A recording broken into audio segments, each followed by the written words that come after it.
Fan Studios, secured by DFWSecurity.com. This is Sean and RJ on 105.3 The Fan. Jones is going to throw. Throws near side. Ball picked up. Witherspoon comes near side. Down the sideline. Jones chasing him. He cuts back inside. Picks up blockers. Still being chased. Witherspoon far side. 20, 15, 10, 5. He is in. Holy catfish. Witherspoon went a mile and a half with the interception for a touchdown. And that is how we start the Tolo Tuesday edition of Sean and RJ. Here, we are live in studio on DFW Sports Station, your home for Rangers playoff baseball today, and Jerry Jones, 105.3 The Fan, and you will not be able to wipe the smile off of my face today after the absolute pure enjoyment, gratification, and satisfaction I took from Monday Night Football, where the Seattle Seahawks humiliated the New York Giants 24-3. Ralph, no reason to enjoy that game that much. No. Horrible Terrible football. Troy Aikman openly mocking the entire game. They do a plug for the Manning cast. They're like, don't go anywhere, though. I mean, if you're even still here. The fans weren't. When they headed for the exits, a blowout, a beatdown. But the New York Giant crowd, Daniel Jones and Brian Daboll, made it television, sir. I could not turn off. Oh yeah, it's Daboll is. I mean, I've never liked him. I thought he was overrated from the beginning. He's just a guy out there with no neck, and I have the market cornered on no neck, and that's a problem for me. I don't like other people with no necks. I'm the only one. They're terrible, and they're stuck with Daniel Jones for 4 years and $160 million. It's just perfect. Ooh. And they're stuck with Brian Daboll, and it's going to be a wonder. He is Dave Gettleman 2.0. What didn't you like about Daboll? Just, I don't know. He seems like a football guy. Your sister's ass. Yeah, I don't know. I don't know what it was. Oh, I'll tell you what it was. They gave him credit for Josh Allen. That's what it was. Why'd you hire him? Oh, look what he did with Josh Allen. I saw what Josh Allen did for Josh Allen. I didn't see what Brian Daboll did for Josh Allen. 11 sacks. 11. They've been outscored at home 64-3. They're the only team in the National Football League not to have a first quarter touchdown. Let's see that correctly. A first quarter touchdown. They have not scored, and I ended up feeling bad for Daniel Jones again last night. I was expecting to come here today, make fun of Daniel Jones. I got all the receipts.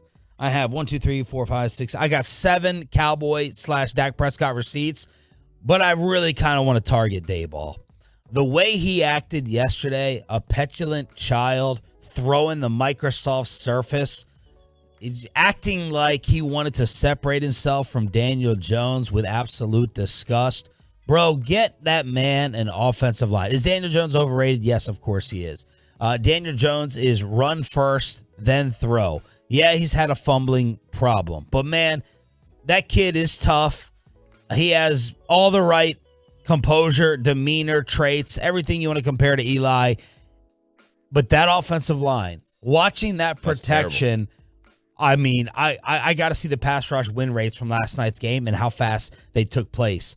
It's like Daniel Jones went around and put something in each of his offensive linemen's locker to make them sour and want to get him killed, because he almost got murdered again last night. Yeah, it was. He wasn't Danny Primetime last night. We're in week 1, that's for sure. I think 1 in 12 primetime games. I think I saw that. No, it's the new Cousins. Yeah, maybe worse than Cousins. Kirk at least covers some spreads in the evening. He can't win them, but he covers a spread. Danny Jones doesn't do anything. It's bad, man. It really is. And I'm with you. I mean, like the last thing, and people are making a lot of this. Daniel Jones just ignored him as he walked by him.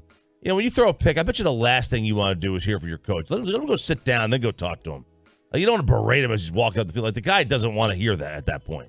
And then the Surface thing, I didn't notice that at first. I saw it circulating on social media. I was like, oh, okay. I didn't notice. I watched the Manning cast a lot. I didn't notice him throwing because they didn't highlight it on the broadcast at all. And then I had to go back and look at it. I was like, oh, all right. Okay, that makes it that's like Daniel's obviously ignoring him, right? And he just, fine, whatever, man. Whatever. And that's childish. That's what a head coach is supposed to do. Drew Lock went into this game. Geno Smith was furious. He was outraged over it was a horse collar type effect. It was not a horse collar from Isaiah Simmons, but he kind of put all the body weight on the back legs of Geno. He goes to the tent. Drew Lock comes in. Geno able to return after halftime. There was no Saquon Barkley. And on top of it, the Seahawks lost Jamal Adams, who was going off on the medical staff. Jamal Adams had not played in 385 days. 385. He lasted 9 plays before having to leave this one, and Seattle still dominated. 11 sacks, the national humiliation of the New York Football Giants. And man, watching each shot, I took a shot of each one. I posted each one. The Giant losers sitting in that crowd like my meatball friends. Oh man, there's got to be nothing more annoying to a sports fan in America than the Cowboy fan coming off a tremendous dominant win and then walking around like a peacock. Just walking around with all the trash talk nonstop. I was giddy. I was giddy last night giving it to these meatballs on the group text and on social media. They brought up the New Orleans Saints garbage bags. They were wearing them over their heads. Luchador, Matador, whatever mask he was wearing. Gavin Spittle's Halloween costume. Luchador was on full display as well. Pepe. Oh, it was great. It was fantastic. I'm surprised you went to sleep at all, Sean. You were having a field day on Twitter last night. And I mean, I wonder what Tiki Barber is going to say this morning. If he's going to change his 100 out of 100 times. Or, he'll probably walk off the show again. Yeah, he'd say, I'm done. I'm not going to talk about it. He loves the hide on Twitter, though. He loves the hide. Didn't say a word? Is he even on it? Yeah, he's on Twitter. Didn't say a word during the Giants game against the Cowboys in the opener. Didn't say a word to sit there and own it last night. I mean, even the Giants have red zone issues, so, it's kind of a common thing here. But, yeah, I kind of perked my head up when they got in the red zone. I was like, okay, hold on, Daniel Jones about to make this a game. Pick 6. I was like, night, yeah, that's it. The pick 6 was glorious. Oh, it was glorious. 877-881-1053 is the truckwreck.com text line. 877-881-1053. And I have the receipts today for the following. I got Tiki. I got Tyranny, who came in studio and tried to jump Bobby Belt for the Dak versus Daniel Jones argument. Orlovsky from last year. Charles Woodson. Lawrence Tynes. Oh, God, he's annoying. Lawrence Tynes, kicker? I went digging. Everywhere. Sean Marash somehow becoming the drive time afternoon guy in WFAN. He's supposed to be warming up all their coffee. All of it. I got all of it. And it's going to be a fantastic Tolo Tuesday as we get you set for Rangers baseball. 1:30 pregame. First pitch at 2 o'clock on this station. Matt Hicks will join us, one of the voices of the Rangers at 8 o'clock. Jerry Jones live at 8:30, and a special barbecue guest in studio at 9. He's not only bringing us breakfast, he is the host of the barbecue festival taking place this weekend at AT&T Stadium in Arlington. Matt Meat Church Pittman in studio at 9 o'clock. Patrick Walker, voice of the star, at 9:20. This is what I live for, these types of weeks. You know what? This type of feeling. That's fine. Week to week. There's there is something to be said for reveling in other people's misery. Oh yeah, I love it. And then there's something to be said for just letting bygones be bygones. But sometimes you have to you have to be a chameleon. You've got to be able to do both. I hate the high road. Hate it. Don't like it. Yeah, I know. Not a fan of it. And then the Giants, I just want to look at their future schedule because we do need them to get a couple of wins. All right, actually coming back against Arizona will be the best thing for us. Even though, Arizona, I was hoping they'd be high on their horse, but they kicked our ass. We need a couple wins here so they don't catch Chicago with this draft pick. Oh, no, it's not going to matter. They're too locked into him money-wise. They can take the first pick all they want. Oh, yeah, that's right. Let me go look at his contract. Yeah. Okay. I don't think it's going to matter. Okay. While you look at, I don't know. If you get the number 1 pick, they're going to take Caleb Williams. I don't think there's just no such thing as not being able to get out of a contract. I thought with they can Aaron get out Rodgers, of it. Yeah, they can get out of it, you but pay the price. The dead cap. If they get out of it after this year, almost $70 million of dead cap. And then the following year, they have a potential out with a $22 million dead cap hit. Yeah. So they could do it after 2024. Well, you get Caleb Williams, you keep Jones on the roster, and you got the same amount of money tied into the quarterback. Well, you're going to have to pay a number one pick. They're at Miami next. That's a loss. What could that defense or spread be? That's not going to be a point less than 8.5. Is it at Miami, you said? It's at Miami. 8.5. At Buffalo. Loss.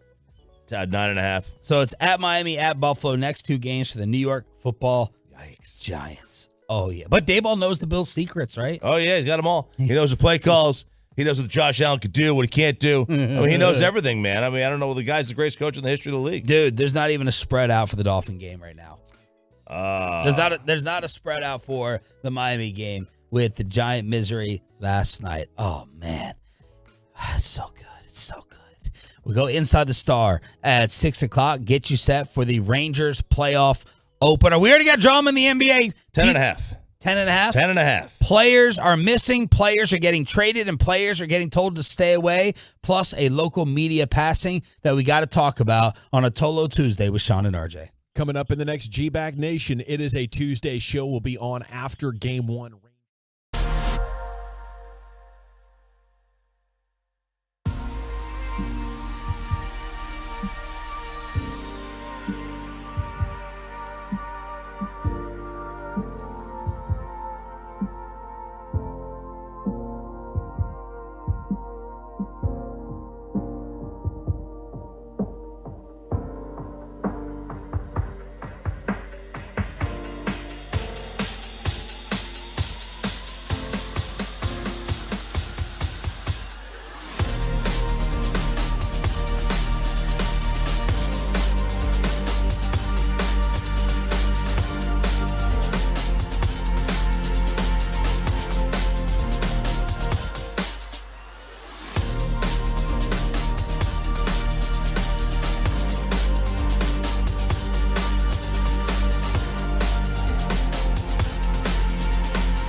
Texas Rangers playoff baseball today on your home for the Rangers. It's 105.3 The Fan, 1:30 pregame, first pitch at 2 o'clock. Matt Hicks, one of the voices that will be calling the entire series, is joining us at 8 o'clock this morning. It'll be Jordan Montgomery against Tyler Glasnow. It's a best-of-3 series, all 3 games in Tampa. We got Glasnow, as I said, on the mound. Now, they went 4-2 against Tampa in the regular season. Rangers went 1-2 during a 3-game series at Tampa in mid-June. Then they swept them at home just before the All-Star break. People trying to draw parallels. The 2010 Rangers, 90-72, beat the Rays in the first round of the playoffs, went to the World Series. These Rangers, 90-72, they play the Rays in the first round of the playoffs. Question mark, dot. Yeah. So we get it going today. I can't wait. Yeah, it was a long time ago. I think it was just after the All-Star break they swept them. It was a long time ago. Long time ago. Well, the article, I guess, is wrong. Yeah, because right here, it was the second series after the All-Star break. Just after the All-Star break? Yeah, just after. So it was like 4 games after. It was the 4th game after the All-Star break. Remember, they started off 9-0. I'm sorry, 6-0 to start after, and then they wind up losing 7 of 9 immediately after that, and then they win 8 of 12 or 10 of 12, and then they go on that little kind of swoon after Eovaldi got hurt. But yeah, like there's not much you can take from any of the games because they were so long ago. Yeah, we're talking 3-4 months ago, or 3 months ago that the last game was, and the earlier game was even, much longer earlier in the season than that. So it's hard to get anything from any of these games that they played. I mean, completely different pitchers for this team at least. Last time they played, Jordan Montgomery was on the team. Nate Eovaldi was in the Cy Young category. Right, and there was a lot different. So, and look, and for them, they had Wander Franco. Yeah. At least in the first series, I can't remember when he got, kind of scandalized. I suppose you could pick up Trevor Bauer for the series if you wanted to, Sean. He's available. Trevor Bauer settled his stuff yesterday. Settle is one way to put it. He settled, and then he went on a long Twitter diatribe, not Twitter, YouTube, showing text messages and all that stuff. So, but it's like this is the day that you live for, man. Like, this is a great day of baseball. It is all day. And look, for the Rangers, in my opinion, my view, you got nothing to lose. They're a massive underdog. Mm-hmm. I don't expect them to win. Nobody expects them to win. And Glasnow is in the midst of his worst month of the season, or he just completed his worst month of the season with a 4.86 ERA. Now, his last 2 outings, he went, I'll give you the month. Earned runs, 3, 1, 4, 6, 4, and then he had a shutout against Boston through 5 innings. So Tyler Glasnow has not been the sharpest, as he had an ERA in the twos, mid to low twos, the previous 2 months, 4.86 coming into today. And, of course, we know what Jordan Montgomery has been. He's been lights out, and he put this team on his back. He absolutely did. And if this team is going to win this series, he has to go out there and pitch about 7 innings, very limited runs, and turn it over to whatever you want to call that in the bullpen. That's it. A hot mess. A hot mess. Close your eyes and pray. Don't call it garbage, Rodney Harrison. No, it's special. Yeah. It's a special bullpen, right? Rangers playoff baseball preview throughout the entire show on DFW Sports Station. NBA training camps opening up. James Harden missing in Philly. Drew Holiday already traded from Portland to Boston. And Kevin Porter, domestic violence accusations, has been told, you're staying away from the Houston Rockets. Don't come around us right now. Stay away from us until this all gets sorted out. So NBA drama already to kick off the year. Already some drama in the NBA, and James Harden's going to make things very, very difficult on Philadelphia. Daryl Morey already knows what James is capable of. He's already seen this before. He's tried to get away from him before. He's trying to get away from him again. And where does James end up? Who knows? It ain't going to be a training camp, that's for sure. Buck Showalter is not going back to the New York Mets. Didn't have a chance to get to that yesterday. And awful news. Tim Wakefield passing away. Terrible. That's terrible. Wakefield, this was only a handful of days after Kurt Schilling outed him for having brain cancer. Kurt's like, hey, guys, let you know, Tim's got brain cancer. Tim didn't tell anybody, and Tim, from all accounts, didn't want anybody to know. And that's why he didn't say anything. Well, Schilling said something, and now, on Sunday night, Tim Wakefield passes away. It was terribly sad. That was so quick, and you saw George Kirby in the game on Sunday, actually Saturday night, Sunday morning. So you saw George Kirby in the game against us on Sunday throw a knuckleball in kind of throwback respect for Wakefield, who I'm trying to think, is there another knuckleballer since him? The Kareem of baseball. With you're trying to find a way to stay in? Just being unique. Very unique. Very unique. And they just don't see it. You don't see knuckleballs anymore. There's no one in youth sports that throws a knuckleball? Who was told, try to teach the kids to throw one, right? There's very few people who can actually teach it. Do you know the grip? I know a grip to use, the one that I would use to throw it, but could be very different than Bassett, could be very different than Wakefield. You've got to really dig your fingernails in. Some people actually use the actual knuckle. Most people don't use the knuckle. It's odd, man. My kids try to throw it. Like they all will out there. They're just farting around and trying to throw different pitches out in the outfield or just when they're warming up. They try to throw it. Some people got a good one. There's one kid on the team's got a really good knuckleball. Never uses it though. And you don't know where it's going. It floats. Yeah. Bob Uecker, the voice of the Brewers. I don't know if he's still there or not, but he said that he was a catcher at MLB, and they asked him what's the best way to catch a knuckleball, and he said wait till it stops rolling and pick it up. Wow. It's the best way to catch one. Because they all use those big, giant, oversized gloves. There was another passing that rocked a lot of local people here in the Metroplex who work in the media, and we found out about it yesterday after the show. The great Mark Friedman, who was he worked for I was my assistant program director at ESPN. He was at the Ticket before then. He did his own thing after that, after he left ESPN, and he was producing all kinds of podcasts. And he was like a great guy in the industry and had everybody's back.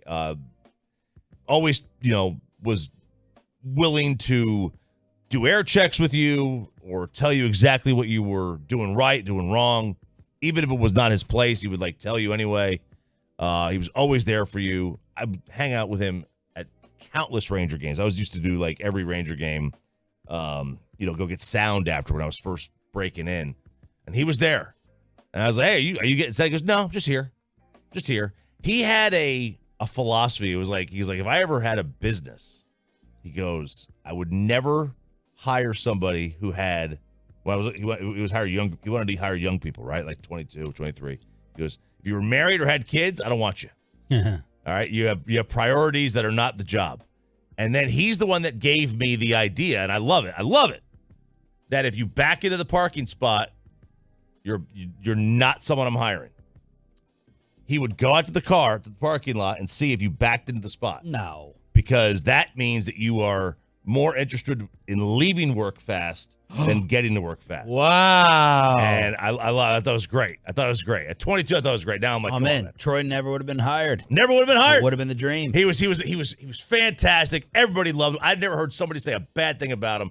There are some people that died. You give them all this BS crap when they die the first week, the first day, and then I was so mad at myself yesterday because I hadn't called Frito in 10 years. But I'm terrible at that. I admit I am the worst at being a friend. I am terrible at calling people. If you don't live within 5 minutes of me, I will never see you. I always say when this show gets broken up, I'll never speak to you again. Probably not. And that doesn't mean I'm not thinking about you. And that doesn't mean that I don't want to speak to you. I just won't call. That's not me. I'm terrible about that. And I felt like a real piece of crap yesterday when I heard this news. Sean, RJ, our Cowboys insider Bobby Bell. We got Peyton and Rai in the back. We're live on the Fan Cam, Twitch, and YouTube. And the Dallas Cowboys appeared to have turned the page. And so are we to get ready for the San Francisco 49ers. Inside the Star is next. If you're a new listener to Sean and RJ, thank you. Yes, indeedy. Thanks for joining our clubhouse at 105.3 The Fan and the Odyssey app. This Odyssey.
All right, Roberto, we have Jerry Jones coming up at 8:30 this morning here on Sean and RJ. Bobby Belt is our Cowboys insider. Mike McCarthy said Micah Parsons had his knee and ankle evaluated, but not something of high concern. Could be limited tomorrow. Tyron Smith with the knee is doing much better. And after an MRI, Rico Dowdle has a bruised hip. His status is unclear moving forward. Was not on crutches post-game Sunday. Zach Martin is dealing with a bruised quadricep. Yeah, look, the biggest one there to me, actually, and he's not the biggest player of the four, but the one that was the most significant that you had the most questions about was Dowdle. Because I think we've talked about this, whenever the running back discussion has come up, that they really love Dowdle, and a lot of fans didn't get a beat on why, and it's because he is always hurt. These first 3 years, he's always been hurt. I've been really happy that he's had the opportunity these first 4 weeks to show, you can see it. Dowdle's a good player. He can do some things. He can take the screen passes, he can pass protect. He's a good all-around player, and so I think they really need him behind Tony Pollard, and the fact that he was able to stay healthy, and it doesn't look like this is going to rob him of extended time. I know Steven told KNC yesterday, he was like, yeah, we were concerned after the game. We thought this was going to be worse. And so a hip bruise, you'll take it, and then we'll just I'm a little bit like the way Mike McCarthy kind of at his press conferences, whenever anything weird comes up, he goes, yeah, it's Dallas. Okay, we're in Dallas. Then I kind of do the same whenever he's talking about injuries. So whenever he'll say, yeah, they got a chance to play, I'm like, all right, yeah, everybody's got a chance to play. I know that's where we're at. So Zach Martin, Tyron Smith, Micah Parsons will get the real answer from Jerry, I guess, here in 2 hours. The line has moved from 3.5 to 4 points, Choppy. So a half a point in San Francisco's favor with the early betting action. Mike McCarthy was asked if that type of win against New England sets them up better for San Francisco. I don't look at it that way. I mean, it was important for us to win the game today. I mean, that's really when you start the week's work. I mean, we've talked about this in the press conferences. They came in and we cleaned it up on Monday, and it'll be no different tomorrow. Just because we won the game, the correction process is exactly the same. We need to learn from. There's some things that happened in this game that we can definitely learn from. I know especially on offense with all the empty pressure that we saw. So it's important for us to take this experience and grow with it and apply it. Because, we clearly understand who's next. Jerry Jones on what a possible win. He's going to take us back to the 90s today. He's going to talk to us about one of the few times he cried after a game when the 49ers beat them. I believe it was the Michael Irvin, Deion Sanders contest. So Jerry hopefully gets nostalgic, take us back to Madden and Summerall. Jerry with a San Fran preview. We just know what they're very capable of, and a win in San Francisco would be magnificent. Would a win in San Francisco validate some of the positive things that we've seen in these 3 wins? I don't. I just think a win against that team would feel like you're playing for the marbles in the NFL. And when you have against a team, here they are undefeated as we play them, and we're going to come in there and try to stay on the field with them. Meanwhile, what are they doing over there, Choppy? McCaffrey, 4 touchdowns, 177 total yards. Decent game last week. Ayuk, who's like the more dangerous threat over Debo right now, 148 yards receiving, and Brock Purdy with an historic completion percentage. Yeah, it's high. It's a little bit high this year. A little bit high last week too. They're clicking on all cylinders. Can we not ask him about San Francisco in the 90s?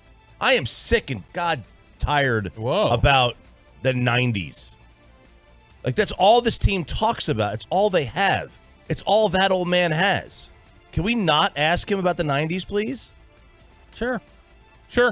Are you guys with me on this? It's whatever you want. It Chop. sucks. Am I alone? I think Bobby's angle maybe can apply in terms of when's the last time you directed all of your energy towards an opponent like this?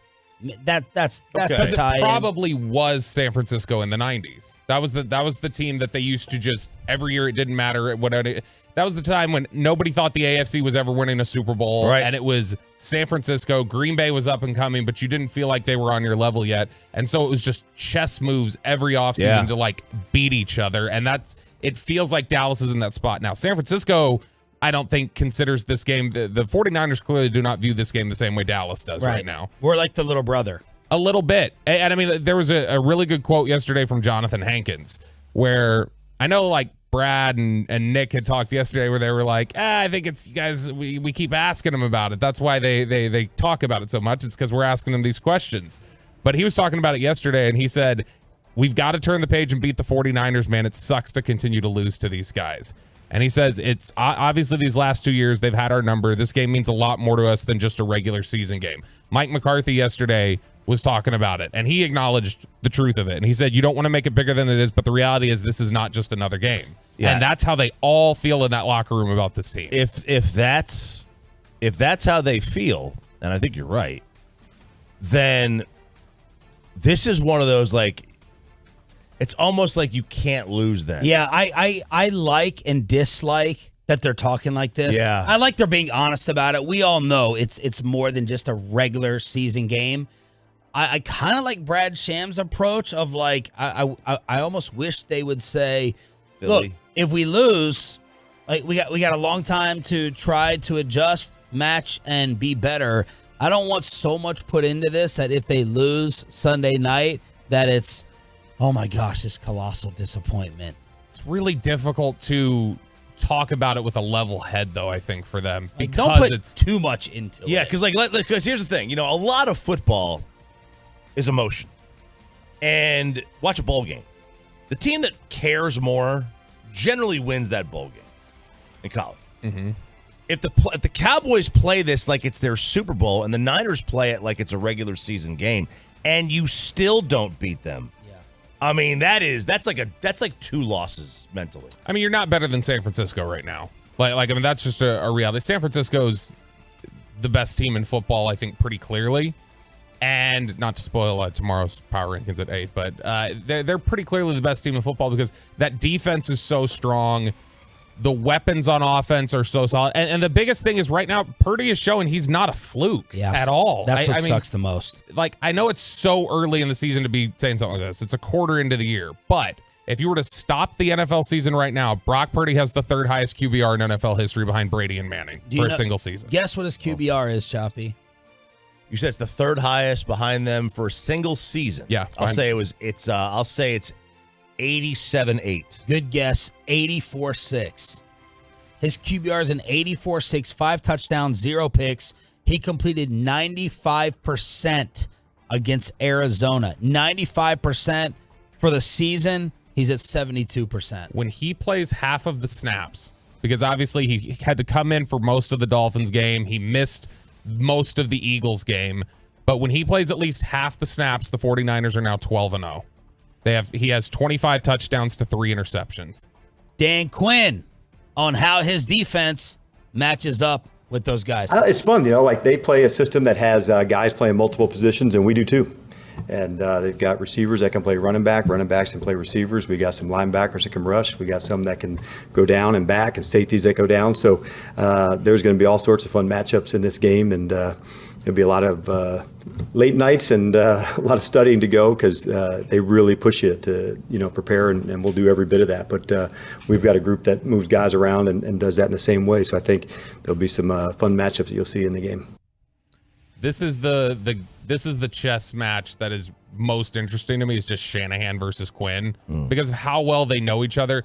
I know we played this audio clip last year, but it was when Richard Sherman was interviewing with Kevin Clark over at The Ringer, and he talked about Kyle Shanahan is so smart that, when Dan Quinn was running his defense in Seattle, there are certain rules you have that when this happens here, you do this, like there are just certain defensive rules. And he's like, Kyle Shanahan broke our rules. He saw something on tape, and he just knew if he motioned this guy over, everybody did their job correctly, and yet the field was wide open. It looked like we just had a huge bust, and it's just, no, Shanahan knew exactly how to break our rules, and that's the type of challenge you get. And last year, I think Quinn showed in the playoff game that he can match in the same way. He made things really tough on them in that game last year. And so you hope that he's able to match that. But it's really interesting to watch schematically what they do to each other. And DQ yesterday talked about Kyle Shanahan having worked with him. Yeah, absolutely. Yeah, he's really squared away. Kyle could coach any position on the offense. He could be an offensive line coach, quarterback coach, tight ends. He was that equipped, and I thought that was one of the rare things, from a coordinator standpoint. He had such good detail in every single area, and especially in the run game. Oftentimes, an offensive coordinator may have gotten their acumen on the way up, being a quarterback person or somebody that had great strength in the passing game. One of Kyle's superpowers was he hit every job on the way up, so he knows the run game, he knows that, and so I think that's a real advantage for him. That why their run game is so strong is he's at the front and center of it, and so that's one of my biggest compliments for him, and I think that just carries over into the head coaching spot for him. By the way, the Cowboys are the second team since 2000 to score 3 touchdowns on defense while allowing less than 50 points through the first 4 games. The last team to do it, the 0-2 Buccaneers. They had 47 points allowed, 8 takeaways, won the Super Bowl. These Cowboys, 41 points allowed, 10 takeaways, and we will see what happens. Bill Belichick, hot seat. Is it getting warmer, Roberto? That's what the discussion is now. We were kind of obviously kicking around yesterday where he's at right now, how he's being discussed in Boston, and it sounds like everybody's pretty upset and ready to go. But this was chatter that was bubbling up a little bit during the offseason that he and Kraft just don't get along very well anymore, and that there feels to be a waning sense of commitment on Robert Kraft's side, and that's what Mike Flory was writing about yesterday over at Pro Football Talk, is that this seat is starting to get increasingly warm for him. And it's going to come soon where, hey, there's going to be a day of reckoning here if the struggles keep going on. And I don't know where you've mentioned before you think he's somewhere else in the next couple of years. And I agree. But I don't know where that is. Like, where does his style and his, I must have complete control and I am the law and everyone must listen to me, where does that play right now in the NFL? It would not play here. No, it would not play here, but this is only one. The situation's really only one. He could almost have his pick. Some owner would be desperate enough to say, come on, let's do it. Oh, sure. Just watch Shad Khan during some of the Amazon Jacksonville stuff in the draft room. He's trying to play paper football versus get involved and interfere with Trent Baalke and the draft. He could have his pick. I could see whether I would not give him personnel control if I was someone else. But someone will. That's what I mean. I think he could have his pick. I'm talking about more like, where is there success to be had? Like, where can his style still succeed? New Orleans makes a lot of sense. Yeah, I was actually going to say New Orleans. I think Tampa. I could see. To be RJ Choppy here for a second, whoever the quarterback is. Yeah.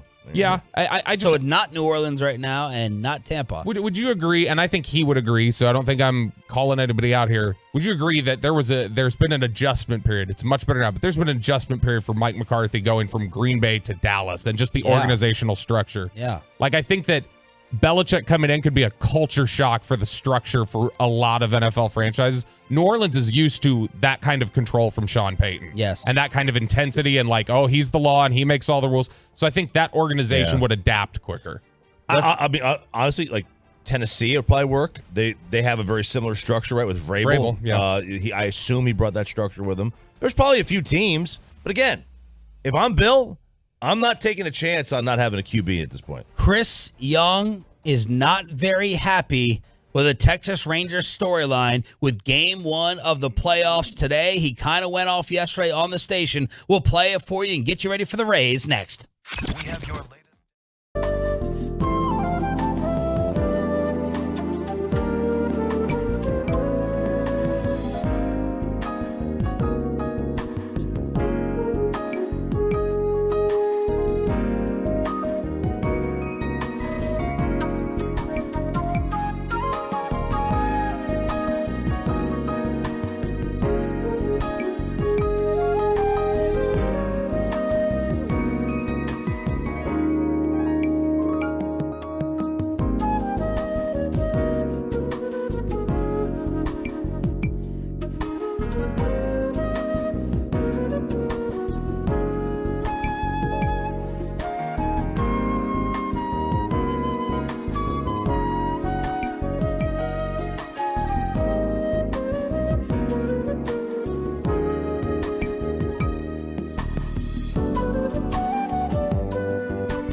Brought to you by Window Nation, state-of-the-art weight loss, that's soda, and by the personal injury lawyers Frankel and Frankel. Life is unpredictable. Accidents happen. Frankel and Frankel are the go-to attorneys for car and truck wrecks in DFW.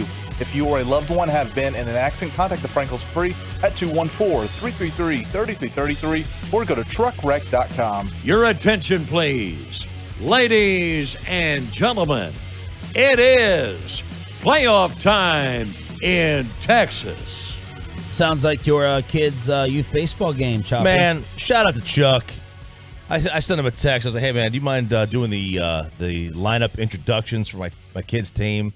So before they come to bat, they do, now batting number, 2, Julie and Choppy. And they play their walk-up song. And he did it.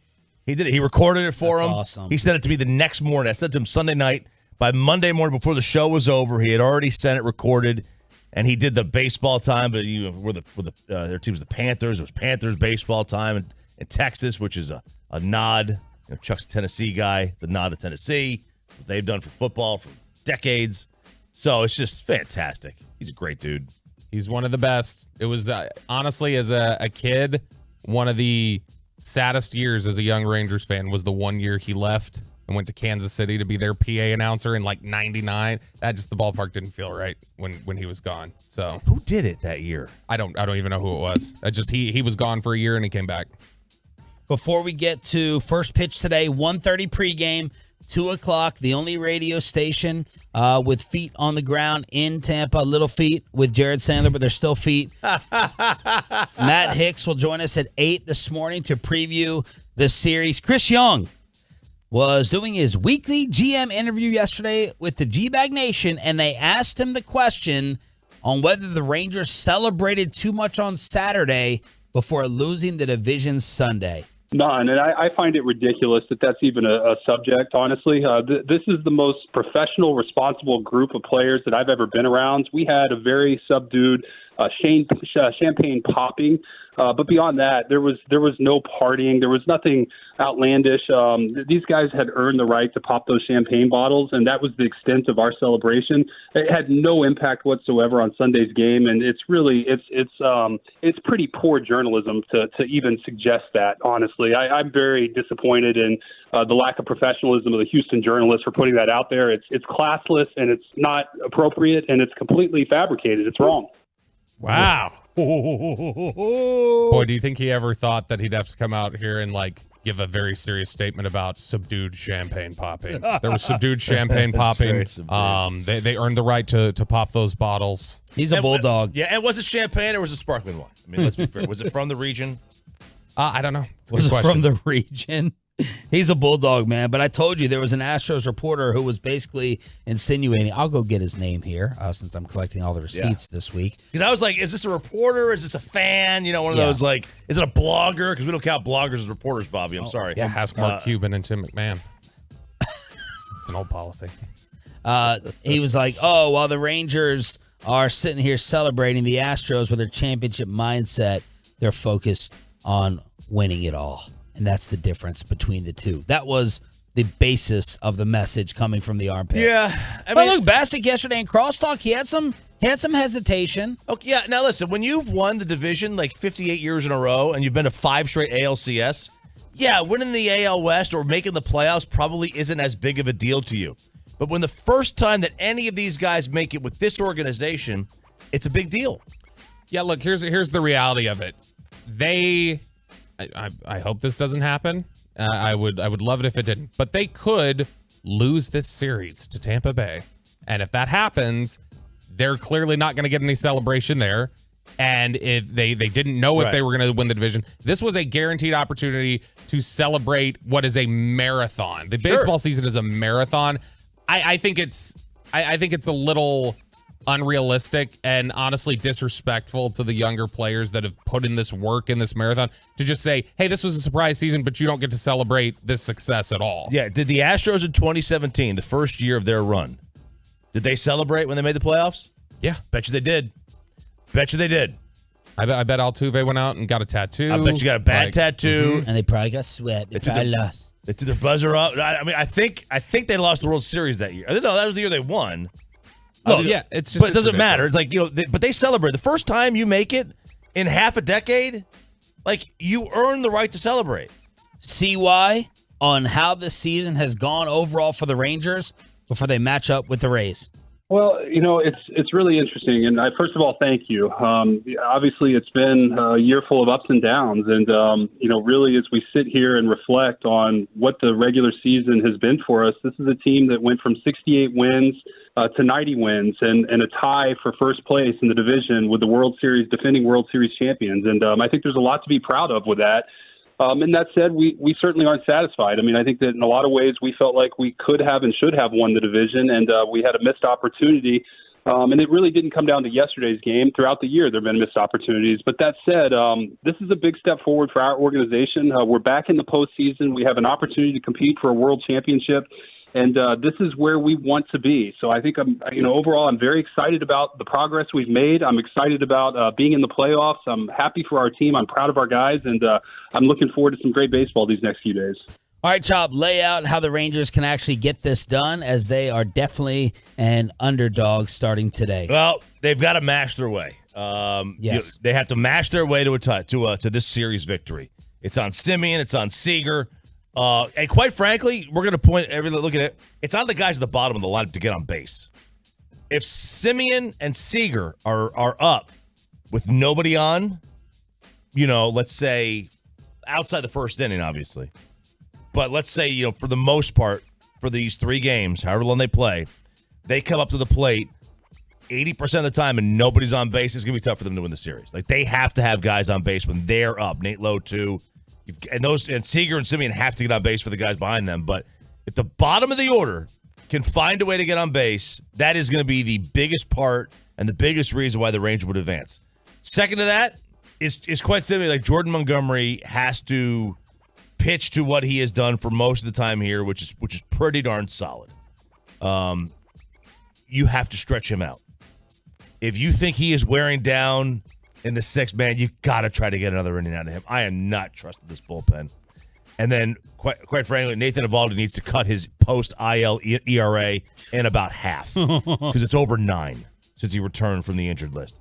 6 innings, 3 runs. I am. If he gets a quality start, I am pounding the table for that dude. Like, that is hell yes, because that's not what he has done at all. And short of that, maybe Aroldis Chapman, don't pitch him back-to-back days. Pitch him game 1 and game 3.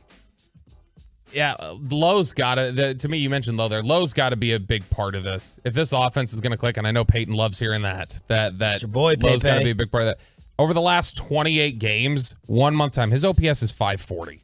Like, you can't hide that anywhere in a lineup. You can't even stick that at 9 and hope that it works out. So I think Lowe's got to be big in this. And yeah, you're right. They need Eovaldi to turn back the clock a couple months and be better. And just Jordan Montgomery to continue to do what he did. Yeah, and it's not like Tampa's a world beater. No, but this 2 out of 3 format heavily favors the Rangers. Oh, 100%. I mean, big break. Still game 1, man. With the format. Mm-hmm. And they're just going to have to mash their way to it. They lead the American League in average, home runs, walks, on base, and slugging. Of course, they have the worst bullpen ERA of any of the playoff teams. 26 in the majors in bullpen win probability added. Pepe, you had the near genius call of 93 wins. You saw this team getting almost to this spot. So tell us what's going to happen in this series.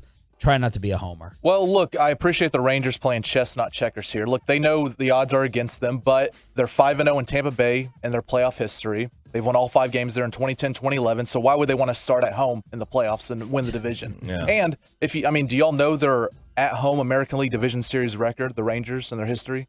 It's not good. I was gonna say they've won 1.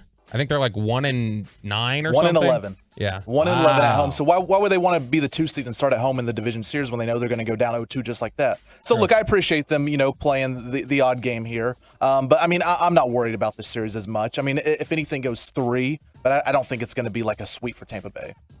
So you think who's winning? Rangers in 3. Okay. They'll take game 1, lose game 2 because of Eovaldi, and then I think Dane Dunning will throw 55 pitches and 4 innings, and the bullpen will get us to a win. Wow. And that'll be short rest for him. Back-to-back, double short rest day for Dane Dunning. Don't question Pepe. No. He nailed it. I mean, maybe the sinker ball moves more because they say you want to be tired as a sinker baller. It was Brian McTaggart, MLB.com Astros beat reporter. Thanks to Mike, my great baseball insider. What happened? Last series predictions throughout the entire show at 877-881-1053, 877-881-1053. The enjoyment and just utter experience of Monday night. Pulls away to his right side, looking to the end zone, fires a dart in the back of the end zone. DK, does he have his feet? And he does! Touchdown! Seahawks! DK Metcalf with the rope-a-dope in the back of the end zone, hands down by his sides. Gino fires a bullet, and Metcalf reacts, makes the catch, feet in, 6-point Seahawks. 24-3. Here are some of the numbers just to revel in. RJ Ochoa. Number of touchdowns scored at MetLife. Cowboys offense, 3. Cowboys defense, 1. Cowboys special teams, 1. Seattle offense, 2. Seattle defense, 1. Giants whole team, 0. Oh, my God. Through 2 games. Yeah. Oh, man. I love it. Daniel Jones, 2023 ranks. Number 30 in EPA. Number 30 in yards per attempt, 6. Number 28 in pass success rate. Number 32 in touchdown rate. Number 33 in touchdown to interception ratio, 2-4. Number 31 in explosive pass rate. Number 3 in 2023 cash, $46 million from Warren Sharp, Bobby. My gosh, this team is last in the NFL in points per game, and they are third to last in points per game allowed. Like, they are as bad as you can possibly be right now. And the fact that, 11 sacks, that just feels impossible. And it felt like more. It felt like he got sacked 20 times in this game, and I feel so bad for the beating, just the physical beating he was taking in this game. Yes. It's just somebody save your quarterback. Just don't let this guy just get hung out to dry. By the way, I messed up earlier. They're not the only team in the league without a first quarter touchdown. They're the only team in the league without a first half. Oh, that's Can you imagine if the Cowboys didn't score a first half touchdown through 4 weeks? Thank God there's a playoff team in town. My word. It's awesome. It was fantastic. They've got the worst point differential in the NFL by 14 points. They're 14 points worse than the Bears. And that's with coming back from down 28-7 for a miracle comeback against the Cardinals. They could very easily be already 100 points off on the point differential through 4 weeks. Is Seattle a team we should worry about? They're annoying. I put them. I think annoying is a good way to say it. I mean, I worry about them more than the Saints. I worry about them more. I'm trying to think who's the 5th best team in the NFC after the Lions. I worry about them more than the Packers. I think it's them. Seattle. Seattle beat Detroit in Detroit. You could put Seattle 4 if you wanted to. Man, they have the same record. Props to Pete Carroll, though. He really deserves it because we use him as a punching bag. He's a chomper, though. I didn't see the gum a lot last night. I don't know if he ditched the gum or not. Russell Wilson's not causing him stress anymore. He doesn't need it. That's right.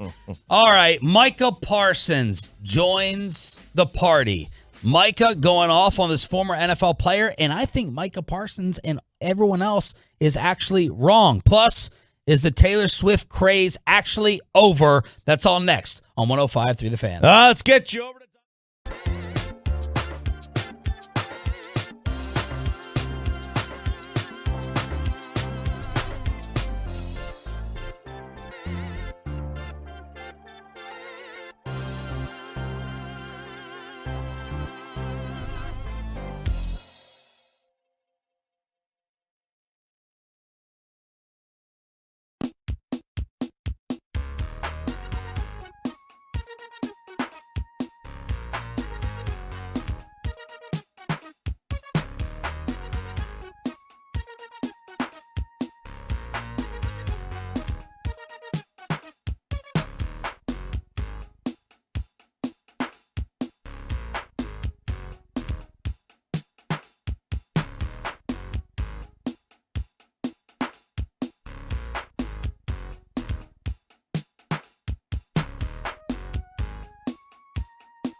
It's back to Sean and RJ right here on 105.3 The Fan segment here brought to you by Classic Chevrolet. Texas is Classic Truck Month at Classic Chevrolet. Like you, grit runs deep. They're determined to get you the toughest trucks with the biggest savings. Over 300 new Silverados on the ground. Unprecedented one-time offers. Claim yours before it's all gone. This is Texas. This is Classic Chevrolet. Find new roads.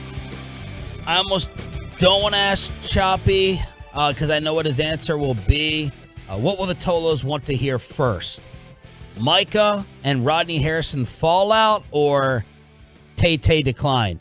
They actually may be happier hearing about the Taylor Swift decline, depending on how you read it. So, Bobby, answer for the Tolos. And Twitch, YouTube, fan cam, get mad at Bobby if he answers wrong. Micah.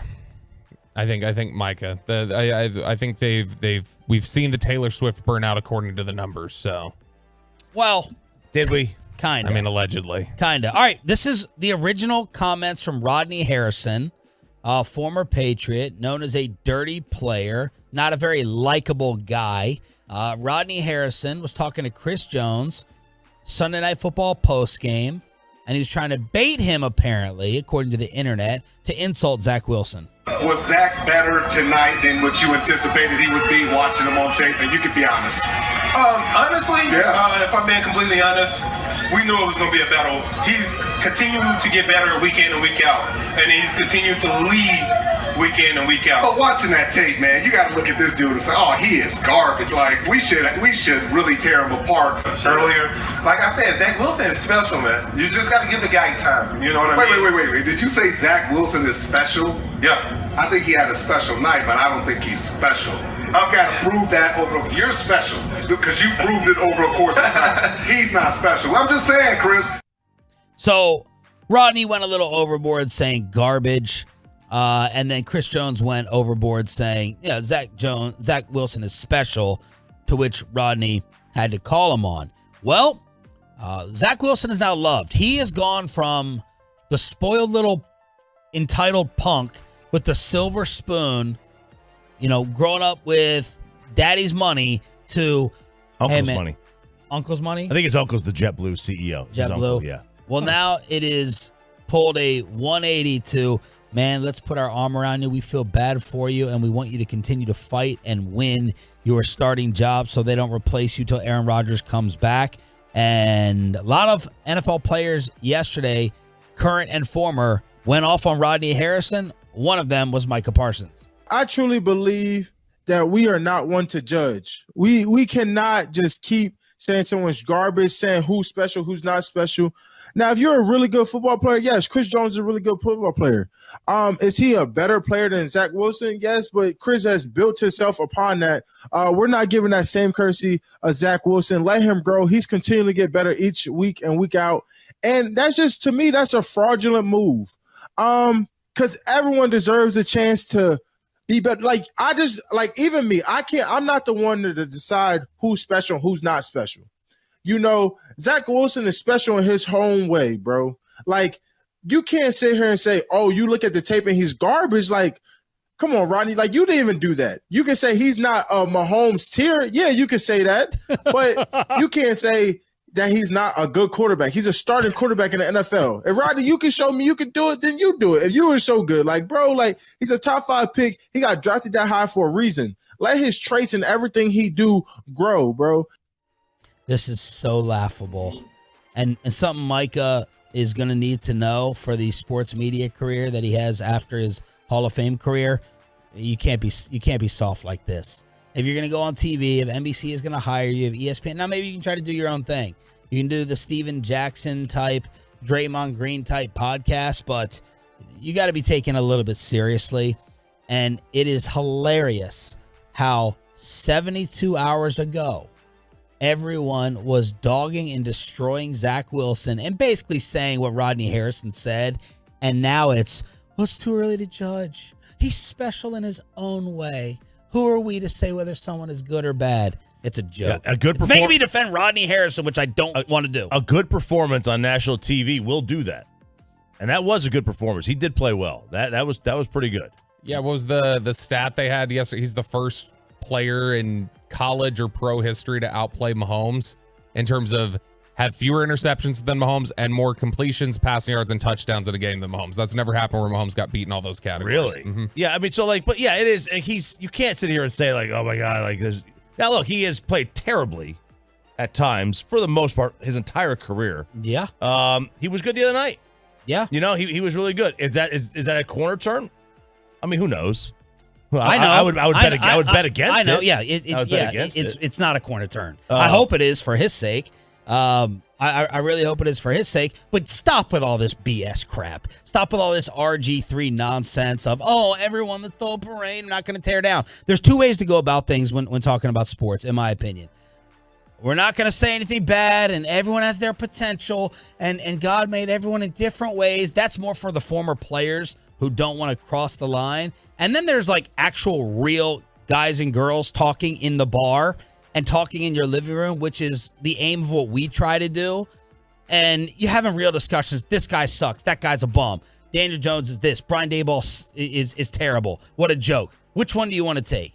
Yeah, you know that like the current player, they don't look at it like that. They look at it like, look, every single one of us is at the top of the field. And there are levels within that field, but we're all really, really good at what we do. We're just trying to make a paycheck. And that's how the current player looks at it. And I would look at it the same way as a current player. But Rodney Harrison's job is different.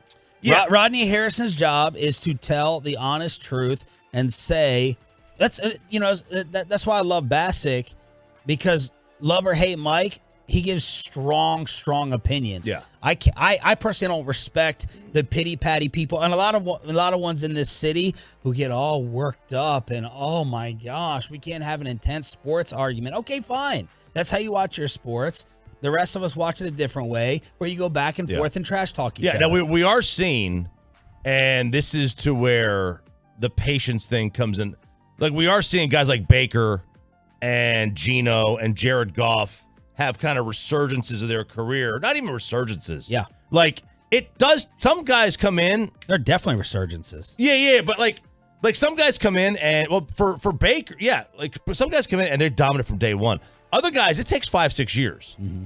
And, there was a time where, like, it would not surprise me if it takes like, if in 5 years, if Justin Fields sticks around for 3 more years, if he finally figures it out. Baker finally figured it out. Goff finally figured it out. Geno's figuring it out.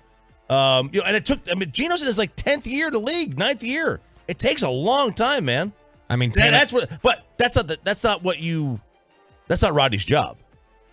I'm just saying everyone on X was saying what Rodney Harrison said 48 hours ago. Oh, yeah. And now Rodney Harrison crossed the line and is a garbage person. Because the players feel like they're in the fraternity together.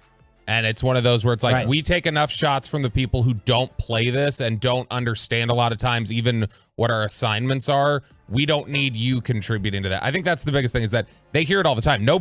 Micah's not going to go up there and talk about this if it's just a big Twitter user. Luan, other people aren't going to be up there talking about it because it's a Twitter user. It's because it's Rodney Harrison. I think the word garbage set people off. I think that was overly harsh. He should have said it in a different way. But Rodney Harrison has to respond when Chris Jones calls Zach Wilson special. He can say he's got a special arm, and Michael Parsons sounds foolish saying the same exact thing. Taylor Lewan, busting the boys, former lineman, very entertaining. He went off. Rodney, what are we doing trying to get more clicks? I know that's the game that we're all inevitably playing, is like, how can we get somebody to say something so national media talks about whatever's going on? Busting with the boys, like, we would love for that stuff to happen. However, like, the baiting and being like, isn't he trash? I'd be watching that film saying he's garbage. Like, brother, you had an amazing career. Everywhere you walk in the football world, people tip the cap to you and they respect you. But like, we shouldn't be. We should not be ever taking down a guy like that. He's literally a kid. He's a child. He's 23, 24 years old. Jesus. I don't know. By BYU, he might be 60. I don't know. But he doesn't go on their trips. But you know what I'm saying? Like, I just don't see the reason. Like, you kind of look at it and you walk away from the situation going, what? Why? Why would you do that? Oh my God, Kay Adams. So I roll my eyes at it, but former players, they can have their perspective too. That's why guys get pissed at Bart Scott and other people, is that like Bart Scott can say the same thing that Stephen A does. It doesn't register with them when Stephen A says it. It's when the player says it. But Bart is a lot more trolly. Yeah, but when we like, that wasn't a troll from Rodney. That was too harsh. When we interviewed Jerry, if there's a particular sensitive subject that we're trying to talk about, we've had these discussions during the break. Like, hey, we'll ask it to him. Maybe we ask a follow up. But if he shoots it down on the two, we're done. Rodney Harrison kept going back to the well and kept trying to pull. And I think that's just players didn't respect it. It's Bobby to keep bringing the coffee. Exactly. It's like one of those where it's like, Rodney, you understand what it's like to have somebody trying to pull something out of you in an unfair way. You shouldn't be doing that to another player. 2 different Taylor Swift reports. Initially, it's that 4 million less people watched the Jets game than they did Kansas City's Taylor debut at Arrowhead. So a $4 million drop-off. But NBC released their overall numbers. They said we peaked at 29 million viewers, and the game averaged 27 million. So that's their highest broadcast on NBC since the Super Bowl. Yeah, that's I saw this on CNN, which is probably a lie. Probably a lie. CNN, you never know. Fact checker. But they said it is, a staggering 27 million viewers. Saw a surge of more than 2 million female viewers. Yes. The peak of 29 million, a 53% surge among teenaged girls, according to Nielsen Fast national data. Wow. They cut to her with live shots no less than 17 times, and it was the most streamed NFL game ever. Wow. Wow. By comparison, the World Series in 2022 got 12.8 million viewers for their final game. This game got 27 million. And then the NBA Finals got 13 million for their final game, which are both big numbers for those individual sports, but a Taylor Swift game more than doubled the final game of both the NBA and Major League Baseball clincher. Wow. And this regular season game, a dud going in against the Jets. It was 20-0, something like that. Something like that, yeah. And this Taylor Swift game destroyed it. Taylor Swift's entire career, I'm convinced, is a government project. That it's an attempt to see, can we really make people think things if we just we use subliminal advertising or whatever else. I don't understand how her music's but I don't understand how you can just be this obsessed with what is pretty generic stuff. Her Eras tour boosted the economy, generating $5 billion in consumer spending. I have in my hand the receipts, the Dallas Cowboy and Dak Prescott receipts after Monday Night Football on the day the Rangers start their playoff run. We'll bring it to you next. But first, let me go ahead and bring to you that next career opportunity. It's mycomputercareer.edu.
Fan Studios, secured by DFWSecurity.com. This is Sean and RJ on 105.3 The Fan.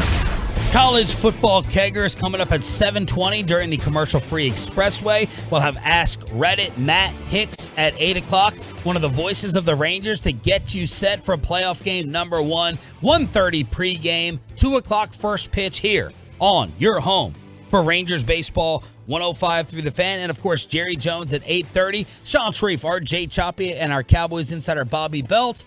Give us the injury update from the Ford Center yesterday, please. Well, it's just like anything, Sean. Tyron Smith, Zach Martin, Micah Parsons, they're working back. They got a chance to play. That's the vague update we get there. I do think that Zach Martin and Micah Parsons are probably fine. Tyron Smith is the one that you got to see exactly where his injury status is. Hopefully Jerry can give us some insight there. But the big one, the positive one, is Rico Dowdle, who he may not be ready to play this week, but the fact that was not a season-ending injury, because there was a lot of concern for the Cowboys with Dowdle after the game on Sunday, and it turns out it's just a deep bruise to the hip, and so he should not miss a significant amount of time. The boy wonder genius, Kyle Shanahan, on the hype of Sunday night against America's team. I'm a fan of football also first, growing up and everything, and still am now. So anytime there's big matchups and stuff, especially for the night games, I mean, that's what's great for our league, and there's nothing more fun than being a part of it as a player or coach, and these are like kind of the games you live for and you enjoy. But it's a whole week to get there, big preparation. It's still going to be the same type of game as always, just starts a little bit later. It's still just going to be as long, but I know people will be amped up. What does Kyle think makes the Cowboys so difficult? Just how their pass rush, how fast they play. I mean, Dan Quinn is as good as anyone at the D-line, and it's also just in general. I mean, I think one of the biggest tests for every team in the NFL is how much better you get each game, because the lack of practice and stuff that big people get in the off season compared to what it takes to be ready, it's just not enough. And no one's ever there in week one, especially up front. I mean, run blocking, pass blocking, you need a lot more reps of that to get better as a unit. And that's why it's so important that in these games, the more games you can stay healthy and the more games you can play together, usually you get better throughout the year. It's interesting there. You can hear the perspective difference, because we've heard Mike McCarthy say this isn't just another game. We've heard Jonathan Hankins yesterday say not just another game. And Kyle Shanahan, the way he's talking about it right now, is like, look, it's just like any other game, just starts a little later. And you know, it's a big matchup, but it's just like any other game ultimately. I think that tells you right now where the Cowboys are in terms of chasing the 49ers versus the 49ers going, yeah, it's a big game, but it's not one that we feel our season hinges on. Yeah, for them, it's a big game from the standpoint of NFC game, potential home field advantage kind of game. Yeah. They are not using this as a measuring stick. And the Cowboys are. And that's dangerous. Their measuring stick may be, how much better are we than just everyone else in the NFC? No, that may be How it. wide is the gap? And we're like, can we close the gap? Yeah, and it may not be NFC, it may be NFL. It's, you know, like that's their. We're on different goal, same goal, but you know, different realisms within that goal. And you know, the Niners are looking at this like, yeah, this is a big game, but the Cowboys are looking at this as our Super Bowl, and that is dangerous if you're San Fran, that the other teams may have that little bit of extra oomph, want to. But it's also dangerous for the Cowboys perspective, because if you lose and you've put everything into this, and this is your Super Bowl, and they just treated this like an NFC game that had, you know, clinching and, you know, home field advantage on the line, and you still lose, like, that's pretty demoralizing. Obviously, winning is the thing in the NFL. Like that's the ultimate goal with everything, is just get the victory no matter what. For this team's psyche and this team's morale, I think this Sunday would be more about not losing than winning. I think that winning is a huge boost for them, but I think it's just more avoiding how crushing it would be for them if they lost again. Last night was an amazing experience. It was a 24-3 game. It was awful football. Troy Aikman was openly mocking the contest. Obviously a blowout, but watching the New York Giants disintegrate on national television in front of their fans, I couldn't go to sleep. It was like the Cowboys may as well play, because I was just on social media next to my wife while she ends up falling asleep late into the night, just laughing and retweeting everything. How were the texts between you and Los Meatballs? Oh man, I got under their skin. I did. I was successful. I kept hammering. Oh, we don't have a line. We don't have a line. I said, you idiots told me that Daniel Jones was better than Dak. Remember that? Mm-hmm. Oh, my gosh. And I'll bring out the receipts right now. Daniel Jones, by the way, was sacked 11 times. No touchdowns, 2 picks. The QBR was a 22. Had the awesome pick 6 to Devin Witherspoon. Here's poor Daniel Jones having to answer for everything after the game. Just felt like the coverage was soft, trying to find someone in the zone, and obviously a terrible decision and awful mistake. So I can't afford to do that. I mean, obviously I didn't play well enough. It was unacceptable, and I let the team down. So I've got to fix it. I got to work hard to get it right, and I'm going to do that. I'll tell you what, man. Brian Daboll better put his ass in front of Daniel Jones today and this week and cut that crap out of throwing equipment at his quarterback. I better not see 3 wide receivers in another New York Giants pattern until they get that offensive line fixed. Where's Darren Waller? A couple of the best. Always hurt as usual. Couple of the best Tolo tweets from yesterday. How does Daniel Jones not see the field when he doesn't blink? And the best thing we can hope for out of New York, Darren Waller dates Britney Spears. That's what it's come to and fallen down to try to catch some of these tight end dating vibes. By the way, wasn't a couple weeks ago, wasn't BT's whole thing like, oh, the interceptions, how did he lead the lead in interceptions, missing 5 games, and then they all love chirping about the interceptions. Daniel Jones through 4 games has surpassed his entire interception total from last year. Brandon Tierney in this studio from WFAN, take some. That's a victory for Bobby Bell. Charles Woodson said Daniel Jones over Dak, take some. Lawrence Tynes, you clown, you fake McAfee wannabe. After the contract was given out saying that Daniel Jones was going to be better, you can go ahead and take some. Sean Mraz, you meatball. You're the loudest meatball that there is, going off on Cowboy colors on WFAN. Very high-pitched voice, too. Go ahead and cry in your whipped cream with your fake tangents and rants. He was eating whipped cream last night. Ew. Halftime update. With Taco Bell, too. That was disgusting. Was that a taco? That was a Taco Bell taco. And then he's squeezing whipped cream into his mouth. Yeah, he was. And, of course, Tiki Barber. Tiki, don't think that we forgot about you, Teak. I'll take Daniel Jones over Dak Prescott 100 out of 100 times. And I think most people would agree with you. You think most people would agree with you? Most people would agree based with on last year, based on, I'd agree with you, but over their careers, no, I wouldn't. Based on the projection of where both of these players are going. And now, Dan Orlovsky, and we brought this up to him as he fumbled and bumbled his way through the explanation at the Super Bowl while Bobby was throwing a hissy fit. Oh, the boys from 105.3. Orlovsky's quarterback power rankings heading into the playoffs last year. Pat Mahomes 1. Joe Burrow, Josh Allen, Jalen Hurts, Justin Herbert, Lamar Jackson, Tom Brady, Daniel Jones 8.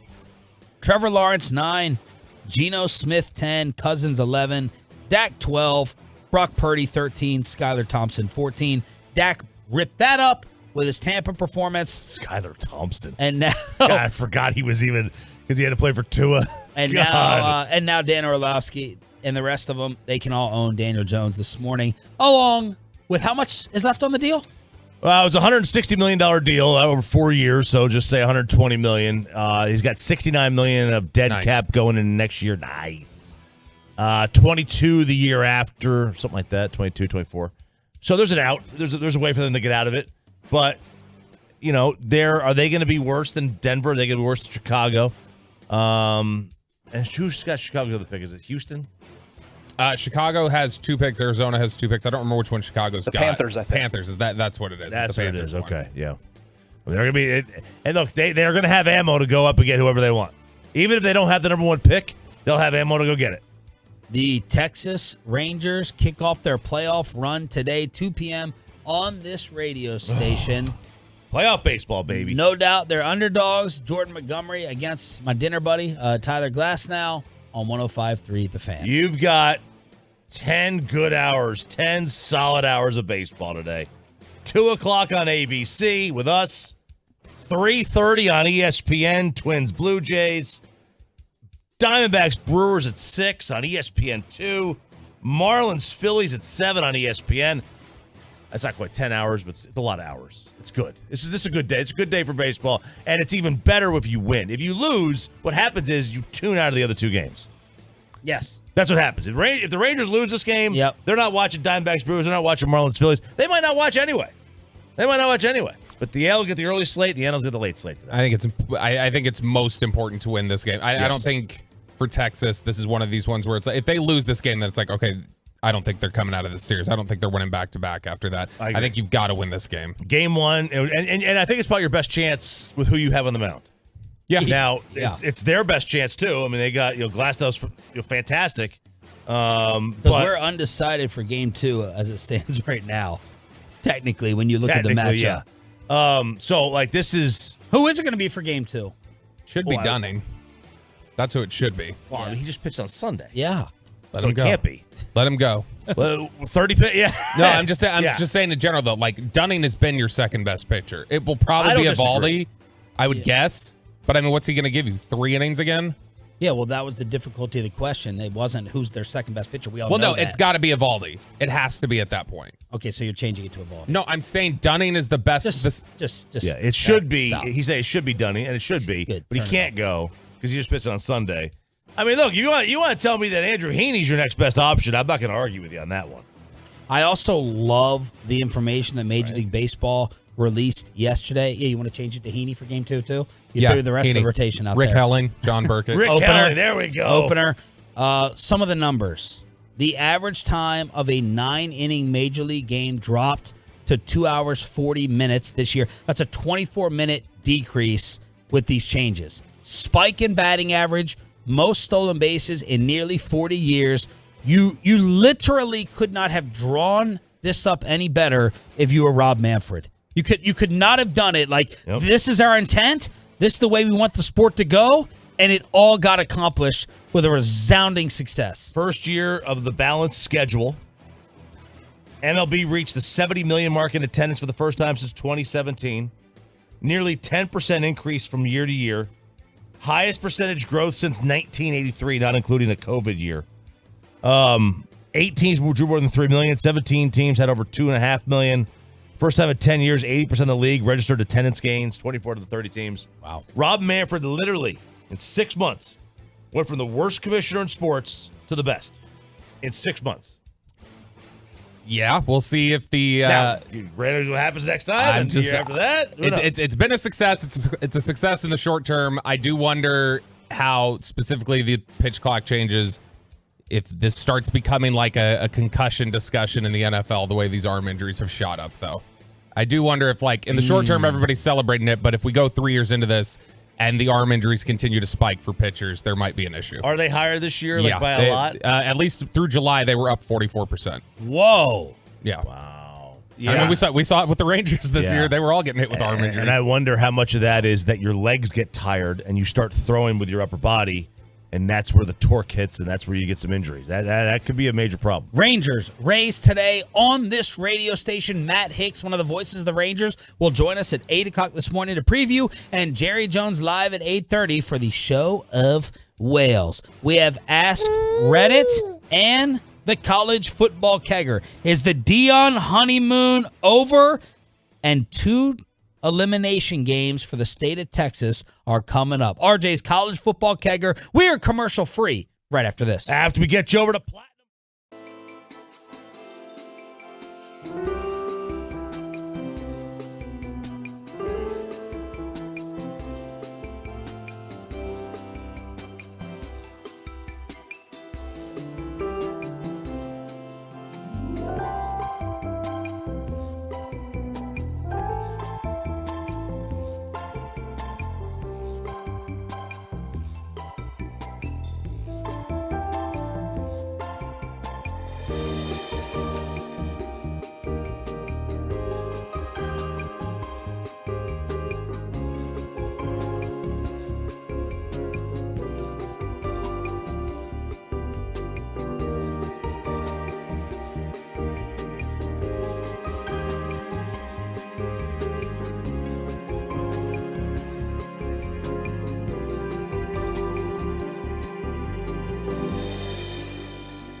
It is the Expressway right now on the Fan, and it's brought to you by QC Kinetics.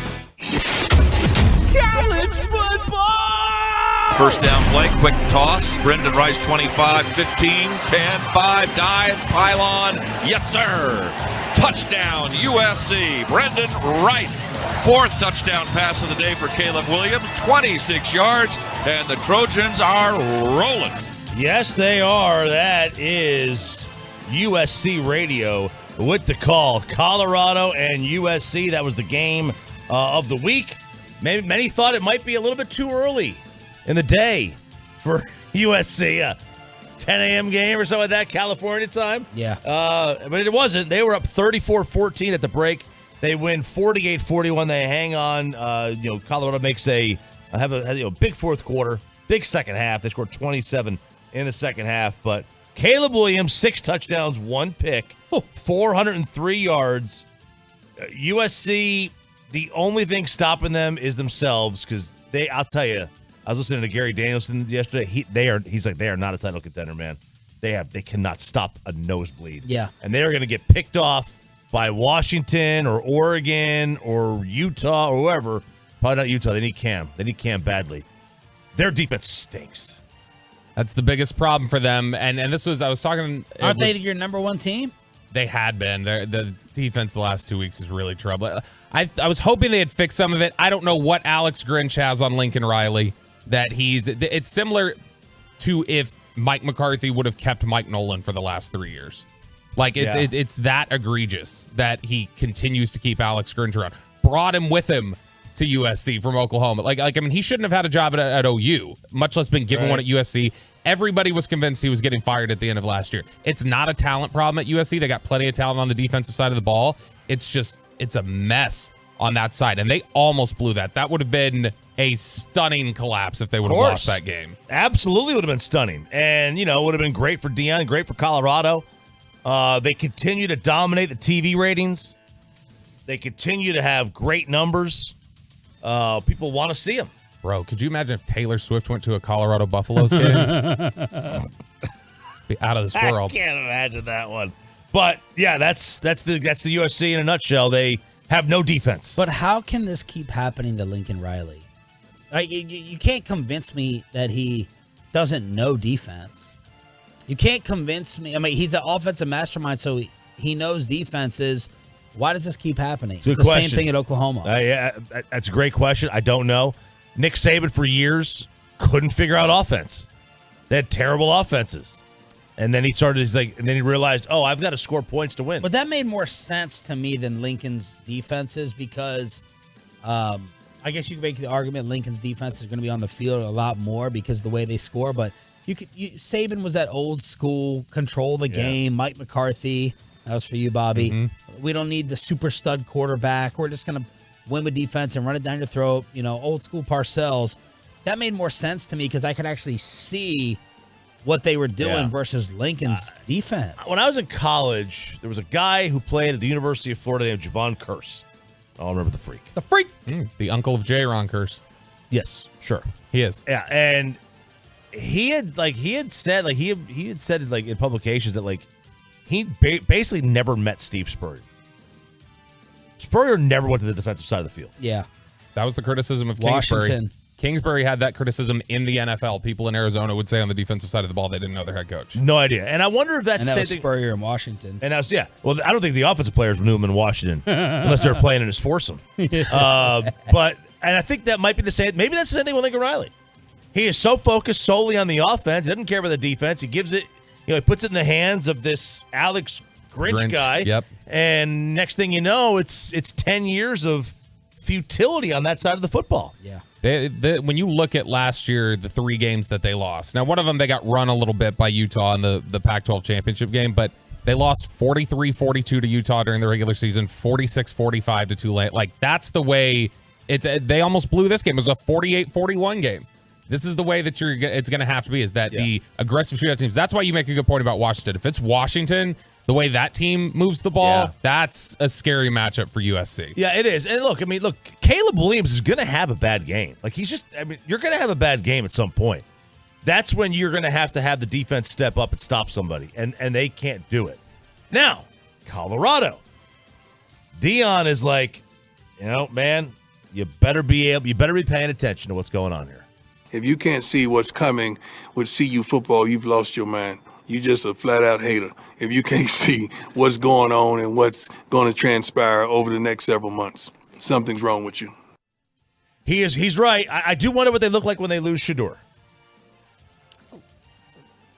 Long way off from thinking. I mean, yeah, it could be. I mean, he could come out this year if he wanted to. Yeah, but he Deion won't. says he's not. He says he's not. So this is long down the road thinking. I mean, I agree with Deion. Yeah, it's like he's just going to get more and more calls. And by the way, let me give quick props to Travis Hunter. That was really, really cool what he did with that bowling thing.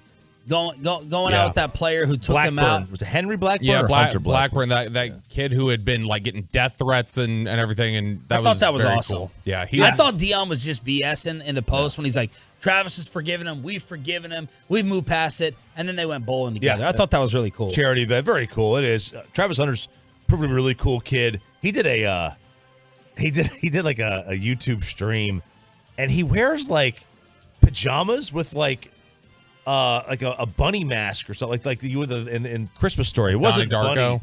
Yeah, he's a furry. It was a furry. It was like a dog, a cat, whatever. Pretty cool. It was funny. I thought it was pretty funny.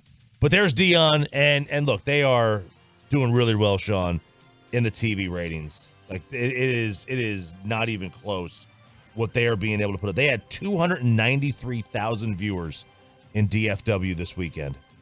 That's more than the Texas game had. What? Yep. Again. Now, they are 100,000 viewers less than last week's game. Sorry. No, I'm getting barbacoa pictures from Matt Pittman Meat Church in studio at 9, and this is what's coming our way. Oh, baby. The smoked meat is on the way for breakfast. Oh, yeah. Yeah. So they had 293,000 viewers. The Texas game had 200,000. The Rangers, this was their clincher, had 188,000, which is a huge number for a Ranger game, regular season. Huge number. So the Colorado game had 100,000 more. Now again, like they're down 100,000 viewers from last week. The previous week they had over 390. So the shine, I suspect, is taking another hit now. Next time they play, it's like Arizona State, so it's not USC, it's not Oregon, not that same cachet. Dude, Deion Sanders and Taylor Swift and their effect on football this season. Amazing. That's the story of the season. The story of the college and the NFL season is Deion Sanders and Taylor Swift. Yeah, it is the football version of the pitch clock. Just exploding the interest. All right, Bobby Belt, your boys survived. Did more than survive. Yeah. Thrived. So it's 2nd and 5. Robinson now in motion behind the Texas offense. And it's a handoff. Brooks up the middle. First down and more. JB, say goodnight to this one. Jonathan Brooks, 54 yards for a Texas Longhorn touchdown. It was 13-7 at the break. That's Craig Way with the call in the game. You heard this is this is a Longhorn team. Maybe he's having the stroke. I know. What's up with your lip? Yeah, right. Craig Way will be on with G-Bag. With G-Bag. Not us. Not with us. G-Bag. Friday at 5 p.m. This is a 13-7 game at the half. Kansas gets their quarterback hurt, and the Longhorns wind up rolling this game. They would have rolled anyway. You could see the writing on the wall throughout the entire first half. Quinn Ewers, 325, touchdown and interception. Brooks had 218 yards on 21 carries. Can you do the math on that for me? 218 yards on like the average? Yeah. 10.4. Yeah, there you go. Yeah. That's a lot. It's a lot. How did you do that? Because I'm looking at the box score. Oh, okay. He is, it's the homeschool thing. I thought you were Kevin Hagelin. He is, he's the next Barry Sanders, Jonathan Brooks. Texas that's what we do. We churn out Barry Sanders over and over again. I mean, it is wild. When you look at that box score, though, and you see Texas rushing for over 300 yards and throwing for over 300 yards, they were completely dominant in this one. I still have a little bit of question about Quinn's consistency. Yeah. Like, I know the Heisman hype has started for him. I don't think he's playing at Heisman level. I think it's just they're undefeated, and everybody saw that big Alabama game, and they're still leaning on that. But he's still been inconsistent this year. Yeah, so they win 40-14. Oklahoma wins 50-20, and that sets up the big one of two Texas elimination games this weekend. 11 a.m. ABC, number 3 Texas and number 12 Oklahoma. The line is Texas by 6.5. All right. Do we need to give Brent Venables some props here? they're not playing bad. Dylan Gabriel is an outside they're Heisman candidate right now. They're ranked 12th in the country. Yep. I thought Venables was going to be standing behind Jimbo for the local unemployment line. We got to give props to the Sooners, I think. They did a nice job recruiting this year. And I think last year they lost a lot of guys because Lincoln left. So it was kind of a transition season, and maybe we should give him a little bit of a break on that. I think we should give him a break. Yeah. And he's done a nice job. So credit to Brent Venables this year. They've got a chance. Look, they're going to be an underdog. Nobody's going to pick them to win this game. And the way this series has gone throughout history, would it surprise anybody if they bite Texas in the butt? No, I'm genuinely concerned about this game. It's a good defense. They're really good defensively. And so, look, they're good defensively. Dylan Gabriel is a good player. He's having a really good season right now. What are they? They are 3rd in the country in points per game, and they're 5th in the country in points allowed per game. And so, Oklahoma's been really strong early. Now, they haven't played anybody. It's been SMU, Tulsa, Cincy, Iowa State, and Arkansas State. But, they've been really impressive. The defense gives me some concern for this game. I worry about them frazzling Quinn. Yeah. Well, you mentioned defense, and that brings us to our second Texas elimination game of the weekend. You can hear it right here, 2:30, 105 through the Fan on Saturday. Alabama at Texas A&M.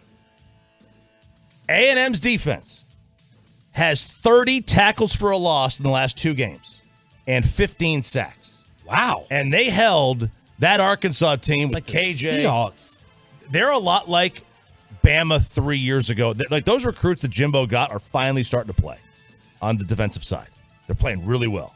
And this is one of those games where, you just look at it, 5 years on the line, you look and see who's been drafted in the NFL. And I think you're going to see a lot of guys in the A&M front on the defensive side, get drafted. This is good defense. And, they held Arkansas, who's got KJ. They're a good team offensively. They love to run the ball with Sam Pittman. They held them under 100 yards rushing last week. It's a big game. And A&M's got a legit chance to win this game. Because what Alabama wants to do now, because they got their identity last week, they were running Milroe. They were running him, and that's what they want to do. And I think you are playing right into the Aggies' hands. Yeah, and this is at Kyle. And so this is a game. This is one of the ones that I looked at as this would be a loss for them, but that was also when Connor Wegman was supposed to start. He is now out for the year, so it's Max Johnson. Alabama's handled Max Johnson plenty in the past. That's one aspect of it. But then the other thing is Evan Stewart. They're not winning this game if Evan Stewart can't play the receiver, the track star, basically. And Jimbo said yesterday, I guess, that he should be good to go. He got hurt in the last game. But, man, if Evan Stewart is limited in this game, then I have a hard time seeing A&M winning it. But if he can go, he's a full go, and Max Johnson continues to show that he can be all right stepping in for Wegman, then yeah, this will be a real challenge for Bama. College football kegger with RJ Choppy right here on 105.3 The Fan. All right, we're also going to have LSU at Missouri on The Fan. That game is at 11 o'clock in the morning. LSU, boy, they can't. Can you guys tackle somebody? Man, that defense is awful. You want to talk They about tackle like USC? This is a Big 12 defense from the past, not current, because Texas and OU can play defense. Damn it! But man, the LSU is awful to watch defensively. Ole Miss just ran them. Yeah, they really did. Ole Miss has got Arkansas at home. Notre Dame, which survived a scare at Duke, they are on the road at Louisville. They had 10 untimed penalties in that game against Duke. 10 untimed? Yeah, what does that mean? 10 men on the field, or too many men in the huddle. You know That's what I mean? A messy team. And this was who? Notre Dame. Oh, coming off of what happened? Yeah. Yep. Against Ohio State? Two plays with 10 men on the field to end the Ohio State game. Bad news. Kentucky is number 20 in the nation. They're 5-0. They are at Georgia. Georgia's been in a double-digit deficit at the half in each of their last 2 games. Quite frankly, to not very good teams, South Carolina and Auburn. Who, in Auburn, they struggle to score. South Carolina has struggled to score at times this year, unless they're playing Clemson or Tennessee last season. That's the last time they actually scored. Georgia is what, Bobby Belt? In terms of where they're ranked, realistically, no, we know where they are. No, but realistically, what are they? They are probably I don't know. They're not the best team in the country right now. They're number 1, but they have struggled a great deal in the first half of some of these games.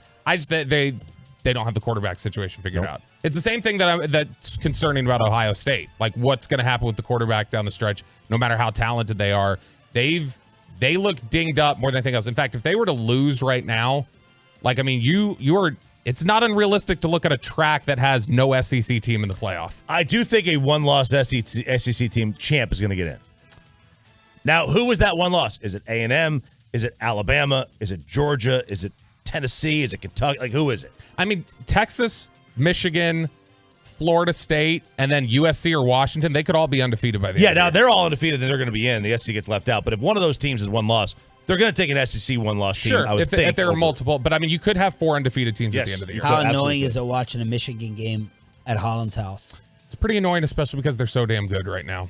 They are so well-rounded. J.J. McCarthy all of a sudden has learned how to throw a football when he didn't know how to do it last year. He's probably the best quarterback in the Big Ten now. I mean, it just depends on how good you think Drew Aller is, but I think all three of those teams are going to pick each other off. Man, McCarthy is throwing the ball really well. We know they can run it, and their defense has been stifling. Now they've got a really tough stretch to end the season. It's like Penn State on the road, Maryland on the road, and then Ohio State at the Big House. Look, Penn State's a wild card here because Aller's fantastic. Yeah, he's been good. Now he's started to struggle a little bit, but I think he's 12 games into his Penn State career or whatever. He still hasn't thrown an interception.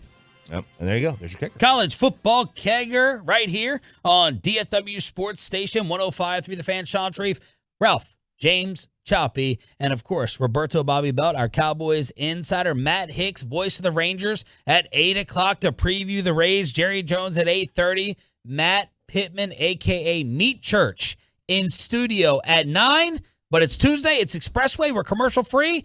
That means this. Do you have a question, Kelly? Yeah, I have a lot of questions. Number 1, how dare you? That's right.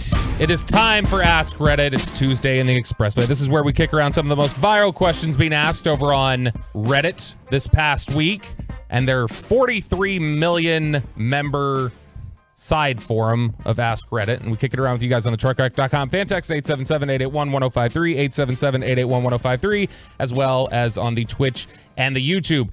Sean Sharif, what TV show will you never watch no matter how many times people say how good it is? Oh, I know your answer. You know, I never really got interested in watching. What do you think the answer is? Game of Thrones. I'm not so I was thinking network. So anything. Any show that people tell you to watch. Choppy's right. Like Game of Thrones. I'm not really into all that. But what was the science nerd show that would match Sunday Night Football? Big Bang Theory. Big Bang Theory. Oh, gosh. Now, I don't have something against it. I just had zero interest. But that show, again, when you can match or beat the National Football League, I'm like, whoa, you are a powerhouse and you are incredible. But I never watched it, and I never no interest in, was it Young Sheldon, the spinoff? I never saw Young Sheldon. I watched quite a bit of Big Bang Theory because it's my kind of TV. It's turned my brain off and I can laugh a little bit. Was it great? No, it was just it was entertaining. I liked Sheldon.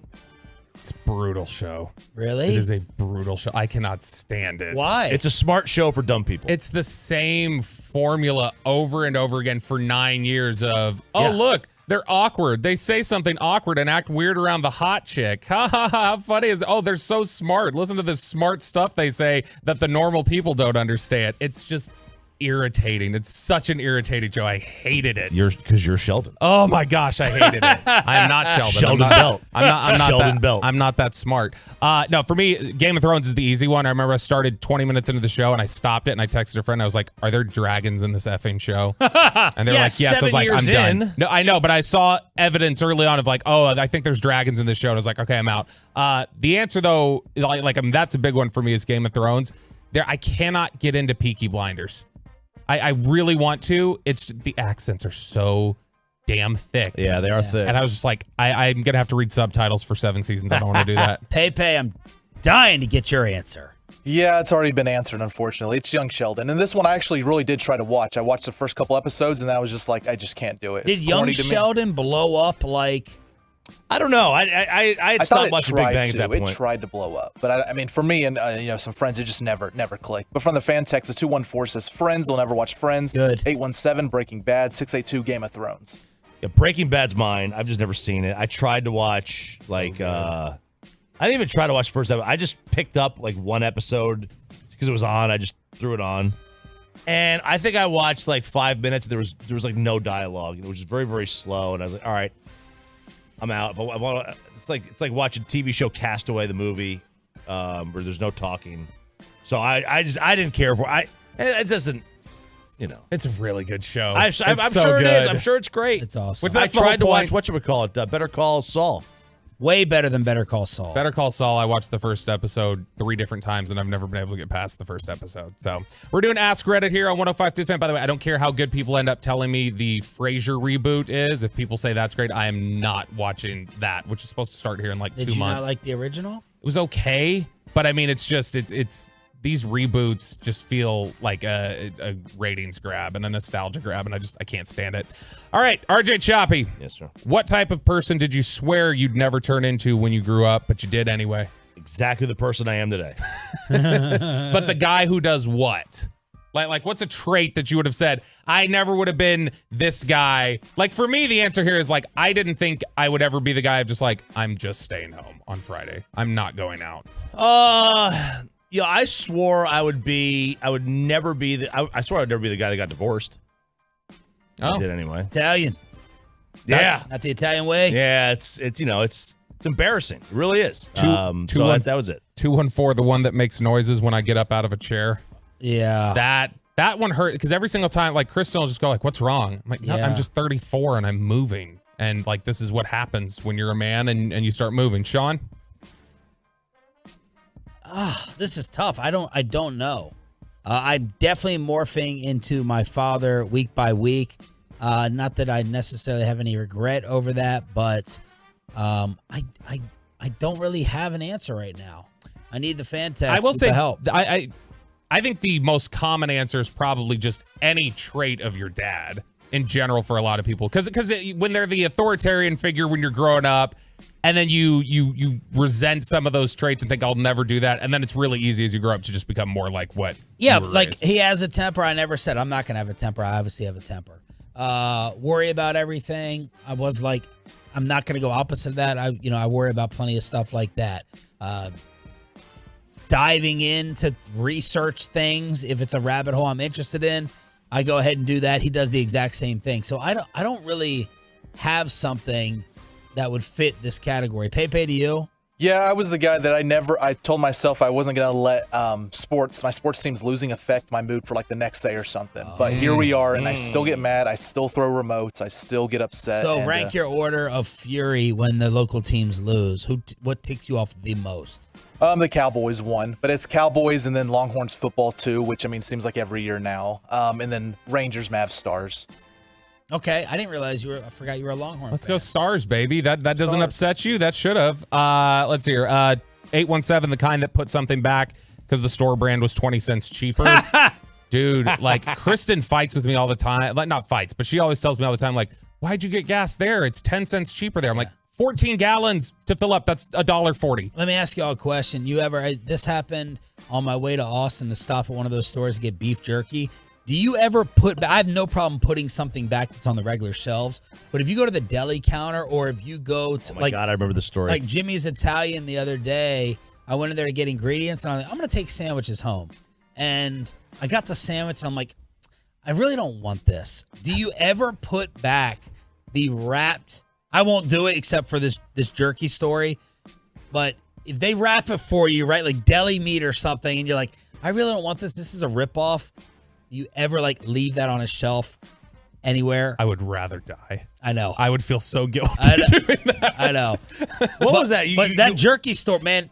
They charge like $40 for the thing of jerky. Yeah, right? It was crazy. I'm like, you all should be in jail. You're criminals for your jerky prices, and I definitely put that back on a shelf. I did not pay for that. Anything else, I'll pay for it after they've wrapped it up. You know, like seafood. You give you 2 pounds of shrimp, and you're like, I'm going to leave this. We'll leave this here. I feel bad doing that just with items in the store. Like if I decide, okay, I had this cake mix or something, I'm like, I don't want. And you feel bad not putting it back like in the exact spot. Yeah, because I'm just like, I'm creating work for somebody. Yeah. I hate that I'm doing this, but like, especially if somebody cut something up, wrapped it, and handed it to me, I can't do it. I'm gonna have to go through with checkout. We're doing Ask Reddit here on Sean and RJ 877-881-1053 if you want to weigh in. Peyton Russell, if you suddenly had blank you money, like if you were to hit this $1 billion Powerball. Oh yeah. Do we not? We need to play. Yeah, we didn't get the gather the tickets. No, we have not gathered the tickets. Peyton, what would be the first thing you do if you got blank you money? So if I already had a house, because that would be the obvious one to move out. But if I had a house, it's simple for me. It would be buy another house with lots of land and foster hundreds, if not thousands, of dogs. No more shelters. I'm going to clear out all the shelters. I'm tired of seeing sad puppies in the shelters. That's great. I would hire a few people to obviously run the house because I couldn't be there all the time. But I would come and visit. But yeah, I think that's a great idea. Does Mackenzie, does she love rescue dogs or something? There's no way that is the first thing he's doing with money. Yeah, that's a wonderful thing to say, but I don't think you understand the concept of blank you money. Do you? No one said I had to spend it all. Do you love dogs? Oh, absolutely. Dogs are 1, 2, 3, 4, 5. Cats are at the very bottom. Like it's dog or nothing. How many dogs do you have? 3.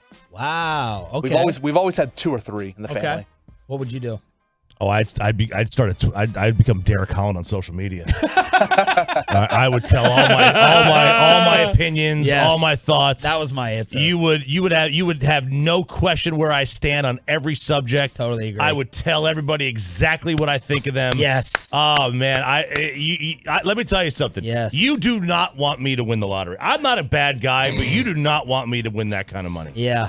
Be like Dave Portnoy and a mixture of Portnoy and Derek Holland. Oh God, I would be the most. I didn't want to say what I would be because we work in a job where we really do. People are surprised when they hear this. We really do have to filter ourselves. Yeah.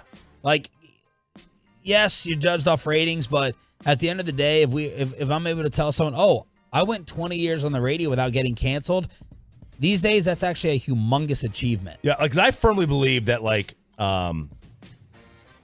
yeah, tell us. Comedy is there's no such thing as an offensive joke. I believe that. I believe because it's a joke. Sure. And you can read the joke in written form, which is what a lot of these people are trying to do, instead of hearing it in the context of on stage. And I think there's a massive difference there. And to me, I would say every joke I could possibly get my hands on because I love humor and I love to laugh. And I find every joke to be funny. I like offensive jokes. I like inoffensive jokes. I like cursing jokes. I like jokes that don't. I want to laugh. That's my entire life goal is just to laugh. You would hate me on social media. Easy power rankings here of most likely to say something that gets them canceled because they don't censor. It's Peyton, me, Choppy, Sean. Because Sean's the one who's trying to save everybody from themselves going, we're coming back, shut up. Yeah. Because we're usually in the middle of saying something super offensive. Sean, what would you do? Well, that was my answer. I've thought about a couple businesses that I would want to buy to fire everyone there, especially recently from the other day. But I would just want to buy someplace out and humiliate these people who have been a-holes or jerks to me or others in the past and have them escorted on out. I know you guys think I'm exaggerating for effect and attempting to be petty. I'm not even kidding. The very first thing I do with blank you money is I hire a private investigator and I say, go find me anything to ruin Dan Orlovsky. Yeah. I want you to get this guy canceled. So anything you can find on this guy, anything you can plant on this guy, I'm not opposed to. I have the money to get you a solid defense attorney. I love that. To get a you lot out of PIs. Hire PIs all over the place. Sean Sharif. I might just throw it on over to Trajan Wealth as well. First thing, grow that money even more. Exactly. Let him get it going. There you go, Peyton. Sean, what did you realize after getting married? Now, this is broad. You can take it of just what you realize about life, what you realize about Amanda, just whatever. What did you realize after getting married? I mean, my realization was after getting married, having a child, like my life is over.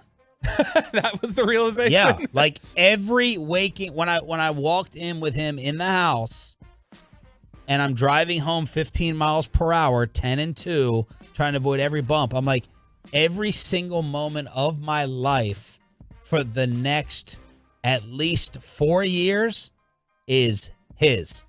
Every waking moment, every sleeping moment, every this, every that. It belongs to him now. My individual life is gone over and out the window. And I don't think it really clicks until you have a child. And then, bam, it's like your Friday nights, your Saturday nights, your social plan, your this, your that. It belongs to them.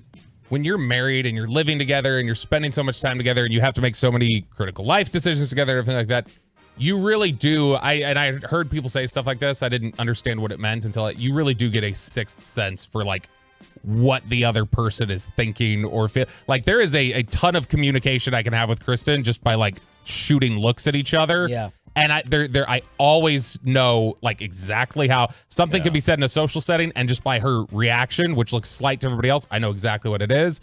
She can tell when I'm upset when everybody else can't, and so there really is a sixth sense that you tap into when you're with somebody that much. I think I learned, and it's not just marriage; it's even relationships. It's like, if I say like because I want to go play golf, that's not a good enough reason to go play. Yeah. Like if you let's use golf as an example. If you want to just do anything like because I want to is not a good enough reason. Right. Like you need, because you have somebody else to think about, worry about, and also probably wants to do something with you. So the I want to is not a good enough reason anymore once you get, and it's, I would say, a serious relationship outside of just married. Sorry, can't ask Peyton. So sorry about that. Really quickly here, one more real fast. We got time for one more? You want to go? Let's go. Let's go to Hicksy. More Rangers preview, the better today. Ask Reddit with Roberto during the Expressway and the College Football Kegger commercial free. Jerry Jones live at 8:30. One of the voices of the Rangers to get you ready for Game 1 on this radio station. Matt Hicks joins us from Tampa after this. Let's get you over to Zero.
Secured by DFWSecurity.com. This is Sean and RJ on 105.3 The Fan. Your attention, please. Ladies and gentlemen, it is playoff time in Texas. 1:30 pre-game, first pitch at 2 o'clock here on your home for Rangers baseball. Jordan Montgomery against Tyler Glasnow. It's the Rangers at the Rays. Best of 3 with all the games taking place in Florida. Matt Hicks, one of the voices of the Rangers, set to join us here on the Boomer Jacks Bar and Grill Hotline. This is Sean, RJ, and Bobby. Jerry Jones live at 8:30. So I've got and maybe this is an off-air question, Sean, but I've been curious now because you've made the reference several times. Why is Glasnow your dinner buddy? Like, have I missed that before? What happened? You guys you're at the same table. That's what it was. We were standing outside with my buddy Samir, and he's like, "Hey, let me introduce you to this pitcher." And I'm like, "Oh my Lord." And Samir's like, "You wanna have a drink with us? We're eating dinner." And Glasnow was getting ready to leave the restaurant, and he's like, "Yeah, sure." And he came in for the next 3 hours. He sat there with us, and you'd have no idea this guy was a big-time Major League player. None. He was top 3 coolest athlete I've ever met. Well, not today, he isn't. Today he sucks. And we should talk about Glasnow's story a little bit because how he was as a pitcher, the injuries, and what he is now that the Rangers are going to face. But all-time great, awesome dude.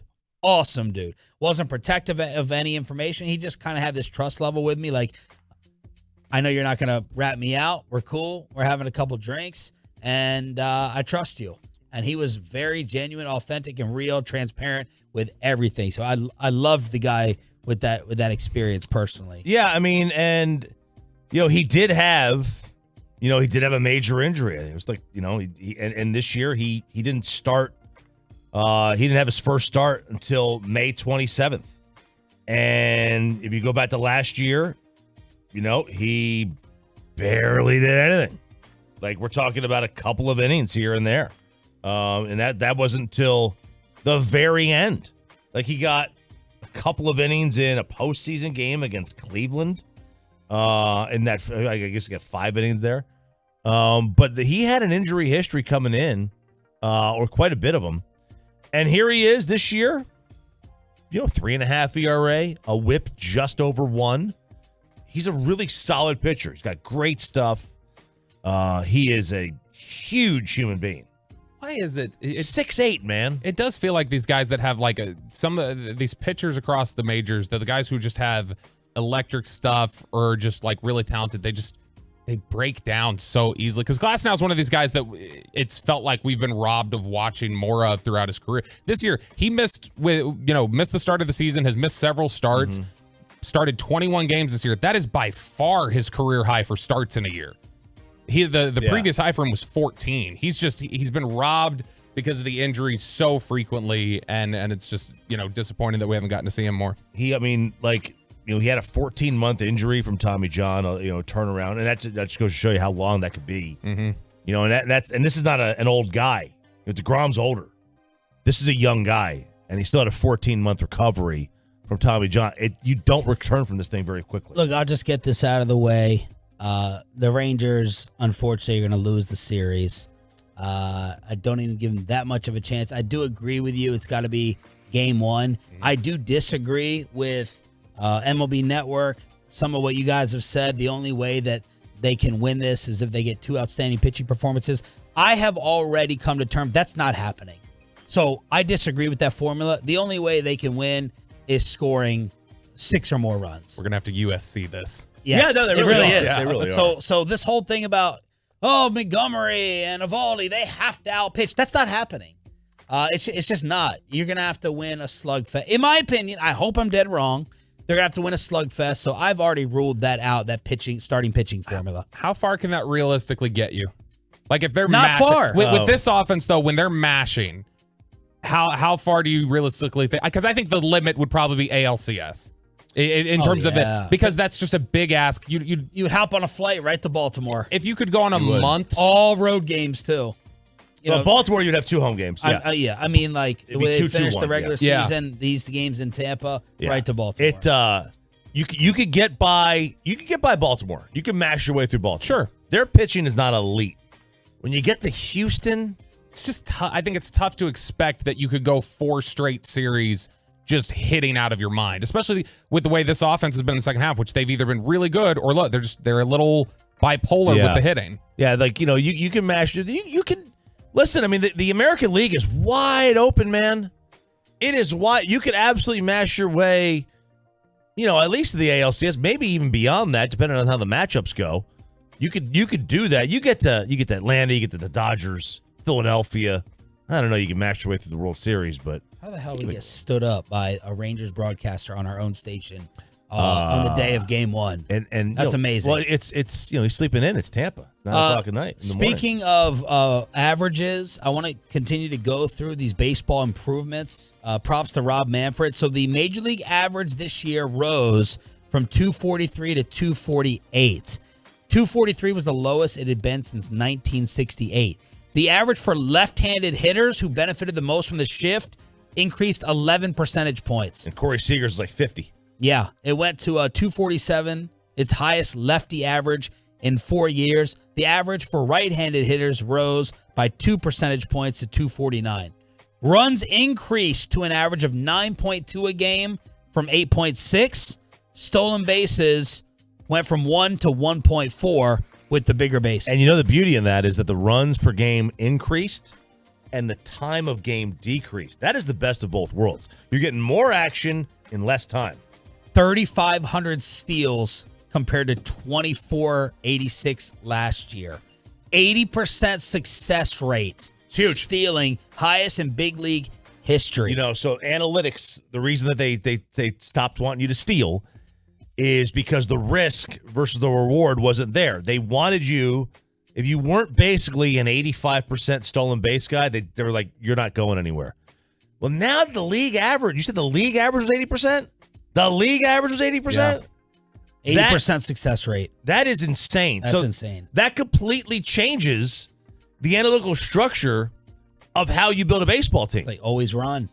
Yeah. I'd still like to see them go even further on the shift rules. Because I know they've tried it out in independent ball and stuff. I want to see them do the pizza slice rule, which is you basically draw the lines from second base and it becomes basically like you cannot be on this is a neutral zone that nobody can get into and you can't be on the opposite side of it. I think because they are still pseudo shifting and it's taken away some stuff at times. I would prefer if you just drew those lines and said this is where it is. There were 4 violations of the shift rule.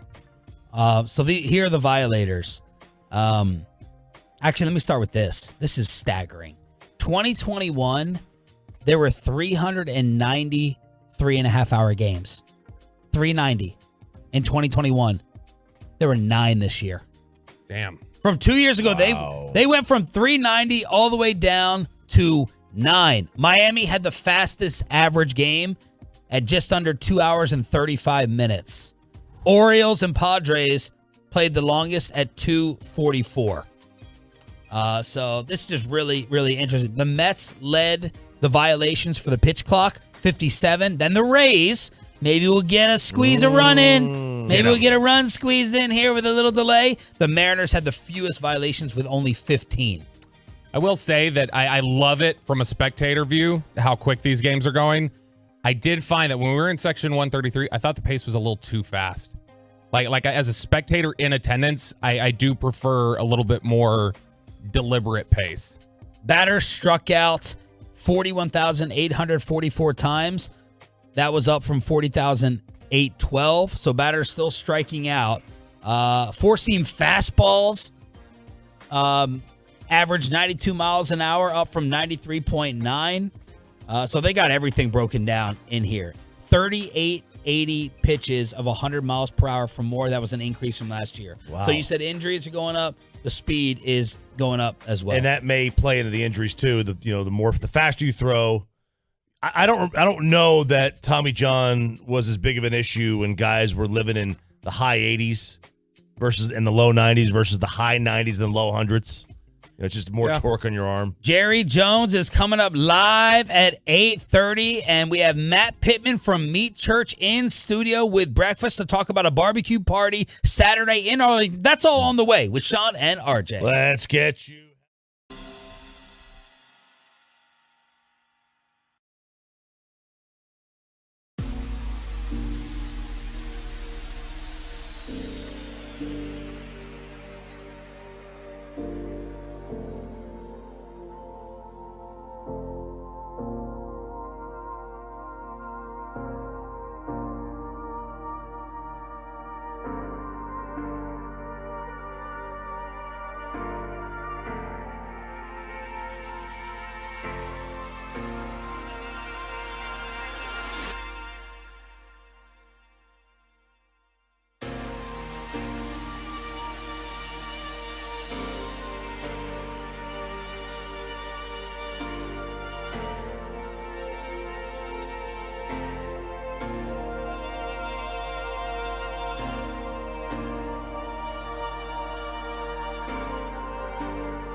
and Frankel are the go-to attorneys for car and truck wrecks in DFW. If you or a loved one have been in an accident, contact the Frankels for free at 214-333-3333 or go to truckwreck.com. Jones is going to throws near side. Ball picked up. Witherspoon comes near side, down the sidelines. Jones chasing him. He comes back inside, picks up blockers, still being chased. Witherspoon far side.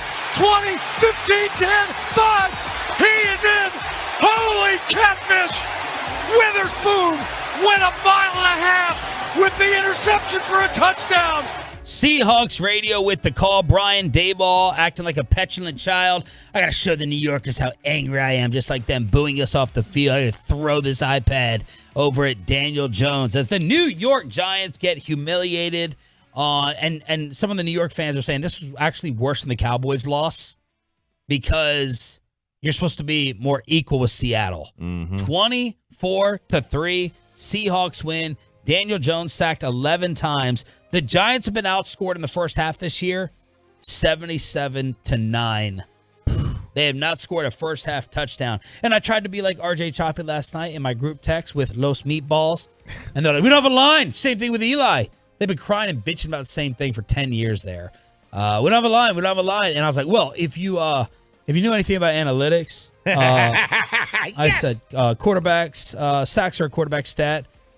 So Daniel Jones should be getting rid of the ball a lot faster. And you have a couple of Dak haters all up in my timeline saying, don't laugh too much. Dak would look exactly the same behind this offensive line. I mean, look, there is eventually By the way, sorry, Jerry Jones coming up at 8:30. There is a situation where the line is just so bad that I don't care who the hell the quarterback is. There were like 3 to 4 snaps where if something came out this morning that linemen were betting on the game or taking dives intentionally, I'm not even joking. That's how bad it was. Yeah. It was a free-for-all to get this poor guy killed. Yeah, I mean, like you get a bad offensive line and then you get into your backups, and then it gets even worse.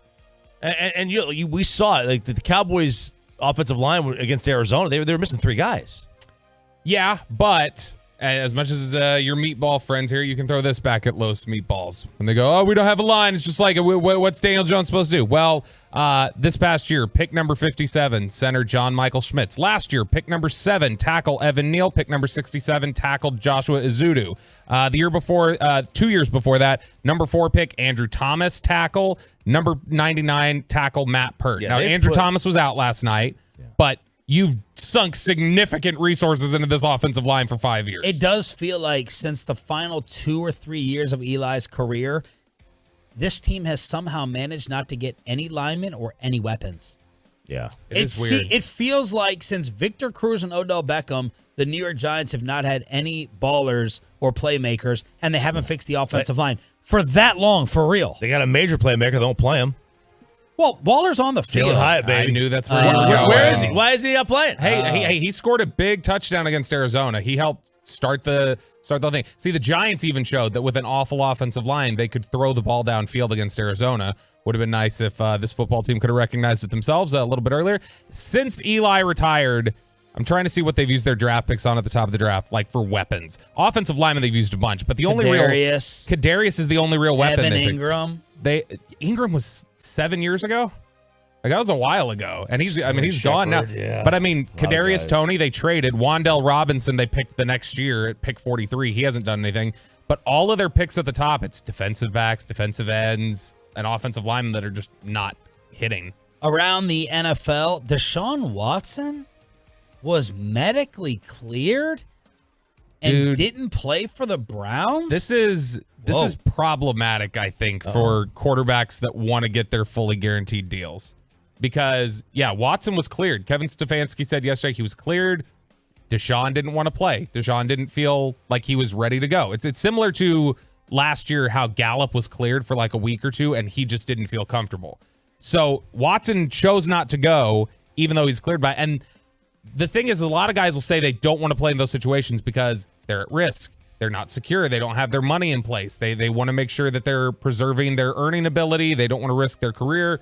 Watson got that assurance. He's the only one who did. Mm-hmm. He's the Jerry Jones of NFL quarterbacks. He's the one who should be. If you're cleared, get on out there, buddy. And as much as you didn't feel like yourself, if you were pulling a Zion, like, I just don't feel like Zion. I can't get out there until I feel like Zion. I'm sure you were better than what they threw out there. Because that was, Dorian Robinson-Thompson, that was something where he had 3 interceptions. He looked awful. It's interesting that a guy who gets that payday, that only harms the other quarterbacks that want the fully guaranteed deals, because teams will say, why? You'll sit out anyway. Meanwhile, the Bears' mess got even uglier. Matt Eberflus got caught lying about Chase Claypool. By the way, what type of problem child is Chase Claypool? Yeah, no kidding. Already got kicked out of Pittsburgh. They're done with him in Chicago. So he was inactive, and Eberflus told the media it was like the player's decision. Well, the Bears' PR guy told the media, no, he was kept home by the team. He was sent home. Eberflus gets caught in a lie, and yesterday he's like, I got to clear things up. I didn't necessarily get the statement right. Blah, blah, blah. And Chase Claypool is sounds like getting ready to be a former Bear. So what's the issue this year with coaches just not being able to get straight if a guy was sent home or if he went home on his own? Because that was the Stephon Diggs issue. It was the reverse. It was Sean McDermott saying, or same sort of thing, where Sean McDermott was saying, oh, he's left. We don't know where he is. And it's like, well, you sent him home. Same thing with Chase Claypool. He was sent home. But, man, he has absolutely been a massive problem. Did he have this rep coming out? Where did he play? Notre Dame. Then Pittsburgh, and then... Yeah, Pittsburgh, he developed that reputation. I don't remember it being his reputation at Notre Dame. I will say, when we had a weekend show a couple years ago that we were doing, and I said, what player just do you hate for no real reason you're not sure? Peyton saw this one coming. Peyton said his least favorite player in the NFL was Chase Claypool. Why? Fantasy? No, he thinks he's too good. He thinks he's better than anyone else, and really he's a scrub. I love it, Rodney Harrison. Mm-hmm. Tell him how it really he's special, but not the good special. 877. Wow. Okay, not that. How are you not fired yet? Not that. You guys. 877-881-1053 is the truckwreck.com text line. Matt Pittman from Meat Church will join us in studio at 9 o'clock. Patrick Walker, DallasCowboys.com. But I want to ask Jerry. First off, I know he's going to have Texas Rangers support. When's the last time Jerry played the lotto? When's the last time Jerry Jones and he firing Jimmy? And he couldn't even. Jerry Jones previews San Francisco next on The Fan. Let's get some hair put on top of your head. Our goal is to have the hair of Sean Sharif. That's the goal.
It is now time for the Jerry Jones Show on your home of America's team and Texas Rangers playoff baseball. It's 105.3 The Fan, and Jerry is brought to you by Ford. They are the best in Texas. Sean Shreve, RJ Choppy, and Bobby Bell with you. Good morning, Jerry. How are you? Hey, Sean, RJ, Bobby. It's good to be here. Little better feeling than last week at this time, isn't it? Oh, man. I just can't believe it. That much difference. I know I'm different, but my jokes are just funnier when we have a big weekend like we had. But seriously, it does feel good. And I must tell you, I was so apprehensive going into that game, have such respect for the Patriots and really have respect for them as we sit. And I really was almost like we were playing our first game. Let's see where we are, what we got. And, boy, we had some guys really come through, play, thought the coaches did an outstanding job. Jerry, you guys, even though you haven't, haven't been the Chiefs winning Super Bowls like left and right, you guys blow teams out at home a lot more frequently than the rest of the league does, especially the teams that are not nearly as good as you. What do you think the number one reason for that is? Well, I like our defense now. We're hard to handle defensively, and when we do get up, where we can really, if you will, get turnovers. And again, this is just almost obvious that it works this way. But when we step out there, we took that ball, we were planning to take the ball, planning to from the get-go. Mike had told me earlier that we were going to do a fake kick, and I'm going to do that very early. All of those things. Well, when your team's thinking about that, and then you do execute it, it lifts you up, just like it does a fan. And when you get the ball early to receivers, usually I've never heard of one that isn't said at some time, let's get him going early, hope he'll get some catches early, and when he does, he just has a better day. So I think it's how you start it. We had a good week of practice. We don't need to worry about having a good week this week. We'll have a good week of practice. So I think all of that fits in. Jerry, have you seen, or would it stun you to hear that after that game, people are sitting there trying to put Bill Belichick on a little hot seat? Well, I know that without specifically addressing Bill Belichick, I know that when you don't win, when you really, no matter if it's expected, then certainly you start hearing and people start thinking, and we're all only human, and our fans are human. And, boy, when that score doesn't turn out right, you get to looking at all of the negatives and emphasizing them. And that's where that comes from, and I expect it. Jerry Jones here on 105.3 The Fan. Jerry, what type of offensive changes did you see in terms of maybe going downfield a little bit more, opening things up a tiny bit? Dak was, I thought, fantastic, very aggressive to start. What were some of the offensive changes that you saw from Coach McCarthy? Well, I thought we did a really better job than maybe I could have thought we could do, but I thought we protected Dak really well. I had a lot of respect for their pass rush, but more importantly, I thought Dak was just really on, and I think that we could expect that type of execution from Dak and the receivers as we go forward. I don't think that was an aberration, and the more we are able to affect that passing game and get those guys, especially on what I call crossing routes, but the more we can get that done, then it'll open up our vertical even more so. And, of course, we've got guys that I think certainly after the other day, you see what some of these receivers can do for us.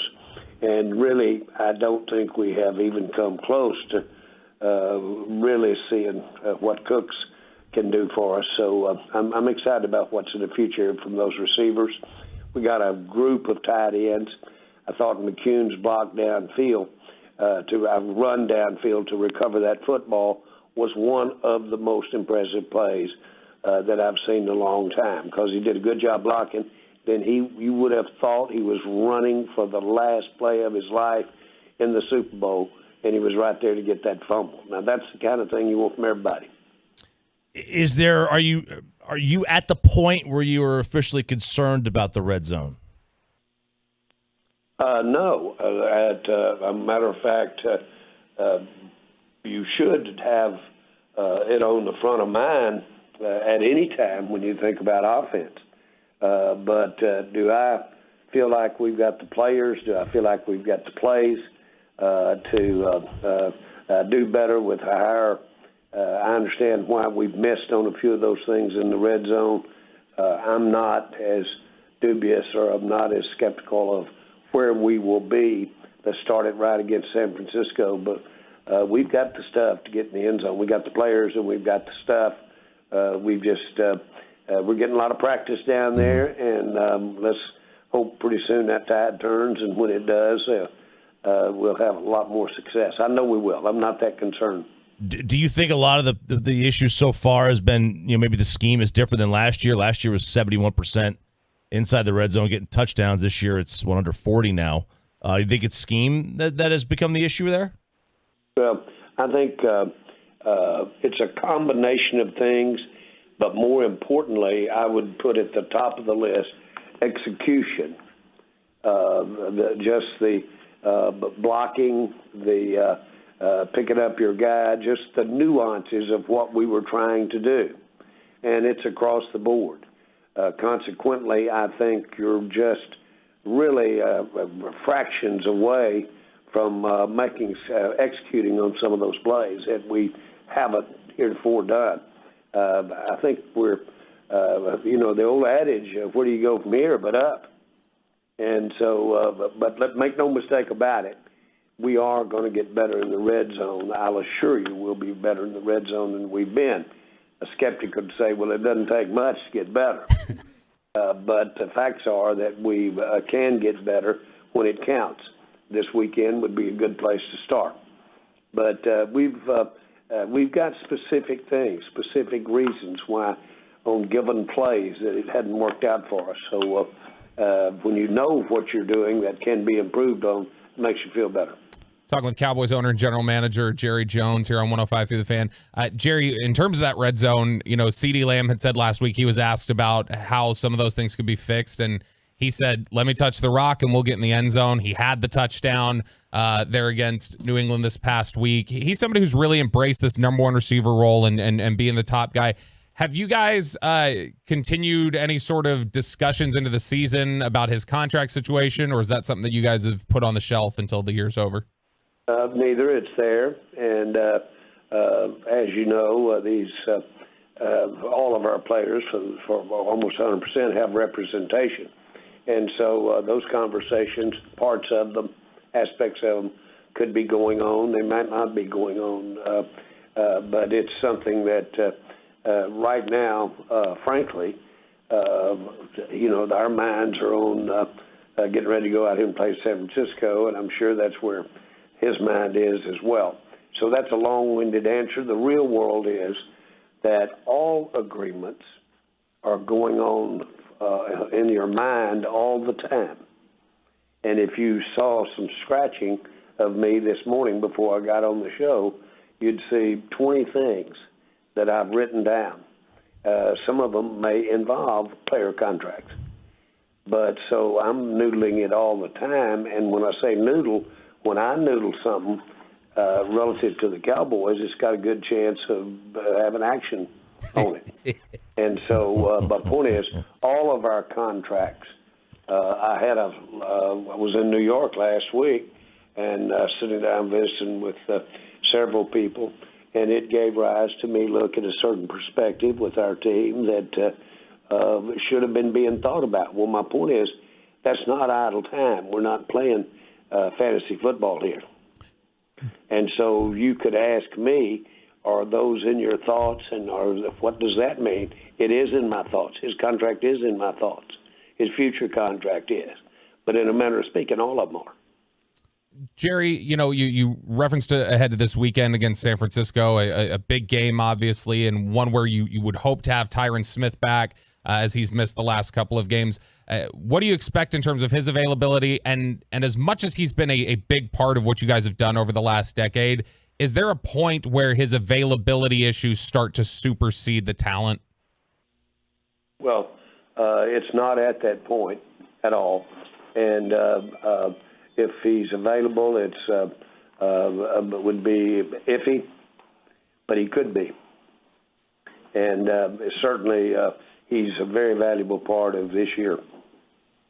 Jerry, and I would have foreseen the future as his agreement with him dictates. But no, he's at this morning. You need to think about him playing, and if he doesn't, then we're well prepared. If he's not. A couple other injuries we're watching this week: Micah Parsons, Zach Martin. Do you feel comfortable about their availability this weekend? I do. Yes, we'll practice. I'm not so sure we'll alter anything we would have done anyway, especially on a veteran like Zach. Jerry, I got one little small gripe I promised I would ask you before we move on to San Fran.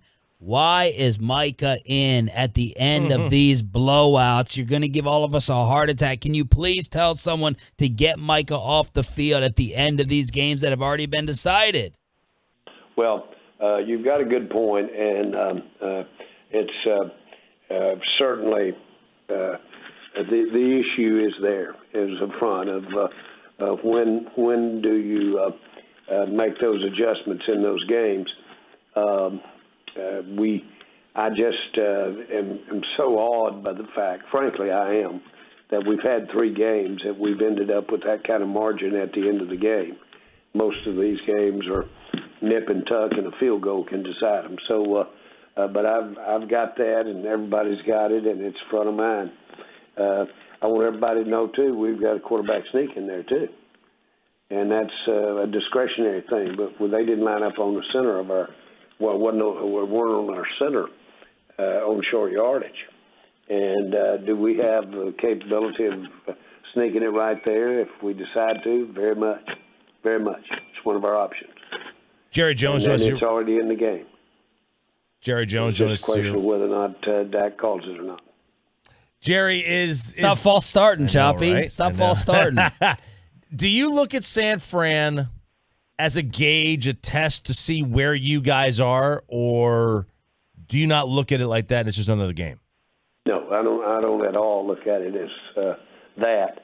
I look at it as we know they're one of, if not the teams that are playing the best right now, and they're solid in their personnel, so they're one of the best teams. And a win against them would be inspiring, and it would be substantive. So it's what it is. And we are going to have to go by them beginning Monday and Sunday, I think. But we're going to have to go by them Sunday.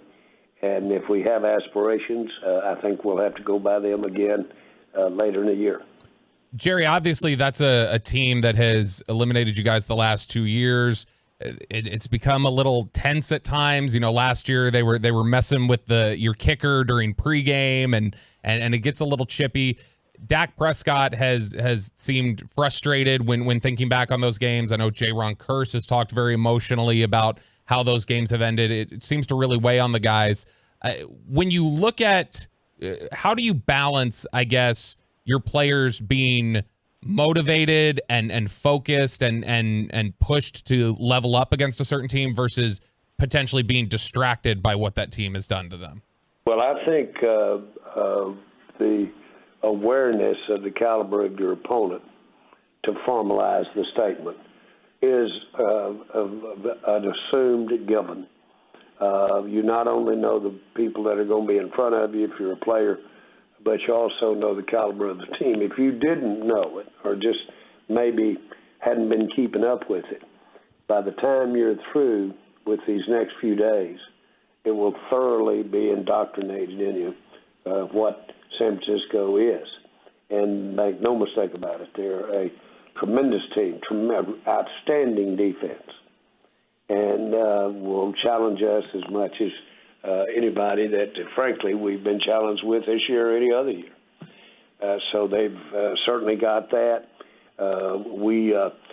Frankly, we need to worry about execution and need to worry about ourselves and not so much about what they are, because they are right now probably the most likely team to go in the Super Bowl. And but in order for them to get there, they've got to go by us, hopefully 2 times, if that's the way it falls in the playoffs. And we're in the playoffs, of course. But the bottom line is that you're playing the best. This is a certainly you don't need the game to tell you that you're playing the best, but you need the game to show you how you stack up against the best. That play that McCune made to go down and run all the way after he'd made his block and go all the way down and recover that fumble, we need to have all of our players playing like that and running that far down for the ball.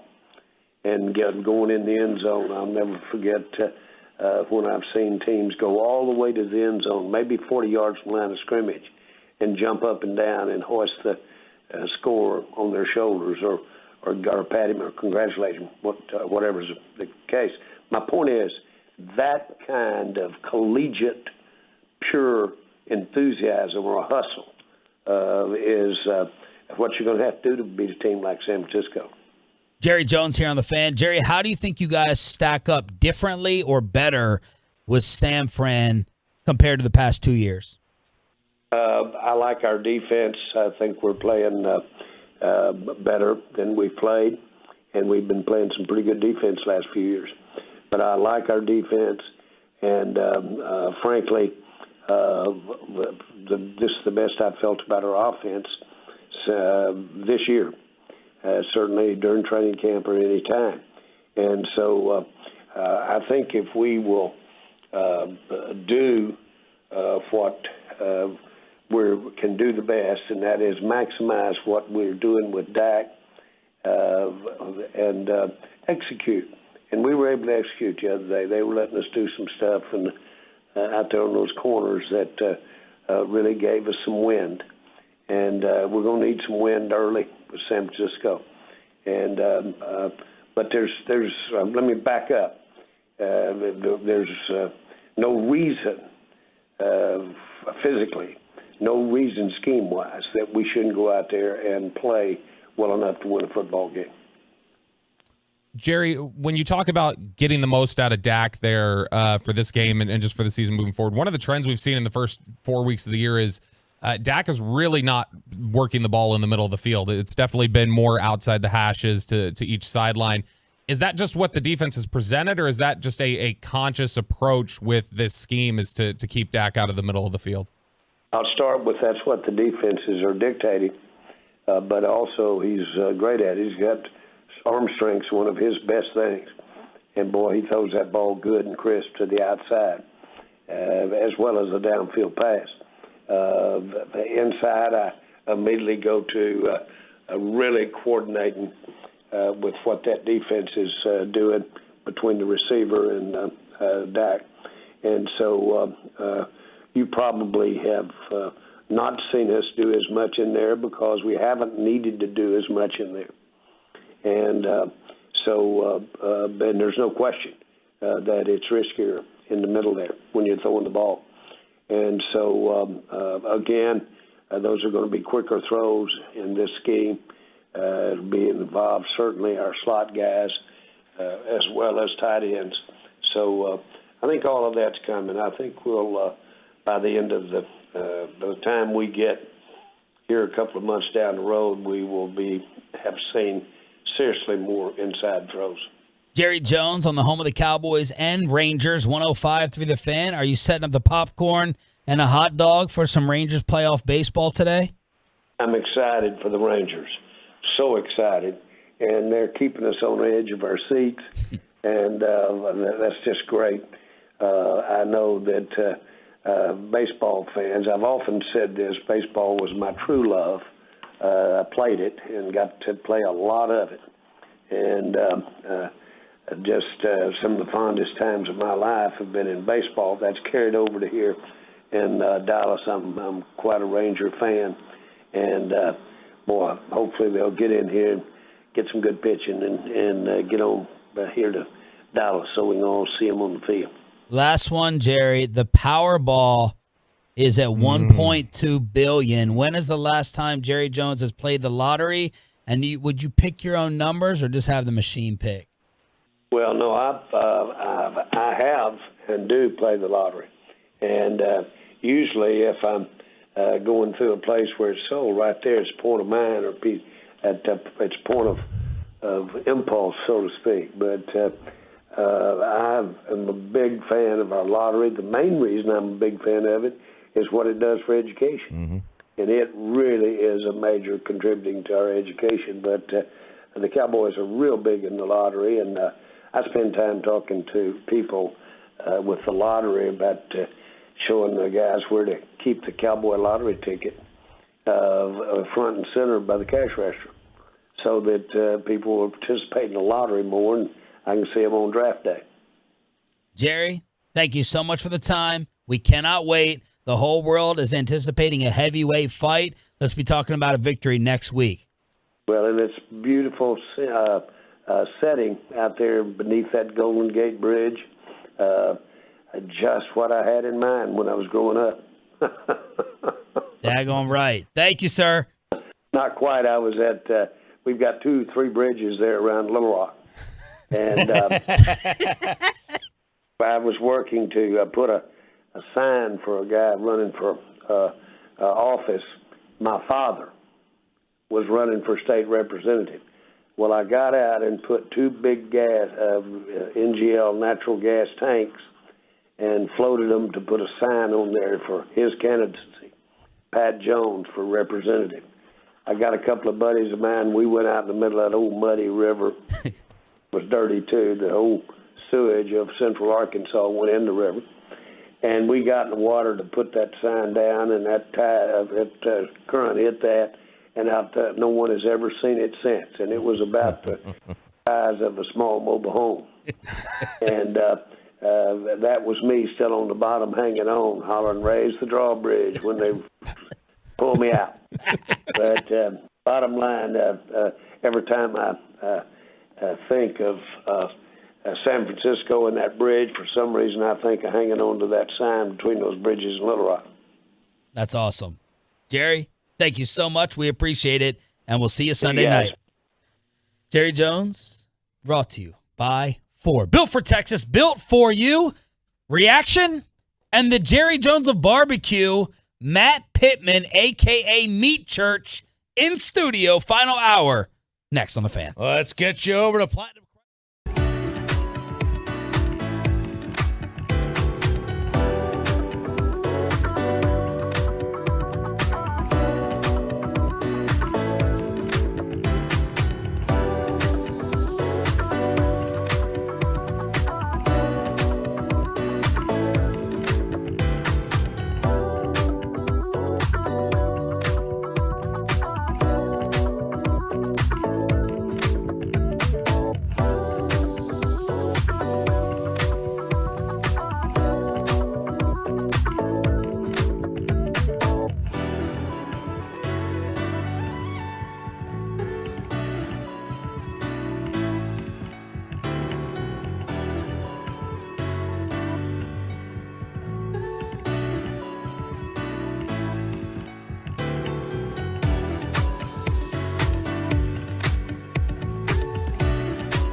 secured by DFWsecurity.com.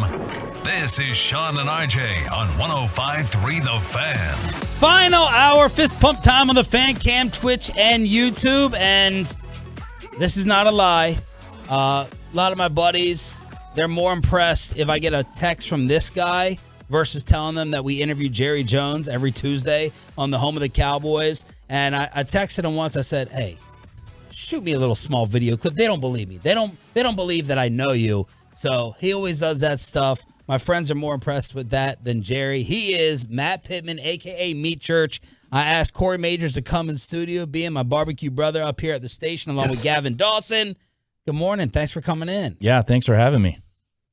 This is exciting. And you brought a Sharpie. Yeah, actually, I brought D's Nuts. That is one of Meat Church's many fine rubs. Yeah, you brought a rubbin too. Yeah. It's I had Honey Hog at the house too. I got both the Holy Gospel. I got everything at the house. Voodoo is my favorite to put on ribs, so I just wanted to throw. I'm nerding out right now. Sorry, I'm really excited to have you here. You're a rock star, man. This is great for my ego.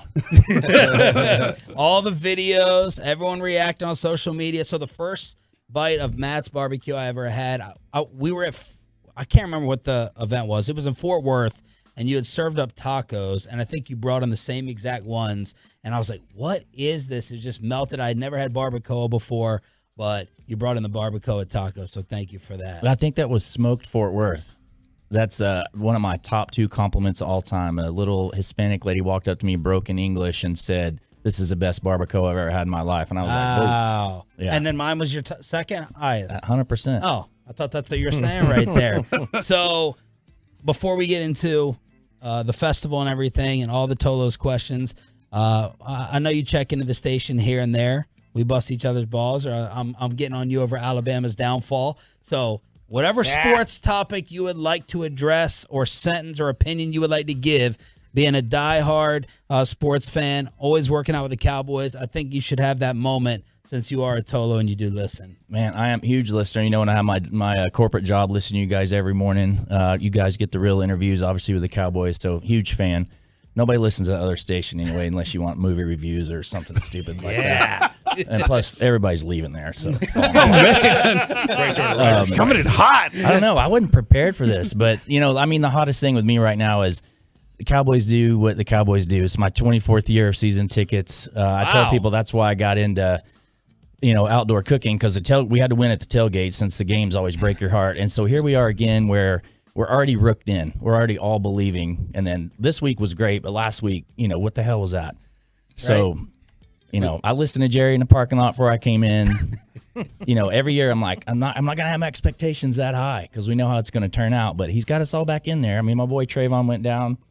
Hopefully we get past that, but we're rooked in, so here we go. Are there any particular Cowboys who are diehard into barbecue or have hit you up? I know you work with Aikman, so give us either the Cowboy or the biggest and coolest celebrity barbecue. My wife was in love with him because Spencer off of The Hills MTV. With the creepy flesh-colored beard? She goes, you know the guy that knows Spencer Pratt? But Joe Rogan? Yeah. Give us, come on, brag a little Is bit. Spidey still a thing? Are they still together? He's great, by the way. My wife was watching that last night. Yeah, he's awesome. Yeah. I mean, the absolute pinnacle, you already said it, was cooking for Aikman.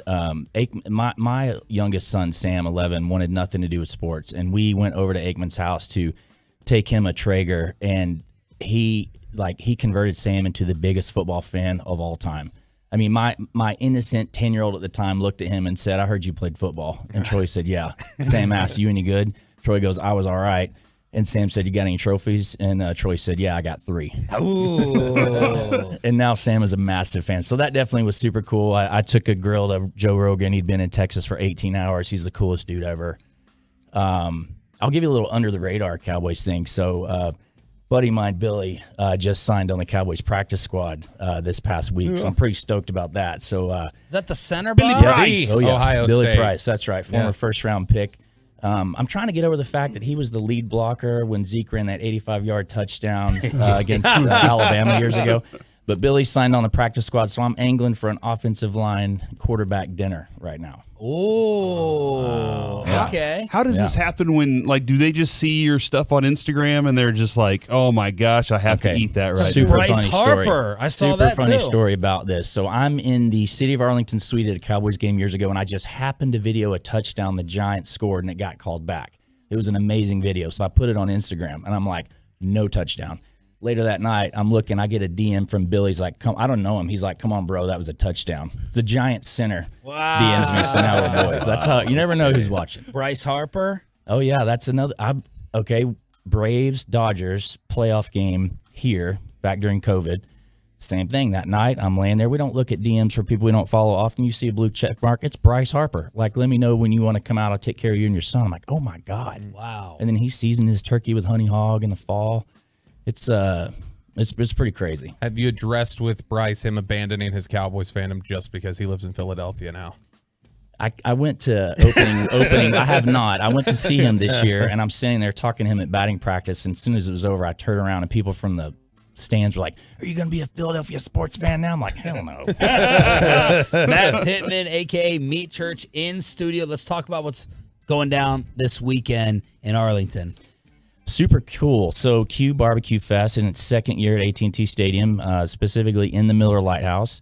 It's Saturday and Sunday. There's 3 different shifts, so you buy a ticket to one of the 3 shifts. So there's a ticket that gets you all-you-can-eat barbecue. There's a ticket that gets you all-you-can-eat barbecue plus all-you-can-drink and access to the Cowboys locker room, if you think that's cool. But it's really cool. They bring in pit masters from all over. Some you may not have heard of. Like there's a guy that played in the NFL for a few years that's now has a barbecue brand I've never met. There's a company coming in doing Ethiopian take on barbecue. A lot of unique flavors. A lot of really well-known people. A world champion, Tim Sheriff Blues Hog, he's coming in to cook. So you don't normally get access to people like that. There's a live fire event going on. Ton of music going on the whole time. I did it last year, and when they asked me again this year, I was super excited to do it. So it's a lot of fun. And it's a great family event, by the way. Yeah. So yesterday I was telling the wife, I don't want to bring Ollie. And she's like, no, it looks like a fun family event. Let's check out the videos. So we're going out there at 11. Nice. So it'll be an all-day affair for the 3 of us. Corey, you got to try to get out there because you're a smoker too. I want to go. I am taking Lucy up to Cleveland this weekend for her clinical trial. So it's like just terrible timing for me personally, but I'm going to be smelling from all the way in Cleveland. Everyone's going to be getting their smokers and stuff out there? Yeah, they actually have a company that brings them in I think for everybody, to be honest with you. And there's one other thing they're not advertising. I feel like I can say it on the radio. There's actually a 4th shift Sunday night during the Cowboys watch party. And so they're actually they'll be selling their barbecue at that. But if you go out there for the watch party Sunday night, you can actually get the barbecue as well. We debate this a lot. This tends to come up when we're on here. What would be the biggest barbecue sin in your mind? Great question. I mean, the biggest thing is people think that they can do it quicker than they really should. And the number one call I get is like, I'm having a party at 6. My brisket's not ready. What do I do? And there's no shortcuts. I texted him that. I'm like, I'm in the middle of the cook. Hit me back, please. Yeah. Do you think it's too much? One of our guys here at the station, Will Chambers, when Sean was having a cookout, he made brisket, and Will didn't even try the brisket before. He just dumped barbecue sauce all over it. Do you have to taste the brisket before saucing? Barbecue sauce ain't a thing in Texas. So yeah, that shouldn't happen. What is the number one most popular video you've made or created recipe wise? Pretty funny you asked that. Last summer, this trend came out called smoked shotgun shells, and I do all this tailgating stuff, obviously. And I'd noticed it's manicotti shell, stuffed with sausage and things like that, wrapped in bacon. And cooked, and so it had kind of popped up over the summer. Yeah. Ugh. Yeah. Oh yeah. It actually worked. Just a vessel for the meat. Yeah, it's good. So I made them down in Florida, and I was like, when I get home, I need to make a video real quick because no one has done this yet. And I looked this week, and it's got 2.2 million views. Wow. So yeah. One of them that got about 80 views from me is because you 80 yourself? Yeah, because I needed to know the recipe and everything. Is last year's turkey, the maple bacon or the maple bourbon turkey. You're using TX whiskey. That's my favorite anyway. Yeah. So, but I was like, I got to try this. This is the one. I did the Alabama white sauce the year before. Oh, yeah. Father-in-law loved it. father-in-law's back. I said, I got to do this one too. The whole family shows up, and they lost their minds. That thing was amazing. I had 2 people at the Cowboys game on Sunday pull me aside and say, I love your turkey video. So funny you say that. But my emphasis throughout the year, I put more emphasis during holidays and holiday cooking. So we have, I think, 17 or 18 turkey videos. We sell a turkey brine. That's ends up being our number 1 product in the fall. So I'm big on holiday cooking because that's why Meat Churches, we say it's about bringing people together to make great memories around good food. And, years down the road, you won't remember how you cooked it or what you did. It'll be like the time you had. And so that's important around the holidays. Matt Pittman here in Studio 105.3 The Fan. And I also have a lot of texts coming in from the barbecue community. Crossbuck, tell Matt I said hello. Brandon Hurtado. Oh, yeah. So they're all giving their shout outs. And Mike Bassick just texted me, my co-host on the show. And so I was at Mike Bassick's wedding. He said, he said to ask him how his wedding was. What? I was the +1 to Bassick's wedding. What? Yeah. Wow. So it wasn't you that knew him. No. My ex-wife went to school with, I'm trying to think, I can't remember his name, or with his wife. So, yeah, I came on the show with, him too, with right? Gavin a couple years ago and was like, hey, by the way, I was at your wedding. Wow. Okay. Was he as crazy then as he is now? I just remember there was a Cleveland Indians jersey by the cake. That's all I remember. Was he as bald then as he is now? I don't think so. All right. So compare, you travel all around. You got all the videos, of course. Texas barbecue compared to everywhere else differs how, tops out why. Just compare regions while living here. And you're from Bama. Yeah, I travel around teaching barbecue. I teach a class in Sweden. It was 11 hours, and awesome. I covered all the regions of barbecue that particular day. That was the goal of the class. And I tell people, I love all the different regions, and I appreciate them for why they do it that way. I'll give you examples. Like in Alabama at Dreamland, they cook ribs at direct fire 4 feet over the ground. I would never cook ribs that way, but I understand why they do it. I always joke about Kansas City. The whole argument about Kansas City versus Texas is a joke. The only thing Kansas City has is a burn-in. That's cute and all. We've got brisket and beef ribs. But the Texas barbecue is king. It's not debatable. When you travel the world, you see Joe's Texas barbecue. Like, everybody wants to be Texas style. So it's all about the beef. It's not just seasoned with salt and pepper. It's mostly salt and pepper. No barbecue sauce, as I mentioned earlier. Cooked with post oak, generally, maybe mesquite. Just the simplicity of it. And with beef, I think is superior to everything else. What do you say to the pellet haters? I used to be one, and we talked about that earlier. I was, I worked with Big Green Egg for a long time, still have a Big Green Egg. Most people know that I've worked with Traeger going on 6 years now. If your budget can afford it, you should get them all. But the thing about a pellet grill, this isn't debatable either. They will allow you to cook outside more often than you otherwise would, because you can come home on a Tuesday night, pop it on, play with your kids, change your clothes, bam, you're cooking. Different tools for different circumstances. People know me. I don't hate on however you choose to cook, whatever your grill is. As long as you're outside cooking, I'm happy. One of the things that I really enjoy watching is like the Bourdain style experience shows where they're like setting up stuff and cooking all day. And you're talking about, family coming together, people coming together to cook and eat and everything.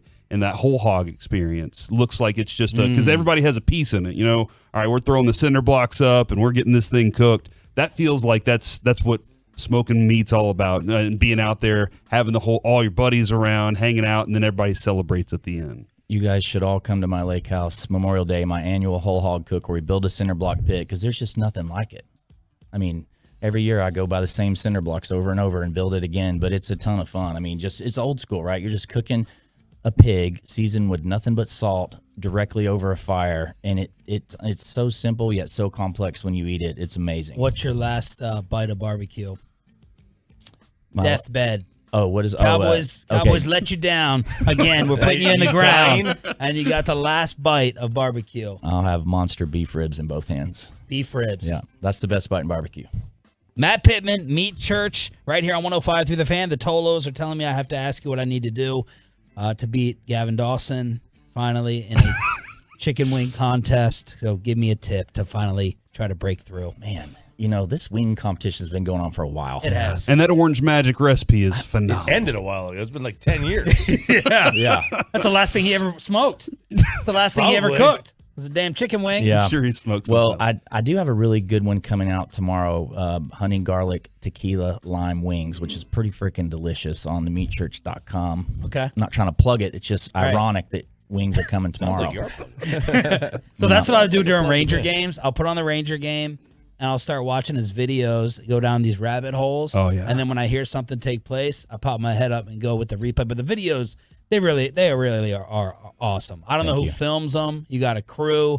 You got your big fancy shop, all your merchandise. Tell us what you brought in here today. So I brought my barbacoa, which is it's beef cheek seasoned Simply Meat Church Holy Cow. I smoke it for a few hours and then I put it in a pan, a little bit of broth, a little bit of beef broth with some garlic and onions, and I let it just basically roll all night in that.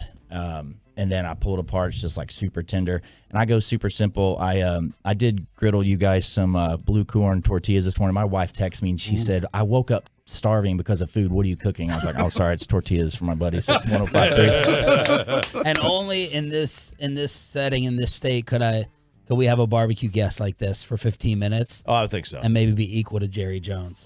So and people be just as excited. I know. It's fan mail. It's crazy. It really is insane. Tell us again what's happening this weekend and how they can join us. So Q Barbecue Fest at the Miller Lite House at AT&T Stadium. You can go to qbbqfest.com.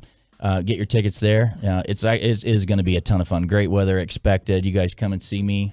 It'll be a lot of fun. You're going to be sipping on some stuff? Oh, yeah. Copious amounts of Miller Lite.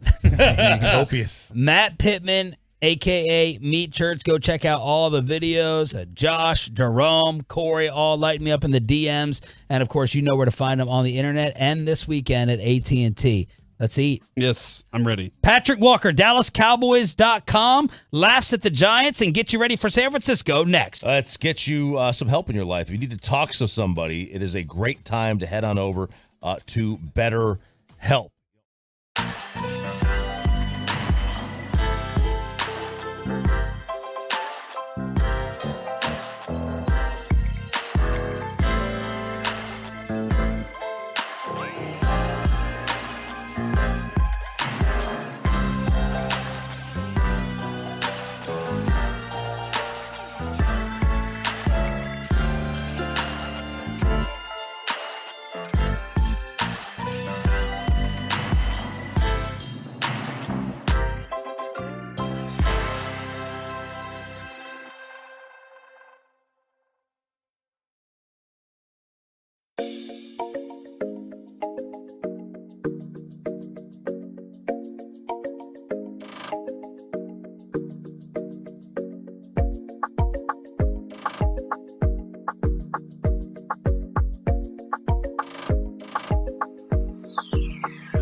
lawyers Frankel and Frankel. Life is unpredictable. Accidents happen. Frankel and Frankel are the go-to attorneys for car and truck wrecks and DFW. If you or a loved one have been in an accident, contact the Frankels for free at 214-333-3333 or go to truckwreck.com. Pulls away to his right side, looking to the end zone, fires a dart in the back of the end zone. DK, does he have his feet in? He does! Touchdown!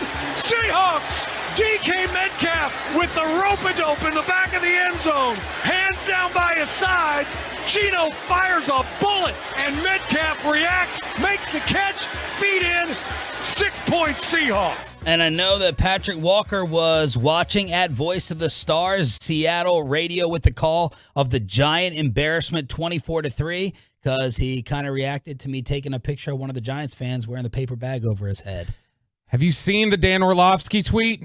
Oh, no. What happened? Have you seen it, Sean? Patrick. I have not, because I don't mess with that guy, because I like to stay smart. So yeah. So Orlovsky, who obviously big Daniel Jones guy, that was one of the things that caused the big fight. This was his tweet just a couple hours ago. Thanks to Tolo Joseph for tagging us on this. Was shocked when the Giants took DJ at 6.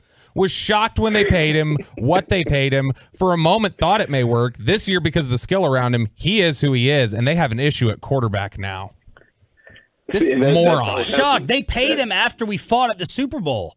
They paid him after he had him over Dak Prescott heading into the playoffs last year. This is why, if I had blank you money, the first thing I'm doing is hiring a private investigator to ruin this guy's life. I cannot stand this moron. Well, I mean, you could do that for several of them. I mean, because the way they waffle back and forth, you think they're from Belgium. Yeah. I mean, on one note, it's this is my guy, and a lot of times, obviously, you guys and I know what happens in the green rooms on those national shows is a lot of those talking points are force-fed to them or spoon-fed to them, and this is what you're going to stand on today, no matter what you believe. This is what's going to get the ratings, the viewers, the clicks, the engagement. And then when you have them having to walk that back because, Daniel Jones or whomever the subject might be completely just, wets the bed on a consistent basis, well, see, now you start to kind of see what these guys are really thinking. But then you start to wonder to yourself, is this what they're really thinking? Because the problem is you never know which point or which talking point is actually theirs because of what's been spoon-fed to them in the past. So once the credibility is gone, it's gone. So I'm not surprised that he's jumping ship. And if Daniel Jones has a great game next week, which I don't know that he would, considering who he's about to go against, but if he does, then you'll see Orlovsky and those other guys jump right back on it. But I mean, somebody should really check on Tiki Barber at this point. I mean, wellness check for that guy. Has he walked back on set since he stormed out? He walked back on the Jets? 30 minutes later. He walked back on. Okay. I did see that. That was funny. Can't take what you dish out. That's a shame. And it's like they forget that we have the internet. Like, I think a lot of people do forget. Like, I especially like now, people under the age of 50 shouldn't forget that. But like, there are people like that are older that do forget that things that get on the internet generally stay there forever. Yeah, I mean, Orlovsky forgot the depth of the end zone. So, I mean, I can see how he'd forget something like the internet. What did you think of that game last night? I thought it was hilarious. There's no other way for me to put it. I thought it was utterly hilarious. And just when you thought the Giants couldn't be more of an embarrassment to themselves, when you talk about the Cowboys marching in the regular season opener and slapping them with a 40-0 final score, here come the Seahawks and 11 sacks. 11 sacks. Daniel Jones is just passing the ball away like candy. And I could see some people saying, well, the reason that happened is because he was under such duress. That's fair. But then if you go back and you look at his interceptions, I mean, those were just bad decisions. Just bad decisions. Not necessarily because the guy was draped over him. It was just a bad decision. So, I mean, there's nothing going well for the Giants right now, which obviously works in the favor of the Cowboys and everyone else in the NFC East. But, I mean, and when you see Brian Daboll, who's a fiery guy in and of himself, he goes over and he's trying to, coach up Daniel Jones, and DJ won't even look up at him from the iPad, and then Daboll just kind of tosses his iPad to the side as if he was, it felt like you were watching a dad walk into a room trying to get his son's attention, and the son is like, I'm not looking up from this Fortnite. I don't care what you're talking about. I'm playing Fortnite, Dad. I'm on Roblox, and that's where we are. It's an embarrassment for the Giants, which works in the Cowboys' favor. But it's also surprising because, I mean, you talk about people standing on their takes. I thought the Giants, going into this season in year 2 under Brian Daboll, I thought the Giants would be competitive. I obviously believe that the Eagles and the Cowboys are the front runners, continue to be the front runners for the NFC East, with the Commanders being able to make some noise. But I thought the Giants would at least make some noise. They're not even making noise unless whimpering is constitutes as the noise they're making. So, yeah, I mean, you hate to see it, but you love to see it. Do you think Seattle is a team that the Cowboys may need to keep an eye on? I'd say yes. I wouldn't put them in the same echelon as the Eagles and the 49ers, which is the echelon that I believe the Cowboys are in. Those are the top three teams in the NFC. And I don't think that's up for discussion. But I do think when you start to talk about these tier 2 teams who can really make things challenging for other teams in the conference, yeah, I think Seattle has to be up there because, I mean, look at the talent they have. The defense is starting to come on strong. Obviously, look at what they did last night. Geno Smith, he's showing that he was not a flash in the pan and getting the Seahawks to pay him after he had a resurgent season with them. And they got the weapons, DK Metcalf and Tyler Lockett. You know, they have a capable backfield. And then at head coach, I mean, you have a cerebral guy in Pete Carroll that's not entirely dissimilar from what you would face with Bill Belichick. So, I mean, the Seattle Seahawks, they are definitely going to be a problem in the NFC West. And I think they can be a problem in the NFC on the whole. That's just one of those teams where you don't want to meet them at the wrong time. Patrick Walker, brought to you by the WinStar World Casino and Resort. Proud to be the casino of the Dallas Cowboys. Please game responsibly from DallasCowboys.com. What angle are you going to be focusing on this week in previewing San Fran? I'm so curious about Brock Purdy because there's a lot of hype surrounding him, and justifiably so when you look at what he's done since he was given the starting role on the back end of last season. And unfortunately, he was lost in the conference championship, and that's why they ended up losing to the Philadelphia Eagles. But here he is. He's back on the field. They're 4-0. You know, he's not necessarily making any mistakes in the air. He has no interceptions. So I was kind of wondering how he fared against, the perception versus the reality, because the perception is, the Cowboys and Dak Prescott, and they're struggling to get things going on offense. But there's a whole ton of praise about, what Christian McCaffrey is doing out there, rightfully so. Brandon Ayuk is coming on strong. Deebo Samuel, still Deebo Samuel. Here's a couple things I dug up really quickly. I wanted to do a Dak to Purdy comparison. I just wanted to see if the perception is bared out by the numbers, and they're not. They're not. Dak Prescott, 908 passing yards. Brock Purdy, 1,019 passing yards. Okay, give Purdy roughly a 100-plus yard gain on that one. 4 touchdowns for Dak Prescott to 5 touchdowns for Brock Purdy. Okay, they're right there neck and neck. And if you give Schoonmaker that touchdown that he should have had, then it's 5 touchdowns. 1 interception for Dak Prescott, no interceptions for Brock Purdy. Okay, neck and neck. Sacked 6 times has Dak Prescott been. Sacked 7 times has Brock Purdy been. Okay, neck and neck. But here's what's interesting. Dak Prescott, 0 fumbles. Purdy has 4 fumbles. He only lost 1, but he's fumbled it 4 times, which tells me that if this Cowboys defense can get back there, which I believe they can, again, he's been sacked 6 times on the season, he'll put the church's money on the ground. Then the question is, can you pick up the money? And I believe the Cowboys can. Obviously, they lead the league in takeaways. So that's really what I'm looking at. Obviously, everybody's going to circle around Christian McCaffrey, and rightfully so. I think that goes without saying. That's the low-hanging fruit. But when you start to look at this QB to QB comparison, this offense to offense comparison, the perception is that the 49ers are far ahead and already more established in what they want to do in 2023 than the Cowboys are. But if you look at the numbers, that's not true. Pat, I said in the post-game show on Sunday that I don't think San Francisco is in Dallas's head, but I think they're on their mind and have been pretty consistently over the last year and a half. That they have an awareness. They have a sense of there's something that they have to right, wrongs that they have to right, especially for a lot of these veteran leaders, the way they talk about it. How big of a psyche and a morale lift will it be if they're able to go into Santa Clara this weekend and win? Massive, gargantuan. Like you said, and you put it very well, I don't think that the Niners are in their head, so to speak, but they are definitely in the forefront of the mind and have been since January. I spoke with LVE post-game after they dismantled Bill Belichick and the Patriots and, asked him how soon do you turn the page to looking at the San Francisco 49ers, and he admitted, he said, I had this one circled.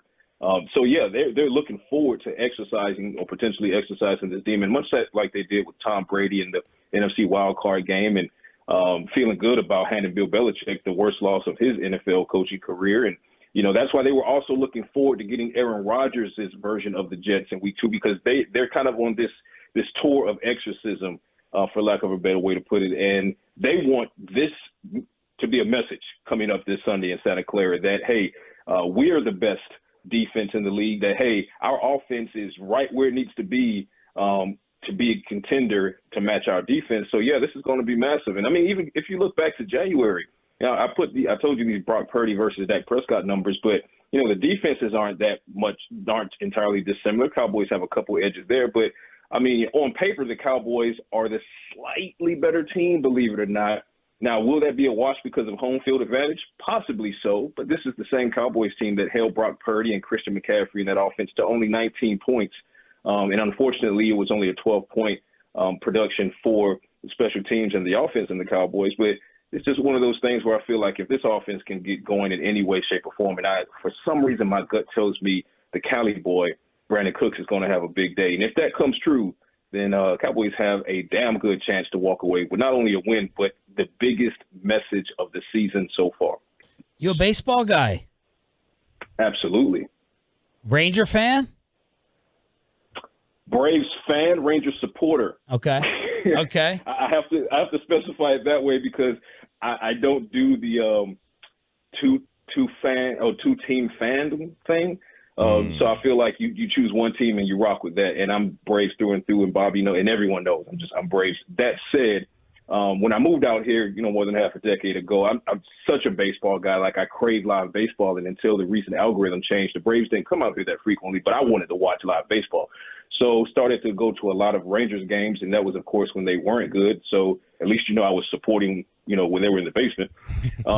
And then just throughout that and seeing them, the bounce back and the turnaround they've had from last year to this year with the new skipper, and then you go and make moves like bringing in Corey Seager and Marcus Semien a couple years ago. And, I mean, some rough patches this year. Obviously, you guys have had some cold streaks, but you've done just enough to get where you need to get, which is in the playoffs. And, yes, do I wish that you had handled the Astros in that last series so that you could have ended up winning this division? Absolutely, because no one likes those trash can bangers. But handled. Fact is, you are.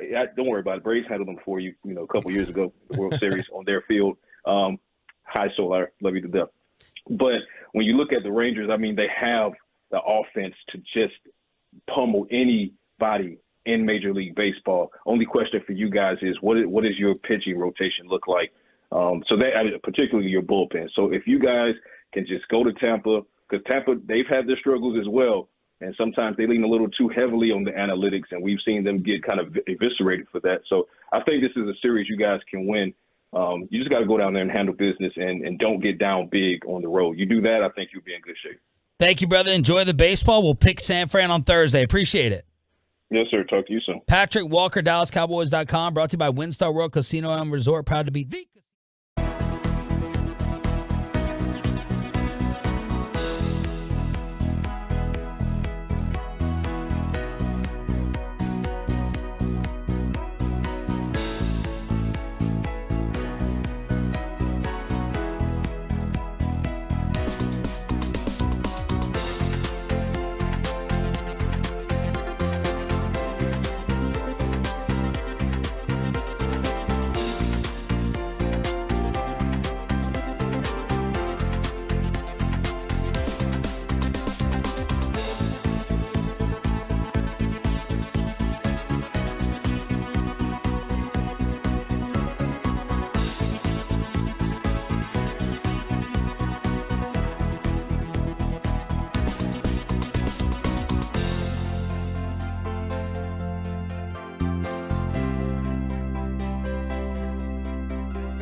And segment here brought to you by Classic Chevrolet. Texas, it's Classic Truck Month at Classic Chevrolet. Like you, grit runs deep. They're determined to get you the toughest trucks with the biggest savings. Over 300 new Silverados on the ground. Unprecedented one-time offers. Claim yours before it's all gone. This is Texas. This is Classic Chevrolet. Find new roads. Your attention, please.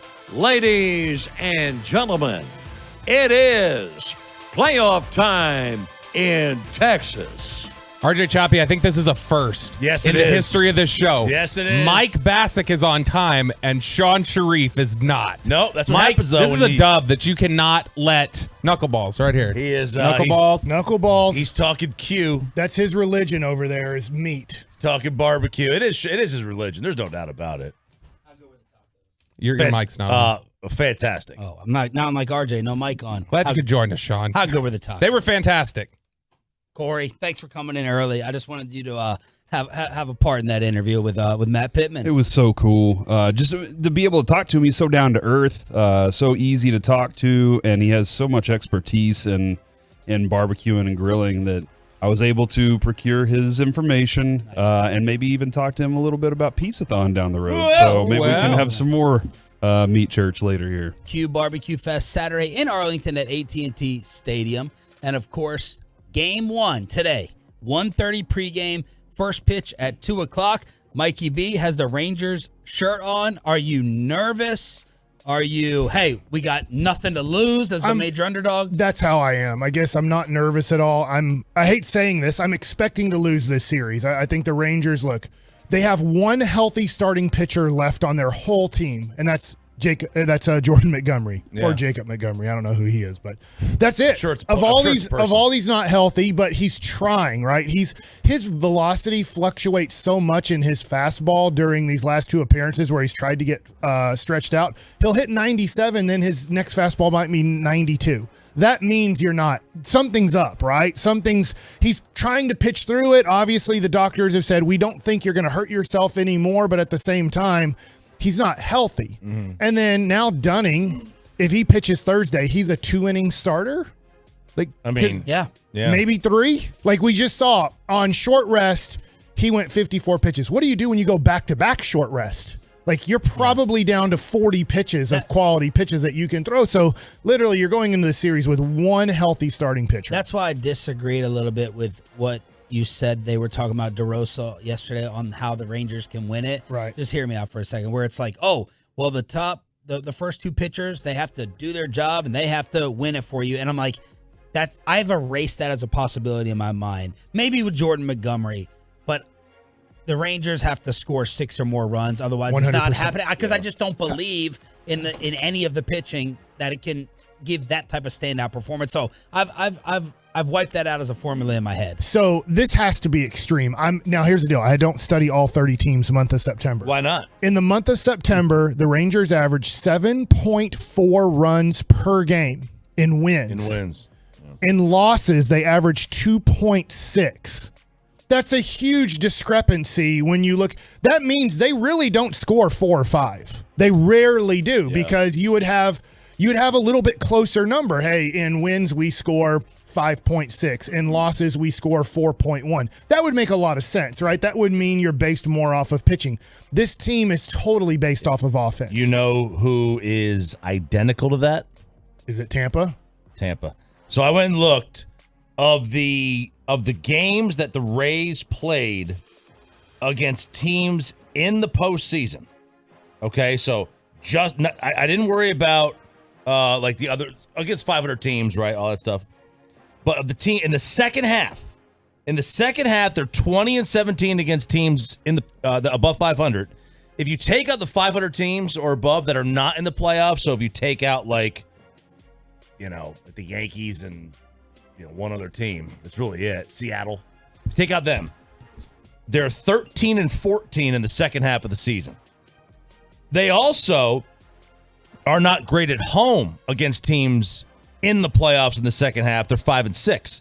And they're just averaging 2.52 runs per game in those losses against teams above 500.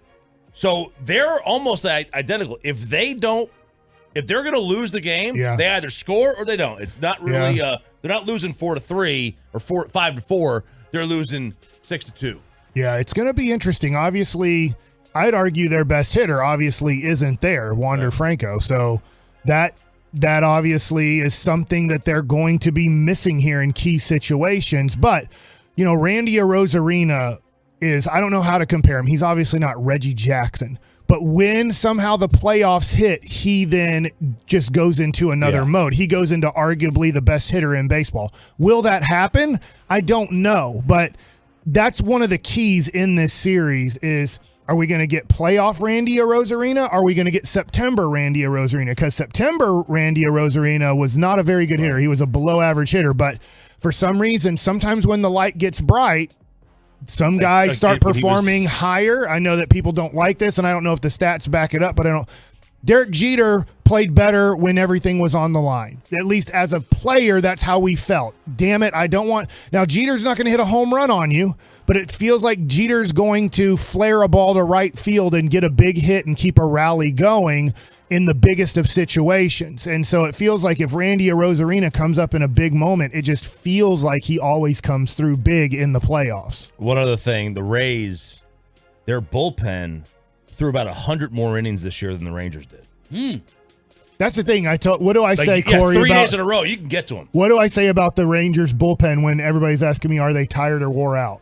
The bullpen wears itself out. The bullpen wears, like usually starting pitching will be like, oh, you only went 4 innings. We had to throw a bullpen. Well, the bullpen's like, hey, I couldn't get this inning done. So the next guy has to come in. A lot and of get Ranger the third starters would actually be great. They would go 6 innings, which is a long start in today's game. But then we bring in a dude for the 7th, and he can't get out of the 7th. So we have to bring in a dude to clean out the 7th inning. And then we're like, all right, because you had to do that, can you also pitch the 8th? Well, he only gets 1 out in the 8th and walks a guy and gives up a double. So now we have to bring in another guy to get out of that situation. And then we pitch a dude in the 9th, and hopefully he gets out of that. And you're like, we used 4 or 5 bullpen guys when the plan was to use 2 or 3. Which is also like this wild card round. I heard Bobby say it yesterday, like how unserious baseball is about the wild card round because you're night to night, you're back to back to back, and that's gonna kill this bullpen. If they have to do a game today where they go to the bullpen and stretch it out in a number of different ways. Tomorrow, what's left? Are you? Right. And then Thursday, you're like, hey, we're on 2 days rest. Get back out there. If you get to the Thursday game, you have an advantage from the standpoint of their pen being wasted, or worn out because of the top 12 teams in bullpen innings pitch. Only 2 of them made the playoffs. How differently are we talking about this if they're not this seed in this position? Like you're starting off. I still think they'd be in a tough situation because you'd still look at this. Montgomery's pitching great. Nobody's pitching better than him going into the playoffs. Now, will that continue in the playoffs? Nobody I don't know. In all of baseball. Okay. If you look at his last 3 or 4 starts, it's like a 0.6 ERA. I mean, he has just been dominant going into the playoffs. Will he continue that? It's going to be tough. They're playing at noon today on Texas time. What I mean by that is they've been on the West Coast for a week. Their bodies are not on East Coast time right now. We've noticed that in football a lot. When a team from the West Coast plays a noon game, and they're not playing like all these games on the West Coast, they're just trying to get their body ready for a noon game, which feels like a 9 a.m. game to all the West Coast teams. And it's always kind of, I think Choppy probably knows it because of betting. Like if you see a West Coast team playing a noon game on Sunday, that's a sign of they might not be ready to play because their clock is like, this is freaking 9 a.m. we're starting a football game at. And so for the Rangers, this feels more like a noon start for them on short rest because you just don't go on 10-game, 11-day road trips where you go L.A. to Seattle to Tampa. They know that it would destroy a team doing that last series. Interesting you asked that because it actually is the reverse. East Coast teams going to West and playing a noon West Coast game. Their circadian sleep rhythm thinks it's like 4 o'clock and they're ready for a nap. It's like the body so like the teams going East generally do better than the teams. It's not great either way. Yeah. You don't want to go East, but you'd rather go East than be East, go West. But if they were playing in a 5-game series, they get the bye, they won the last game of the year, we'd be all excited, but you'd still look at it and go, all right, Montgomery's pitching great. Evaldi's not. Evaldi came back and did not get anywhere close to the person that we saw in the first half of the season. And then you have Dane Dunning. Dane Dunning's solid, but Choppy does bring up this point. It's a valid point. When we think of the Braves won the division, was it 14 years in a row? Might have been 16. Like it was something crazy from 1991 till 2006 approximately. they had some guys that weren't strikeout pitchers. And then in the playoffs, the Cy Youngs of Tom Glavine, the Cy Youngs of Greg Maddux, I'm not taking anything away from them. Hall of Famers, great. Smoltz was the guy. Smoltz was their best guy because in these playoff games, you do need some swing and miss situations. Dane Dunning's not a swing and miss guy. It doesn't mean he can't pitch for you, but if you're going into a divisional round, you'd go, Dane is not what you'd consider a big-time playoff pitcher. Tyler Glasnow does look like one, right? The dude brings it out 100. He gets a lot of swing and misses. Montgomery isn't a guy who gets tons of swings and misses, so it'll be interesting today. But even if it was, we're playing in the divisional round, I don't know if they'd be favored whoever they would play because their starting pitching is depleted. Their bullpen is, I hate saying this, it's just factual. It's the worst out of all the playoff teams. So that makes it very tough to win playoff series. We have any advantage? Is it just the offense? I mean, manager. Bochy. Nathaniel Lowe's experience with Tampa Bay and the insider. We probably have better stars than them. Yeah. Simeon, is there a guy that you consider better than Simeon? And there's definitely not a guy better than Seager on their team. There's not. If Seager's right, I'm a little concerned that when he got hit in the wrist, that kind of messed with him just a little bit. But I hope he fights through it. Like the advantage could be, and this look, like you play the percentages. But the Rays are pretty locked into their philosophies of third time through the order. So the philosophy of, hey, Glasnow's rolling. Yeah. But it's third time through the order. We can get him out of here by the 6th inning or whatever. Whereas Bochy may go, all right, you know what? He's dominant. He's at 73 pitches. Let's let him go. Kevin, you know, the Rays don't necessarily do that. Right. So the advantage is not necessarily an advantage. In Game 6 of a World Series. The advantage isn't necessarily an advantage that you have over them that's tangible. It's you just let them F up themselves. Well, the positive, I guess, besides Glasnow's last start, 5 innings, 0 earned, he gave up 4, 6, and 4 in the 3 outings before that. So this has been his worst month out of the last, 4. He had 1 start in May, and this has been his worst month of the season. Let's see how it unfolds today. 1:30 pregame. First pitch at 2 o'clock. K&C will get you there for the start of Rangers playoff baseball. The Masterpiece is next on The Fan.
Odyssey app.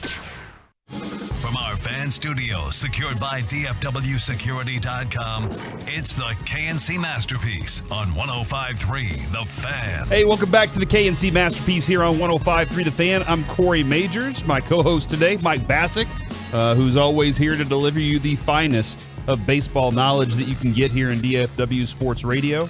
Mike, I'm different. I grew up in East Dallas. Went to Bryan Adams High School with Kenyon Martin. I went to UNT later on. Went to Richland College. And my claim to fame in baseball. Which one first? Richland College first. Got my associate's degree there. And then I finished up at UNT in the journalism department. My claim to fame is I hit 7 home runs in my tryout at Richland College. And every other hit went to the fence. And the coach said, I don't need any more first basemen and DH hitters. And so I quit baseball after that, Mike. And so that was it. And then I got to face you one time, and I hit 400 off of you, and it was a glorious day. And I really appreciate you grooving those. You made contact. Let's not worry about that, Mike. The important part is that we got baseball underway today, and we're excited about it right now. Like it's happening right here on 105.3 The Fan at 2:08 today. Baseball in the playoffs. The Rangers are back at it. 877-881-1053. How excited are you for that right now? Very excited. I'm going to enjoy it. Obviously, if you just listen to Crosstalk, I'm not expecting the Rangers to win this series. I hope they do. I'm rooting for them. Are you prepping for the worst, like emotionally? Is that what you're dealing with? Yeah, I think so, because look, I think there's certain expectations. If the Braves don't win the World Series, that's a failure. Like, I hate saying that, but it's true. They're the best team in baseball by far. So, look, they have a bye. But if the Braves don't beat, let's say, I don't know who they're playing in the next round, but they don't beat the Dodgers in the NLCS, that's a failure. Honestly, the Dodgers, if they don't beat the Braves and win the World Series, that's a failure in a way, because that's all they do. They make the playoffs every year. So it's you either win the World Series or it was a failure of a year. There's certain expectations on certain teams. It's weird in the American League because the Baltimore Orioles, by the way, they're going to have the manager of the year. I know people are like, hey, I think Boch should win manager of the year. What Bochy did to take a 96 or 98 loss team, I think it's 96, but to take a team that almost lost 100 games and had lost 100 games the year before and make the playoffs, phenomenal. There's a dude, Brandon Hyde, who took a team that nobody thought they could do anything this year. They're like, hey, they're an improving team. They're a young team. Let's see what happens with all these young guys, Gunnar Henderson, Adley Rushman. Maybe they'll call up the Rodriguez kid, stuff like this. And they had the best record in the American League. That's manager of the year. Bochy's going to finish second in that, just like Seager's going to finish second from Ohtani. That's amazing. But I don't know what expectations Baltimore has. It's their first time ever in the playoffs with a whole bunch of rookies to third-year guys for the most part. So, in a weird way, I don't know what the expectations are with other teams. I know Tampa, for instance, won 99 games. Tampa's been in the playoffs, is it 5 years in a row from what I understand? Yeah, I believe so, yeah. If they lose at home to Texas in this series, if Texas moves on, it's a failure in the playoffs for them. They're going to be writing stories going, what the hell happened? How could you lose to a team with this many injuries with the bullpen that they have? If the Rangers lose this series, whether it's Evan Grant or whoever's writing about the Texas Rangers, they're going to write, hey, man, that was a hell of a year. You went from 90-plus losses to 90 wins. You made the playoffs. You obviously went into the playoffs super hurt. Max Scherzer out. Nathan Eovaldi not healthy as your number 2. Dane Dunning throwing on a second short rest situation if there is a game 3. The bullpen was just a mess throughout the season that didn't really get corrected at the end of the year. You're hoping that 4 or 5 guys could really get going. I will say Leclerc's awesome. Leclerc's your closer in this series. Chapman's your setup guy, but Chapman's been up and down at best for the month of September. And then you have nobody else that you really know what they can or can't do. So I would say it's not a failure at all if you lose this series, which in a way kind of feels good that you're going in going, hell, we're supposed to lose this. Let's see if we can upset the Tampa Bay Rays and make it to the next round. They catch a spark. This is what you go back and look at the San Francisco team, Mike, that we talk about. 2010. They caught fire at the right time, right? Like everything went right. Now, obviously they had some great bullpen people step up and step in those big moments because the Rangers had great bats at the plate.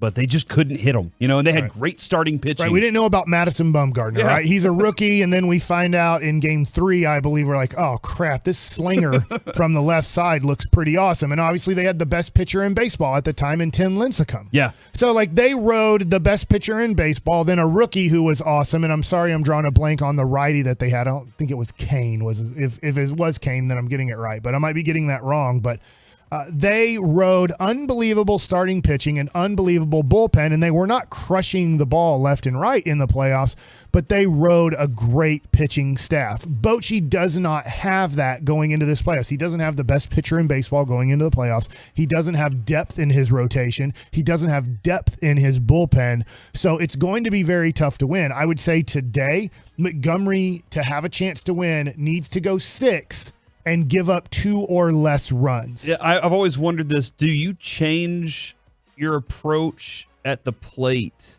Yes. In playoffs? Yes. Are we gonna see more pitches from the starting pitcher then? Is that the idea, is try to get them to throw more pitches? Yes and no. Okay. I think that it goes to, how Babe Loffenberg talks about time of possession?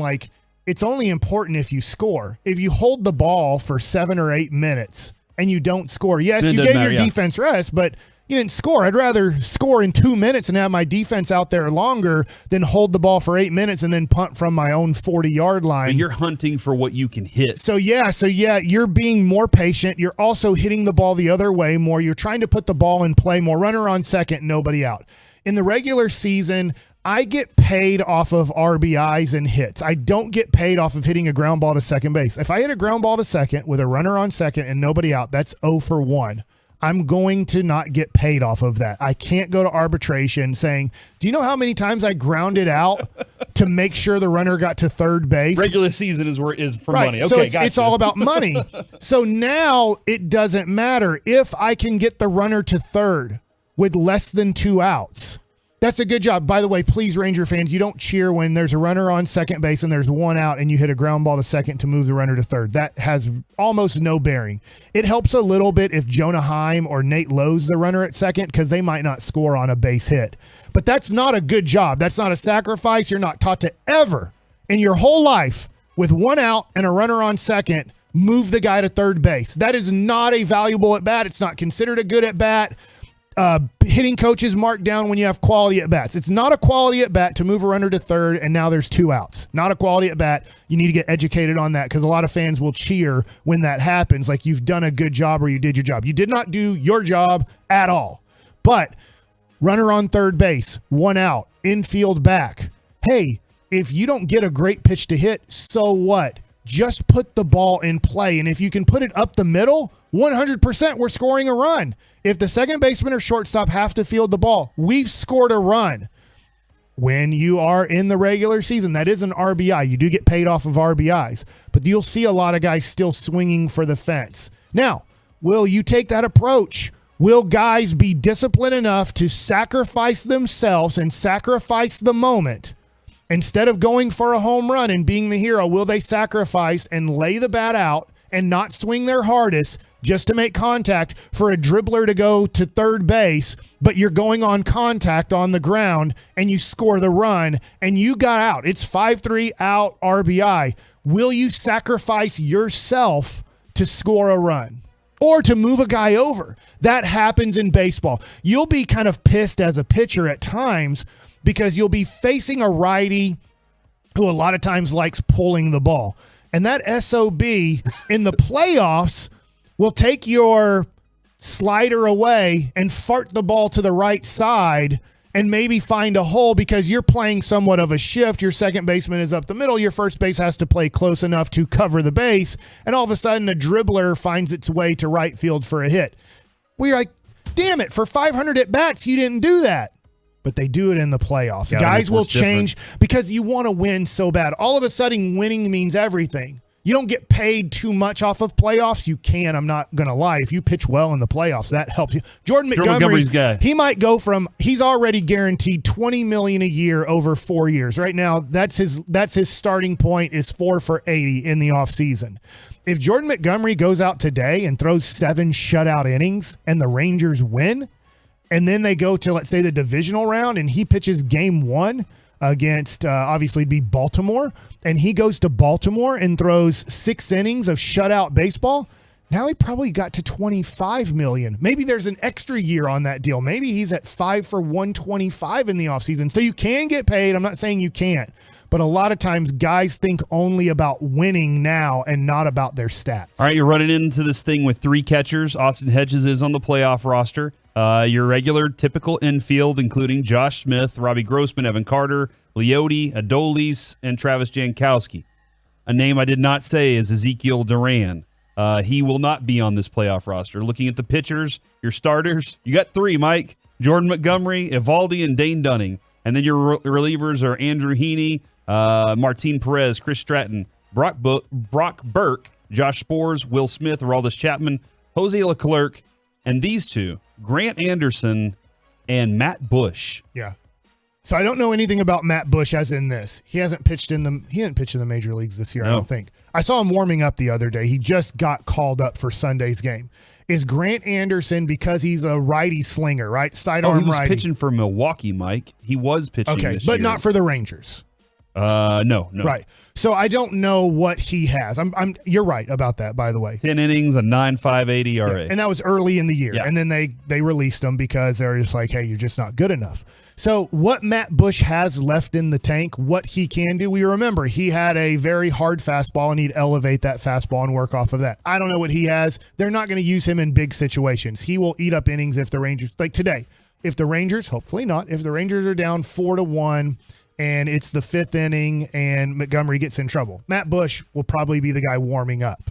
That will be the guy coming in.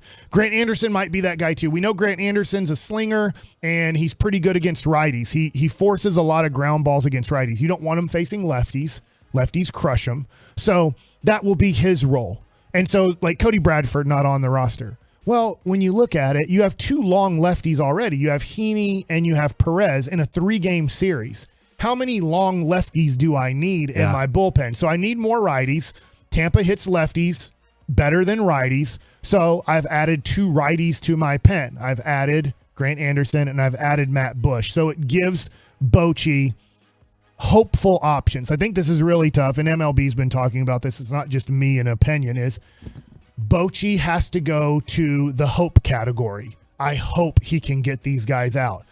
I do think when you go to the other side, Tampa has guys, we know they will get these guys out in these situations. You know what I like about that, though, Mike? Because if the guys do come through in those situations, you start to believe in that hope. On the other side, if you know they can do it and our guys go up there and patiently take pitches and then drive one opposite field, then they start wondering, holy crap, can we get these guys out? They start fearing. They start going, I can't get Corey Seager out. I can't get Nathaniel Lowe out. None of this is working right now. All the stuff we used to do all season long doesn't work out. So I got faith in the Rangers that even though they don't know with some of their guys, that they know they can take some of those dudes out. You know what'll be interesting is Randy Arozarena and Adolis Garcia are best friends. They grew up in Cuba together. They love the light. Can you imagine if they feed off of each other? Now, it won't be good for Randy Arozarena to have a good series.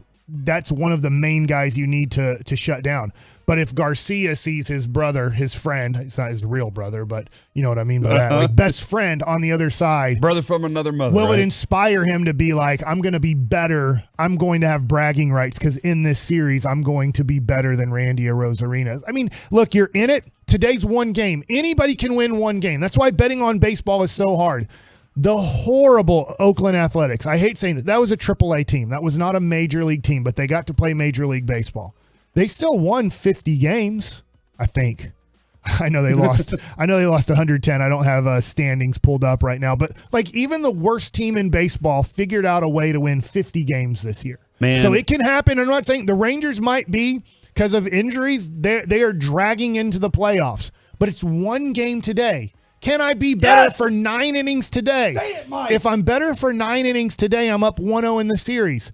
Can I be better for 9 innings on Wednesday or Thursday? If I can figure out a way, I don't have to be a better team than Tampa. That's right. Can I just be a better team for 9 innings today? And if I accomplish that, I'm up in the series 1-0. That's what I'm talking about, Mike Bassick. That's what I'm saying. 5-0 in Tampa. The Rangers have never lost a playoff game in Tampa. Today Don't is ask our all that record here at matters. home, but it doesn't matter. Don't We're worry not about playing that. Tampa. We're at not home. playing here. Don't worry about that at all. All right, so we do got the game coming up at 2:08. Will be first pitch. We'll lead you all the way up until 1:30 right here on this station on 105.3 The Fan. Also, don't forget, I know I've been talking about Old 75. Everybody going out there. This is going to be another away game. It's going to be a Sunday night game at Old 75 in Richardson, and KG and Reggie are going to be there in my stead. I got to go up to Cleveland with Lucy for the weekend, so KG and Reggie are going to take care of that for us. They're going to be there for the Cowboys and the other team, and so it's going to be a lot of fun. San Francisco. And so it's going to be a lot of fun. Y'all get out there on Sunday for that. All right, coming up next, Mike asks all the football questions. We do it next on The Fan.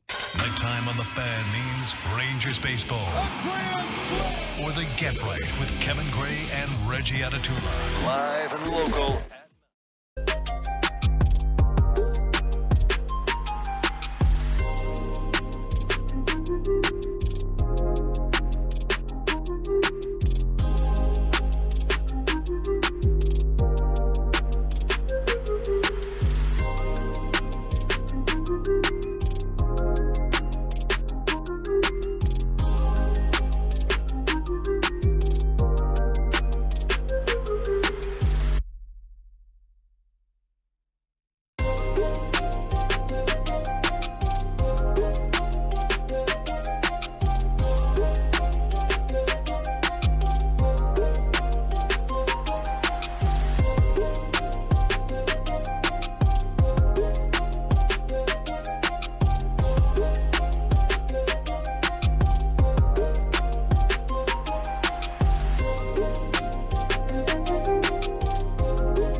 Wisconsin. This segment of the KNC Masterpiece is brought to you by the personal injury lawyers Frankel and Frankel. Life is unpredictable. Accidents happen. Frankel and Frankel are the go-to attorneys for car and truck wrecks in DFW. If you or a loved one has been in an accident, contact Frankel and Frankel for a free consultation at truckwreck.com or call 214-333-3333. Back here on the KNC Masterpiece on 105.3 The Fan, Corey Majors, Mike Bassick. We got Alton Medford in with us today as well. And for those asking where Kevin is, he's healing. We got a room for him. He's getting better. Yeah, he's got a balcony. It's been 3 days. Yeah. He left Sunday. Was it Saturday or Sunday? Sunday-ish. Yeah. So he'll be doing that. I texted him Saturday, and I said, good luck. You can do it. And he said, thanks. And so hopefully, he has the powder situation. Hopefully he'll be back with us soon is the plan. So for everybody asking, he is in a safe place right now. Yes. I think.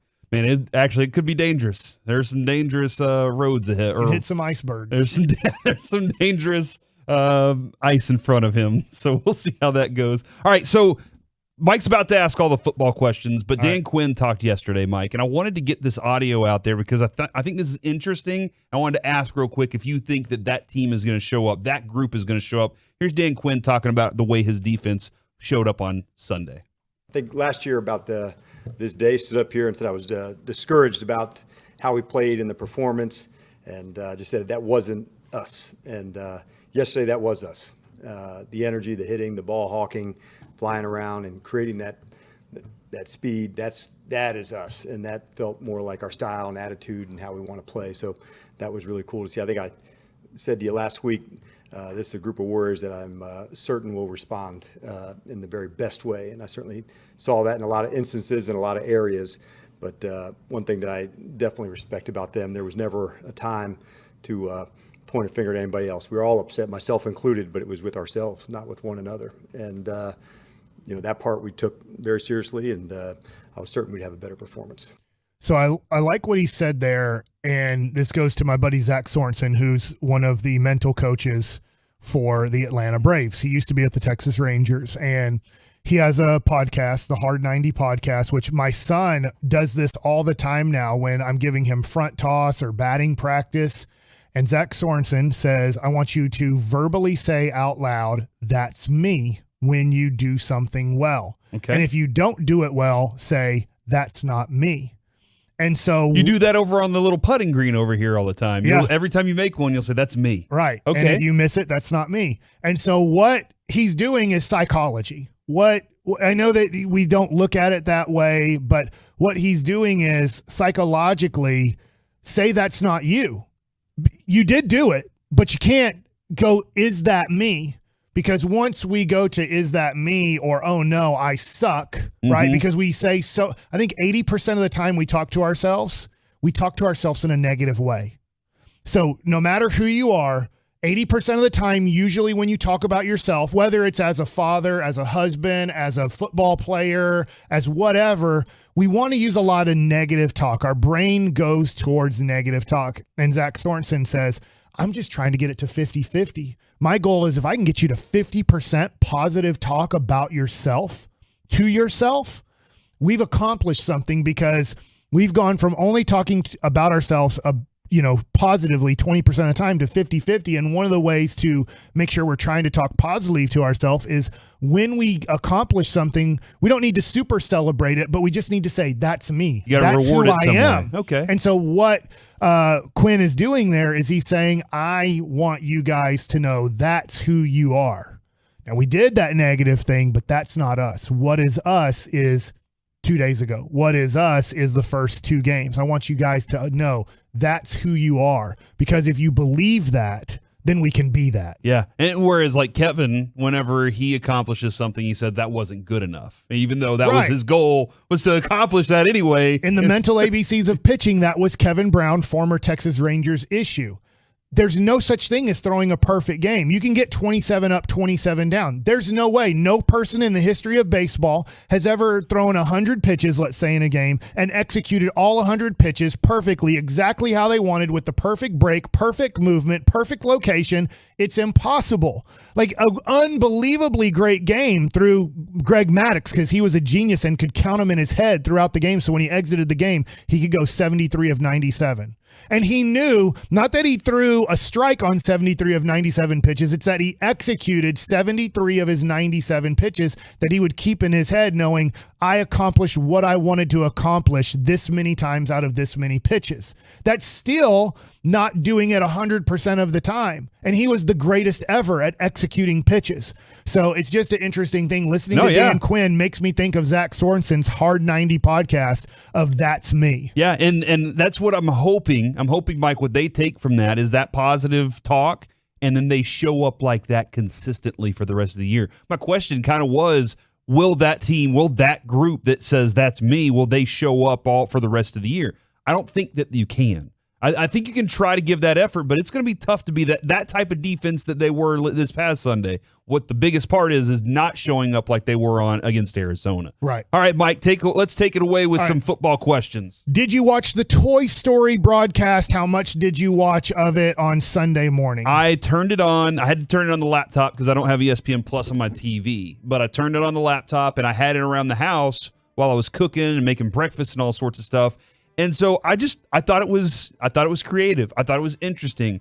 My wife loved it. She was like, "This is genius." I loved how they were teaching kids the game of football. Jerry said that on Friday. He was like, "Look, man, we know.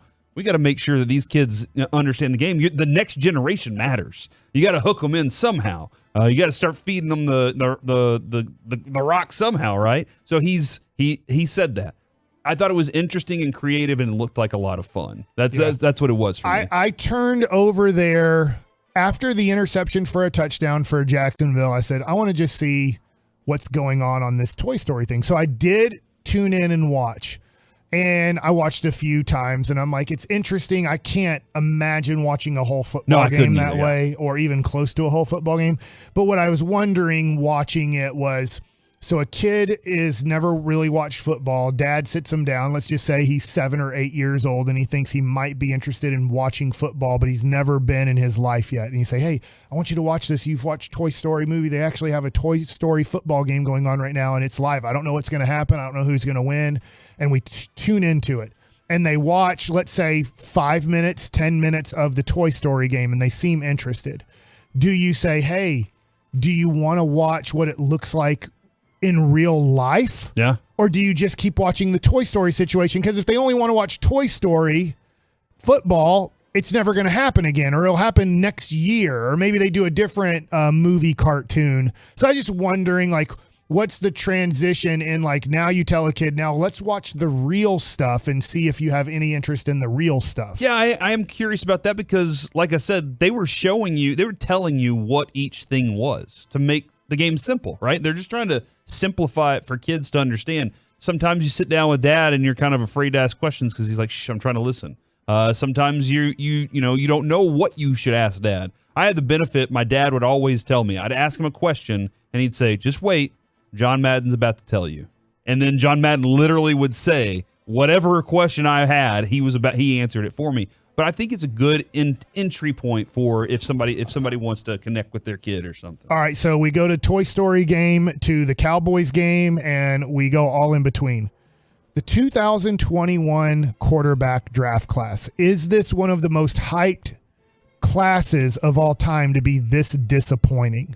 Because going into 2021, everybody was saying this could be, if I have my year right, 1984. This could be Elway, Marino, Boomer Esiason. I think Jim Kelly, even though he went to the USFL, I think he was part of that draft too, that Buffalo took him, but he went to the USFL. So you look at that, there's 3 Hall of Famers. Boomer Esiason led a team to the Super Bowl. He was a Pro Bowl quarterback. So you had 3 Hall of Famers and a Pro Bowl quarterback, and people were in 2021 going, Trevor Lawrence looks unmistakable. It looks like the next, I know Andrew Luck didn't maybe perform up to expectations, but he looks like the next great one that we haven't seen in a long time in a draft. You had Zach Wilson go number 2 with all the talent. You had Trey Lance go number 3. You had Justin Fields go early in the first round, and you had Mac Jones go in the middle of the first round.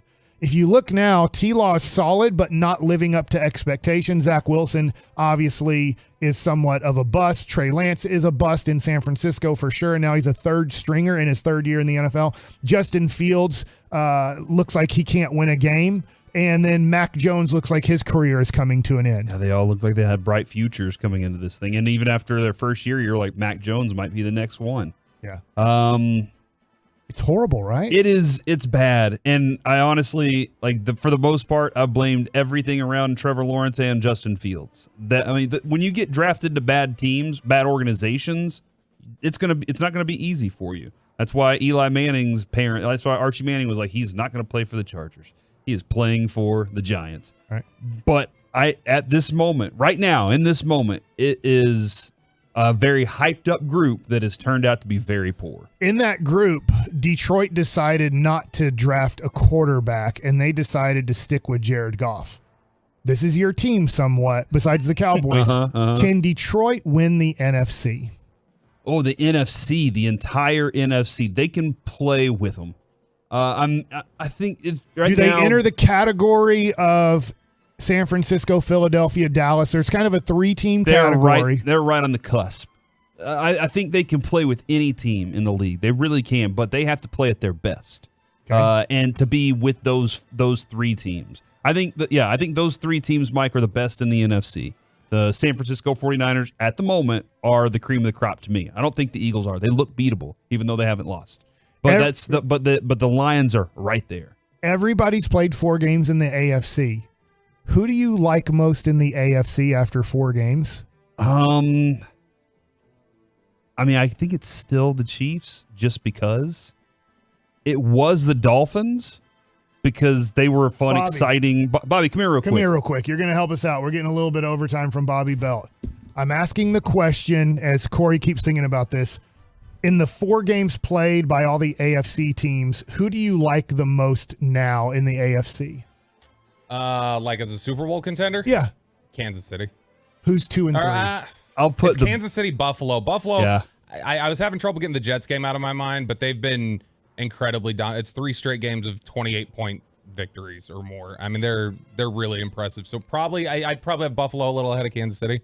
Sean's gonna come after you now because you're basically having me expose power rankings for tomorrow morning. Okay. Here's then what I would do. I would say Chiefs still, but just because of who they are and their defense has held teams to. They've only allowed 60 points. Buffalo next for me, but I think Buffalo looks fantastic. Then the Dolphins, then Baltimore. Dolphins defense is still a liability in my opinion. I think it's Buffalo, Kansas City, Miami. Kansas City, I got to push down a little because of Yoko Swift. I just think that's breaking the team up right now. The fact that they struggled that bad. You really think that's a problem? Yeah, absolutely. But Mahomes and Kelsey know each other all too well. Yeah, and now she's going to get in the middle of all this, and so that's going to ruin it. Okay. No, I do think Buffalo's the best team in the AFC right now. Last question for you two. Are you convinced C.J. Stroud's a future star in the NFL? I am. Yep. And I think he's got the right coach too. I think it's fantastic to see because that kid was slandered so bad before the draft process. Just like, all the unnamed sources that were, this kid's dumb. He doesn't test well. He doesn't process. I love seeing him tear things up the way that he is. I was trying to figure it out. I bet he is, this is something for Stats Inc. or somebody to run down. I bet he is one of the only quarterbacks, if not the only one, rookie quarterback to win back-to-back starts by 20 or more. Last question. In the next 5 years, will C.J. Stroud own the AFC South over Trevor Lawrence? Or over Anthony Richardson? I guess Anthony. That is kind of everybody kind of thought, I guess I'll just speak to myself, but I think everybody looked at Trevor Lawrence and looked at that division and goes, God, for the next 2 or 3 years at least, Trevor Lawrence is going to dominate this thing. I'm just wondering if C.J. Stroud is saying, hey, I might be ready by year 2/3 to take this over. That turns into the NFC East where every other year it's somebody new. It's just every year it just flips back and forth between those 3 teams. Richardson has the most variance. He's got the widest swing of what he could be. I think Trevor Lawrence is going to be fine. I think he'll turn around. But Stroud, right now, I feel like Stroud is on a trajectory for 5 years from now. We're talking about Stroud's the best quarterback in that division. I always like being over-prepared, so I have other questions, but nice. we'll get to those. We'll get to those at some point. Bobby, thank you for hopping in with us today, man. Look forward to seeing you tomorrow. We definitely appreciate all of your NFL insight, and we love your opinions. And my baseball insight. And we love your baseball insight. Yeah, I've always said you're my baseball go-to guy. Yeah, always today you can really call it the baseball show of record. It really is. Now it absolutely is. Love y'all. There he we goes. just want to Bobby make sure Belt. he knows he's appreciated. We just have Are you to saying get, he's not appreciated on his own show? We just have to get Sean the Bobby Belt and on other the Bobby show? Belt bandwagon. Coming up next, it's time for Baseball Nuggets with Mike Bassick. All right, let's talk about Trevor Bauer. Should he be back in MLB next year? RJ Chop here, my good friends over at Zero Res. How's your car?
Classic Truck Month at Classic Chevrolet. Like you, grit runs deep. They're determined to get you the toughest trucks with the biggest savings.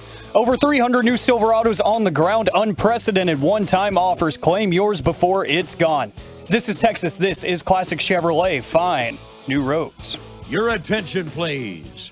Ladies and gentlemen, it is playoff time in Texas. That is awesome, Chuck Morgan. Man, I love working with Chuck Morgan. He does some amazing stuff right there. It is playoff time in Texas as the Rangers are getting ready to square off with the Tampa Rays today. That's going to be going down at 2:08. We will have the pregame starting here at 1:30. As a matter of fact, we might even start it a little early. We'll have Jared Sandler on a little early with us today on the KNC Masterpiece. But as Sean has named us the baseball show of record here on 105 through the Fan and in DFW, Mike Bassick takes it away with baseball nuggets. All right, we're going to talk about the Rangers here in a minute, but I felt like this was very important. Trevor Bauer, am I a fan of Trevor Bauer? I am not. I do like his YouTube page. I have heard from some of his coaches. I have heard from some of his teammates how tough of a teammate he can be, how tough of a guy he can be to coach.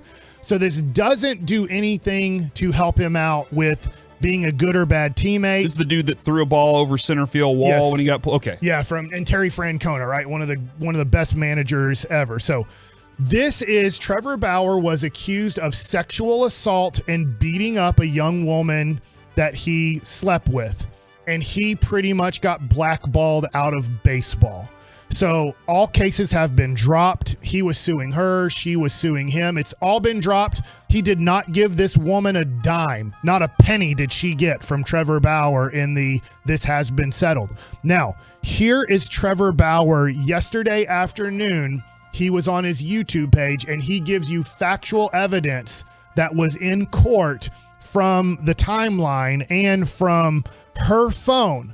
Now, we're not going to get to see this, but it ends with a video of her. It ends with a video of her in bed with Trevor Bauer. Trevor Bauer sleeping. They've already done what they did at night. It is in the morning, and she is perfectly fine. There is not a single mark on her face. Here is the text messages she sent her friends days before meeting and sleeping with Trevor Bauer.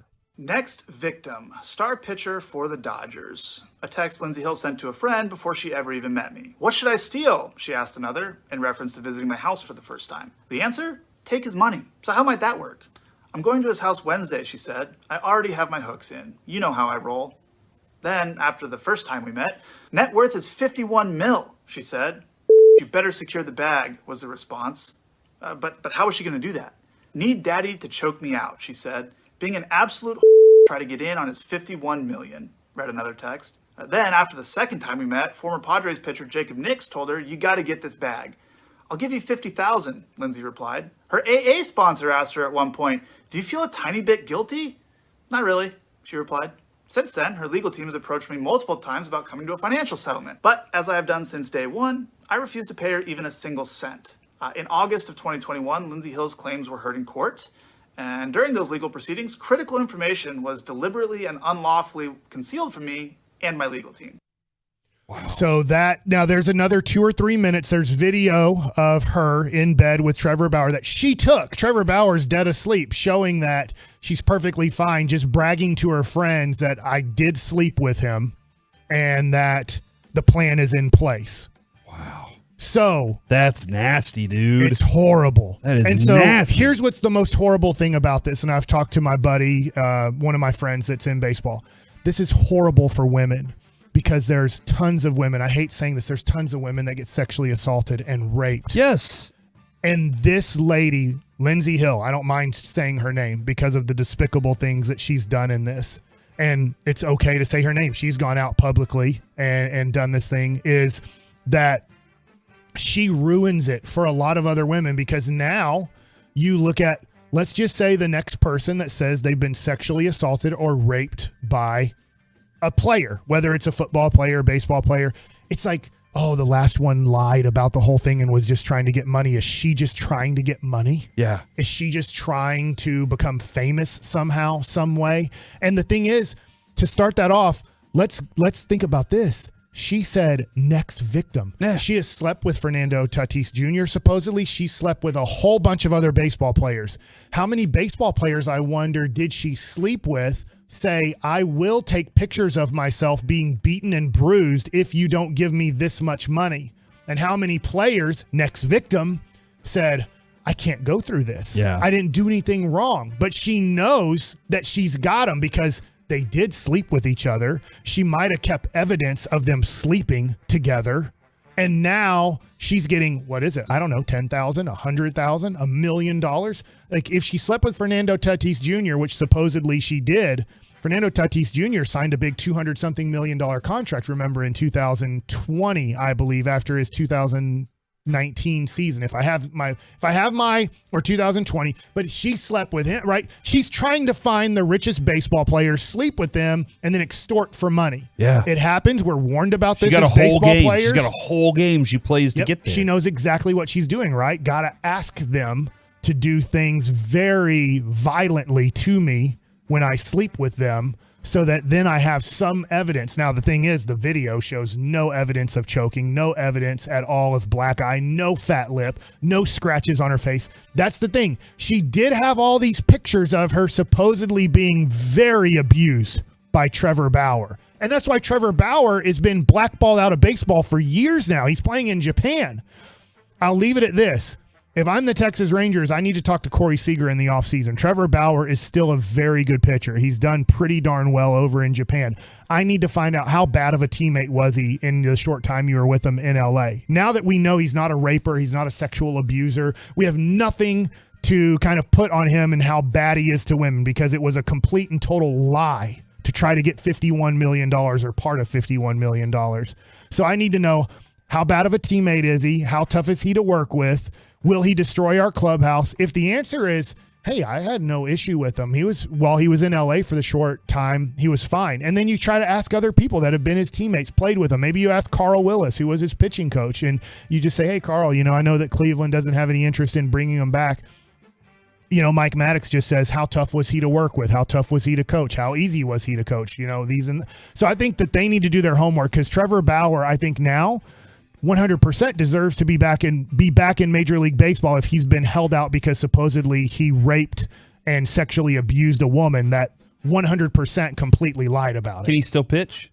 Yes, he's been pitching well in Japan. Now he's been hurt, I don't think arm injury hurt, but he's been hurt with other things. But I would say, hey, he still has the ability to pitch. And I'm just wondering, it's for an off-season question, but now I wanted to make sure, if we're going to trash Trevor Bauer the way that the public did, I want to make sure that now the facts get out, because this is the facts of it. This was in court. This is why there was no restraining order put on Trevor Bauer.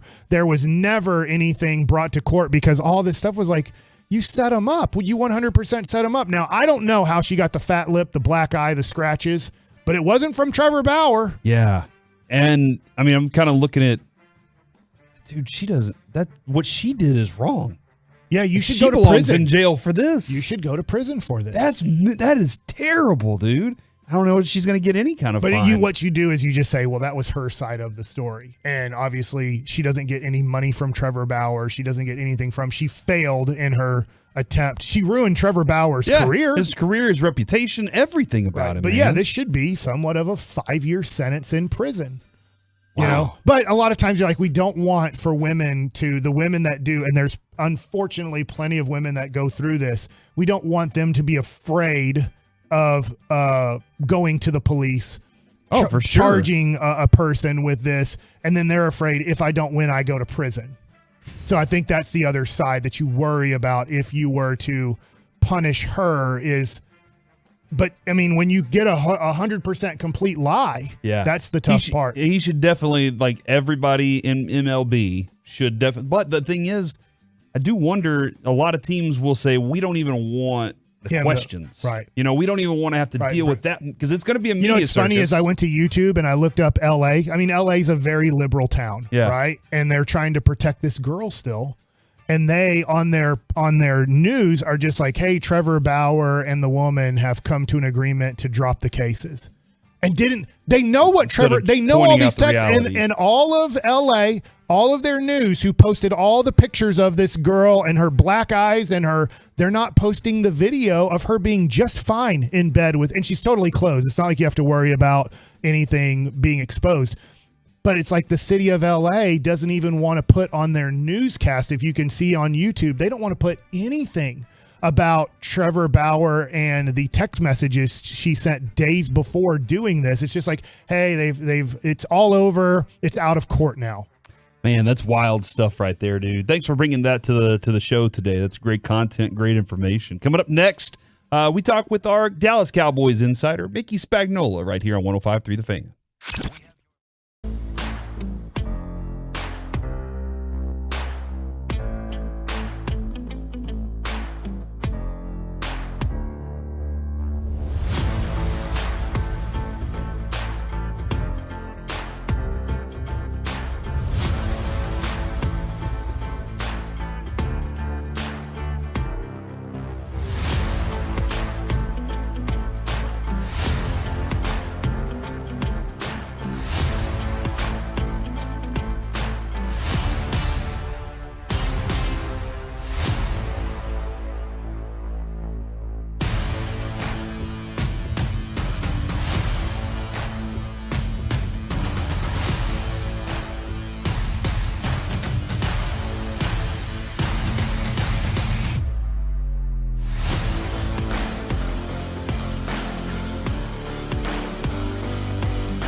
our fan studio, secured by DFWsecurity.com, it's the KNC Masterpiece on 105.3 The Fan.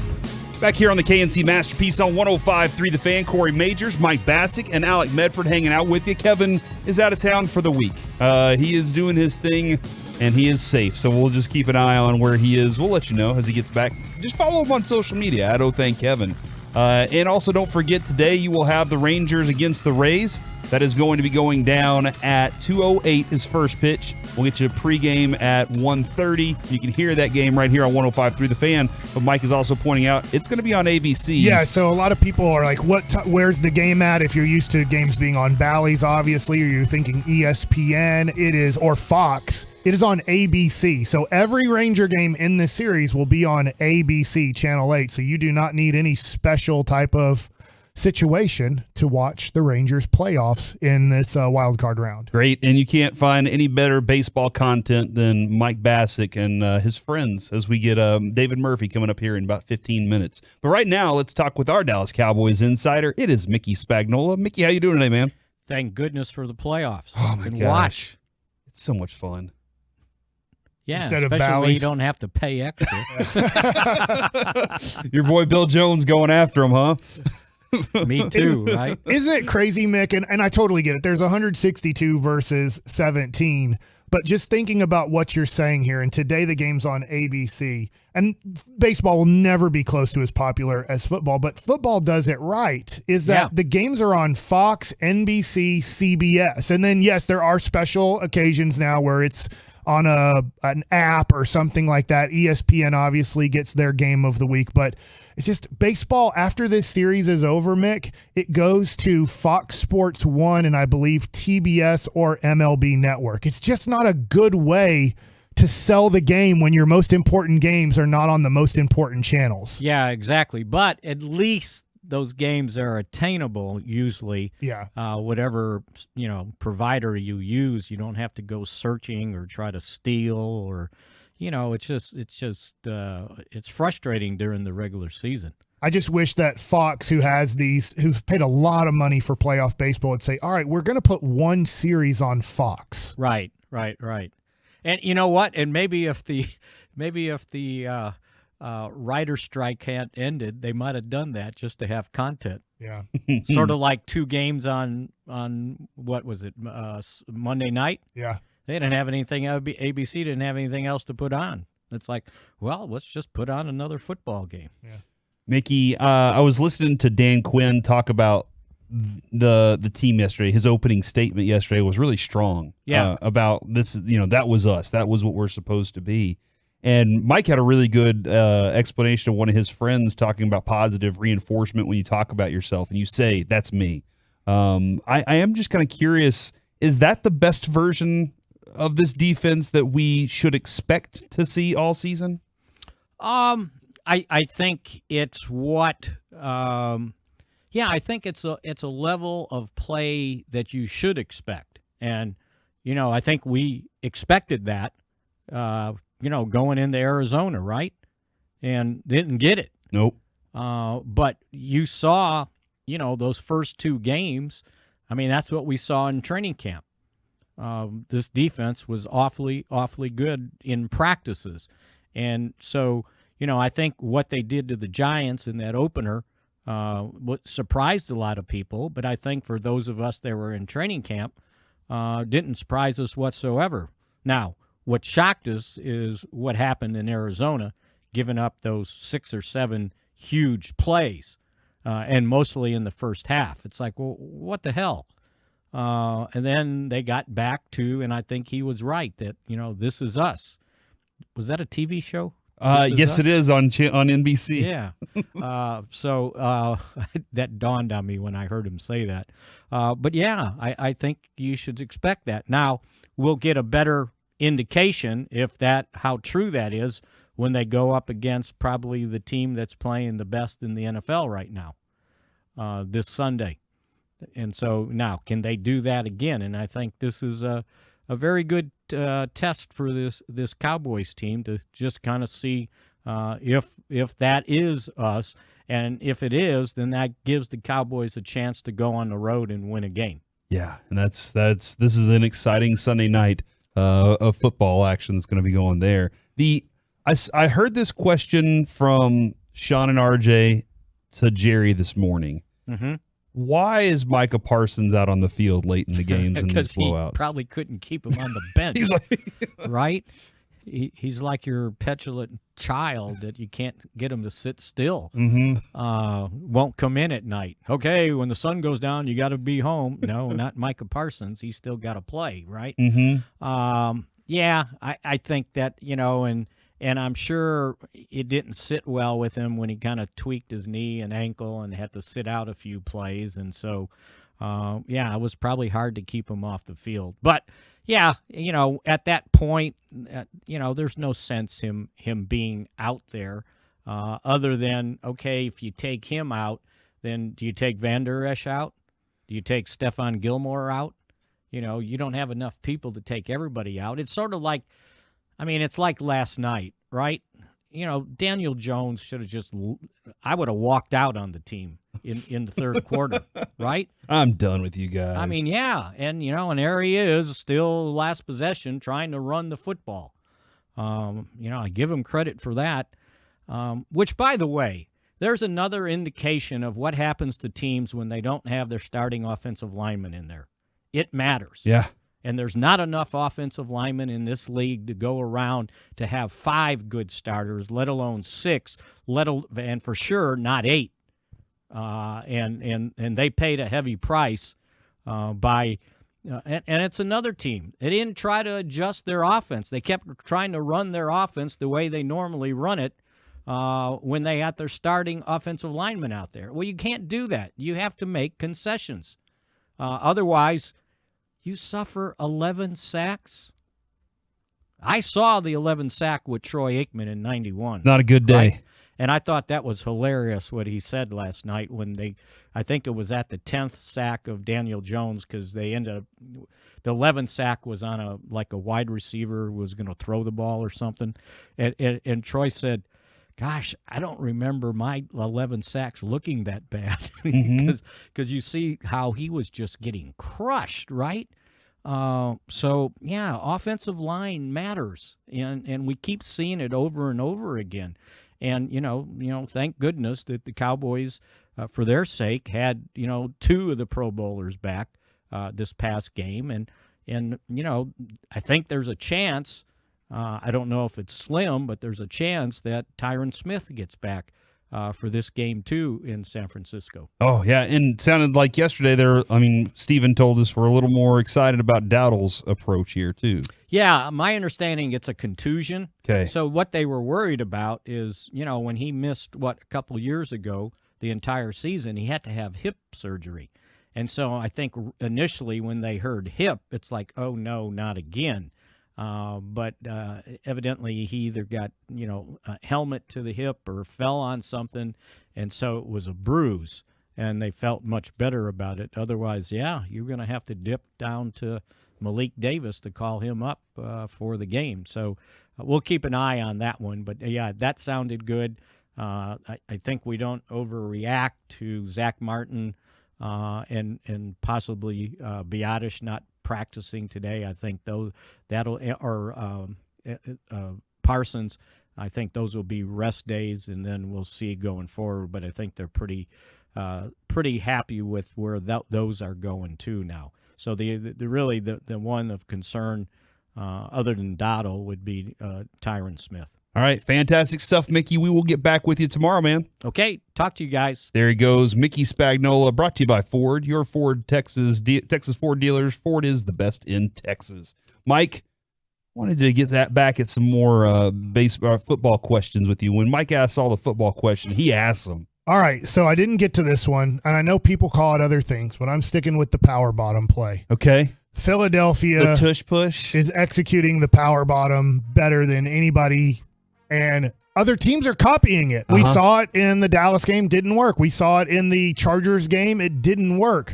So this is interesting, Corey. My question is, the power bottom play, which looked unstoppable, is very stoppable if you don't have a strong power bottom quarterback. That's right. And Jalen Hurts has a great power bottom that he has 2 guys behind pushing it. And it works every time. But now it's not working because Mac Jones isn't a power bottom guy. Herbert's not a power bottom guy. I don't know if Dak's a power bottom guy, but there is one unstoppable power bottom. He also has a fantastic anchor in the middle of his offensive line that can do it. You have to have great low leverage to do that too. It looked like New England did it. They blocked it right, and Mac Jones just fell down. Yeah. Everything was fine. He just had to put his chin up a little bit so he could open his eyes and see that I can keep going, which, what's interesting is obviously they didn't do the power bottom play with Tom Brady, but he was a great quarterback sneaker. He would quarterback sneak for like 2 yards. Yeah. When he would just go up there, you weren't 100% sure he knew his body's long. And he knew how to find a crease and get the yard or 2 yards he needed for a first down. Obviously, Jalen Hurts is tremendous at it. But it's interesting to me. I like your thoughts because I think you're okay with the power bottom play because it's not working around the NFL. I guess I really haven't heard why Mickey hates it so much. Because it looked unstoppable by that one team. But that's fine. I don't want to take away I thought it was something. Unstoppable by everybody, but now we're seeing everybody can't do it. But that's the thing, Mike, is I'm not going to try and take something out of the game that I think is a smart use of the talent I have on the field. This is why I hated taking away the shift. That's like saying, okay, you can't play zone anymore. You can't have zone coverage. It's weird to me to try to take things away from the game that aren't really hurting anybody. See, now one thing that you did hear defensive players say is, hey, they took this, you can't push from this side because they're concerned about player safety, but you can do it from that side. That's not fair. And so I understand the fairness part of it. And they're not really concerned about player safety there. They're just like, okay, it's fine. Mahomes doesn't do it anymore. He did it a couple of years ago and he messed up his leg. And so they're like, hey, we're not going to try and do that as often. We're going to do other things. We have other ways that we'll get it done. I am fine with it. If you can get that done, if you have the ability to get that kind of power done, that is lineup football right there. I like it. Okay, last night, the Giants lose to the Seahawks. Scale of 1 to 10. 10 being worst decision in franchise history. 1 being we love Daniel Jones, and that deal is a tremendous deal. 4 years, $160 million. On a scale of 1 to 10, 4 weeks into the season, how much do the Giants regret that contract?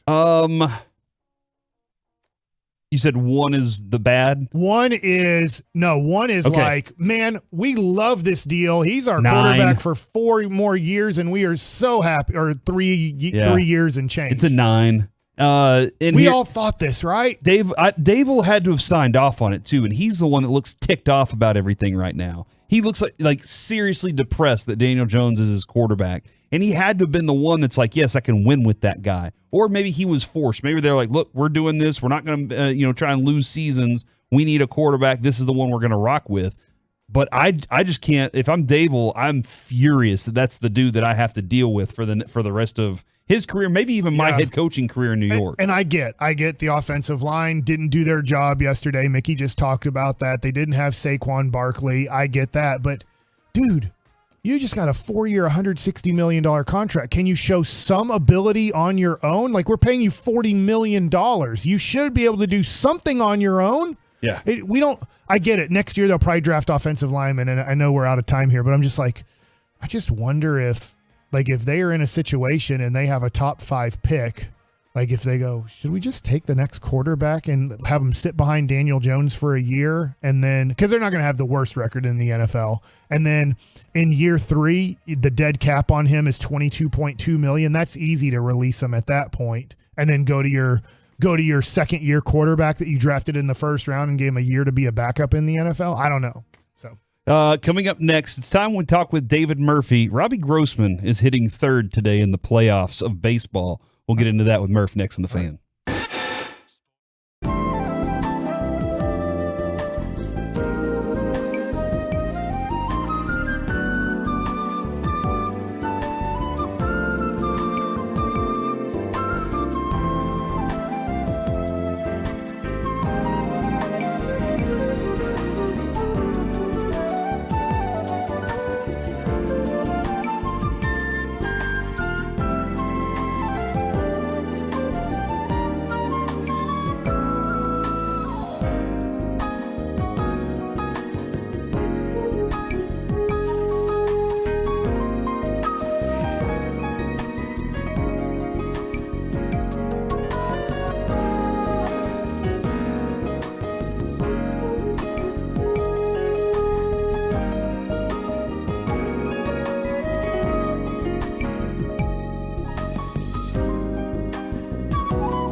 This segment of the KNC Masterpiece is brought to you by state-of-the-art weight loss and the personal injury lawyers Frankel and Frankel.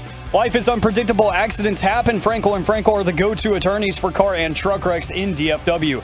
If you or a loved one has been in an accident, contact Frankel and Frankel for a free consultation at truckwreck.com or call 214-333-3333. Back here on the KNC Masterpiece on 105.3 The Fan, we're setting you up for Rangers-Rays, which is going to be right here on this station. If you want to see it, it'll be on ABC, your local affiliate right there as well. And joining us is David Murphy. Hit it! Oh. Like a boss! There it is, David Murphy, like a boss. Thanks for joining us today, David Murphy. How you doing today, man? Good, man. How are you? Oh, we're great. Very excited, Murph, and what a great guy to have on because you have played playoff games in Tampa Bay. I'd love to know, starting off, obviously you've played playoff games in different cities. You guys never lost in Tampa. What is it like, playoff environment in Tampa? You know, playoff atmosphere is great wherever you're playing. Tampa, you know, it's a place where you go during the regular season. You might not get a ton of fans, but they showed up during the postseason. It was a lot of fun. Those Rays teams were good back then. This Rays team, even though they have been marred by injuries and, you know, Wander Franco being out, they're still a really good team. So, you know, the Rangers have their hands full, but I love the fact that if you turn on radio, you turn on, you know, TV, everybody's picking the Rays. So I just feel like the Rangers have everybody right where they want them. That's always, I wonder, when you're in a clubhouse and you see that happening, what's that conversation like amongst the guys? Well, I mean, there's no bigger belief than in that clubhouse. They know what they've been able to do. Obviously, they know their own strengths and weaknesses. They know that they didn't have as good of a second half and they didn't finish the season the way that they wanted to. But at the same time, you know, there's so many different opinions about momentum in the game of baseball. I definitely feel like it's real in the postseason, but I feel like once the regular season ends and the postseason begins, I feel like it's completely neutral. That's the game of baseball, and that's why Game 1 is so important. Obviously, Tyler Glasnow is going for the Rays. He's a great arm, and, you know, he can rack up punch-outs, but the Rangers are a tough offense. And if they have that bats the way that they've had for most of the season, it's going to be a really good game. Corey asked me a great question earlier in the show, Murph, and I'm just coming from the perspective of watching playoff baseball. But I do believe guys have different approaches than they do in the regular season at the plate. Can you expand on that and what an at-bat is in September? Let's just say runner on second, nobody out versus runner on second, nobody out in the playoffs. Right. Yeah. It's more important to push a run across anytime you can. You know, I know that major league teams have gone away from that for the most part in recent seasons. But that stuff is big, and there's still plenty of guys that preach it. So I think that I remember when I was in college, and one of my assistant coaches at Baylor, he would talk about just how, you know, watching baseball during the regular season versus the postseason, it's so interesting the way that you might see players just waste plenty of at-bats throughout the course of the season. You know, they'll swing at a first pitch changeup down and away, take a poor swing and ground out to shortstop. There's just not as much of that. And you'll see guys grind it out. You know, they'll go to 6, 7, 8, 9 pitches and lengthen the at-bat. And just each at-bat seems like it's more of a battle. There's more riding on it. And that's why it's so much fun. Mike was opening his Zivia just now, and that was very, very loud. Thank you. Well, it would always tick me off, Murph, and this would be opening day. I felt like guys had different approaches opening day because it was like a playoff environment, and you'll see it in the playoffs where guys that never use the other side of the field, they're straight pull hitters. Then all of a sudden, you know, I'd go, hey, you never take a changeup away or a fastball away and shoot it to the other side. And then all of a sudden in the playoffs, you'll see guys use the whole field, especially with 2 strikes.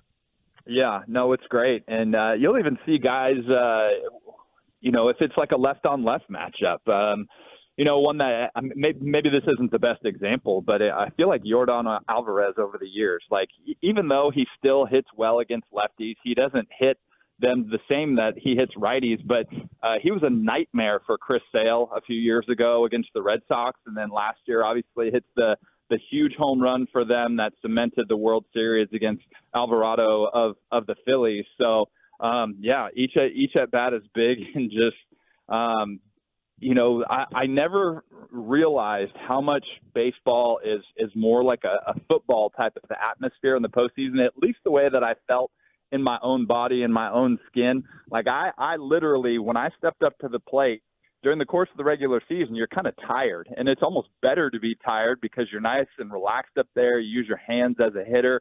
In the postseason, I was so amped up that I had to tell myself to really breathe, really relax, because you are more amped up than you've ever been. Somebody has asked this multiple times on our fan text, and I was kind of looking at the lineup today, and Robbie Grossman is hitting third. What's the benefit of having him in that third spot behind Seager and in front of Adolis? Well, obviously he's a switch hitter. He's a guy that gets on base. I mean, talk about a guy that can, run an at bat to a lot of pitches. So I have not looked at the matchup numbers against Glasnow, but I'm sure there's some strategy and some thinking behind it. If you can get a guy like that draws a lot of walks on base for those guys behind him, the home runs are huge in the postseason. So obviously solo homers aren't that big as a pitcher. They don't necessarily beat you, but the 2 and the 3-run homers, those are huge. So, Murph, I'm thinking this, just looking at the lineup, as Nate Lowe's dropped a little bit in the lineup. We know that he can struggle with velocity, and he's really struggled somewhat in the month of September. And this is, I have no clue how you were hitting in 2010 or 2011 going into the playoffs, but how much does it matter in confidence if you have been hitting well for the last 2 weeks versus Nate Lowe, for example, has just really struggled to make good contact lately? Yeah, it's the concept of momentum. I talked about it more from a team standpoint a little while ago, but I think from an individual standpoint, once the postseason starts, and even though these guys are built a little bit differently, they're taught to stay out of the newspaper and stay off the internet and just reading what's going on. They're still human beings. So during the course of the season, you can look up at your batting average every now and then, or you can look up at your statistics. But that's what's great about the postseason. Everybody's batting average is 0 today. So regardless of how you've been feeling, you get an extra shot of adrenaline today and maybe an extra surge of bat speed, whatever tiredness that you've been feeling over the course of the last week or two, or you mentioned the month of September. It's just a little bit different feeling once you step into the box during the postseason. Yeah, and just for our audience, so they know, in the month of September, Nate Lowe did bat 165. In his last 15 days, in his last 50 at-bats, he is 5 for 50. So, Corey, you have the next question. But just to give you an idea, Nate Lowe, why he might not be batting third in this series is he's just been struggling lately. I'd love to see a huge moment from him today or in the next couple days for us to say, okay, he's back, baby. I've always been curious of this. Kevin and I learned the hard way at spring training our first year that you don't talk to the pitcher that's pitching that day on the couch. All right. You stay away from that guy. But one of the things I'm always kind of curious of, you're an outfielder. What's your communication? Like, these guys, are they going to talk with Jordan Montgomery today beforehand? How do they let him know, hey, we got your back, man. We're here for you. I don't think it's going to be any different than it would be during the course of the regular season. If you go down and get a bite to eat in the food room, and he's there, you might say a few words to him, you might not. So it's really just kind of happenstance. I don't know if you're going to be intentional. You don't want to treat a postseason game like you would any other game, because you play so many. You add the 20 or 30 games you play in spring training, and then 162 in the postseason. There is a little bit more intensity, but it's the same thing, and it's the same game that these guys have played all year long. Man, Mike, I am excited about this day just because it's playoff baseball again, man. Like, it's been that time since we haven't had that around here. The other thing too, Murph, is, in the regular season, we get asked all the time on ballots, is this a momentum swing? How are the guys going to get over this loss if they had a tough loss? And the Rangers had tons of tough losses this year with late inning leads that were not saved by the bullpen. I'm just wondering, I never played Major League playoff baseball. this is a short series. I know you never played in a 3-game wild card series, but if this is a tough loss for the Rangers or an outstanding win by the Rangers, how do you make sure in the playoffs you come to the park as it's a brand new day and yesterday is over? Well, I guess if you want a frame of reference, I know Rangers fans don't like talking about it and bringing them up, but I'll talk about Game 6 in 2011. It was a heartbreaking loss, the most heartbreaking of my career, and I'm sure any guy in that locker room would say the same. But there was no part of me going into Game 7 that wasn't 100% sure that we were going to be at our best and that we were going to go play our best baseball, and I really thought that we were going to win. We get off to a 2-0 lead, and that stopped pretty quickly. The Cardinals took the lead, and they held it. But early on, even though I was emotionally exhausted, mentally exhausted, I was still as hopeful and as positive as ever that we were going to go and we were going to win that World Series. It didn't happen, and so I think it's the right mindset. Not every player is the exact same, and I'm generally an optimist by nature.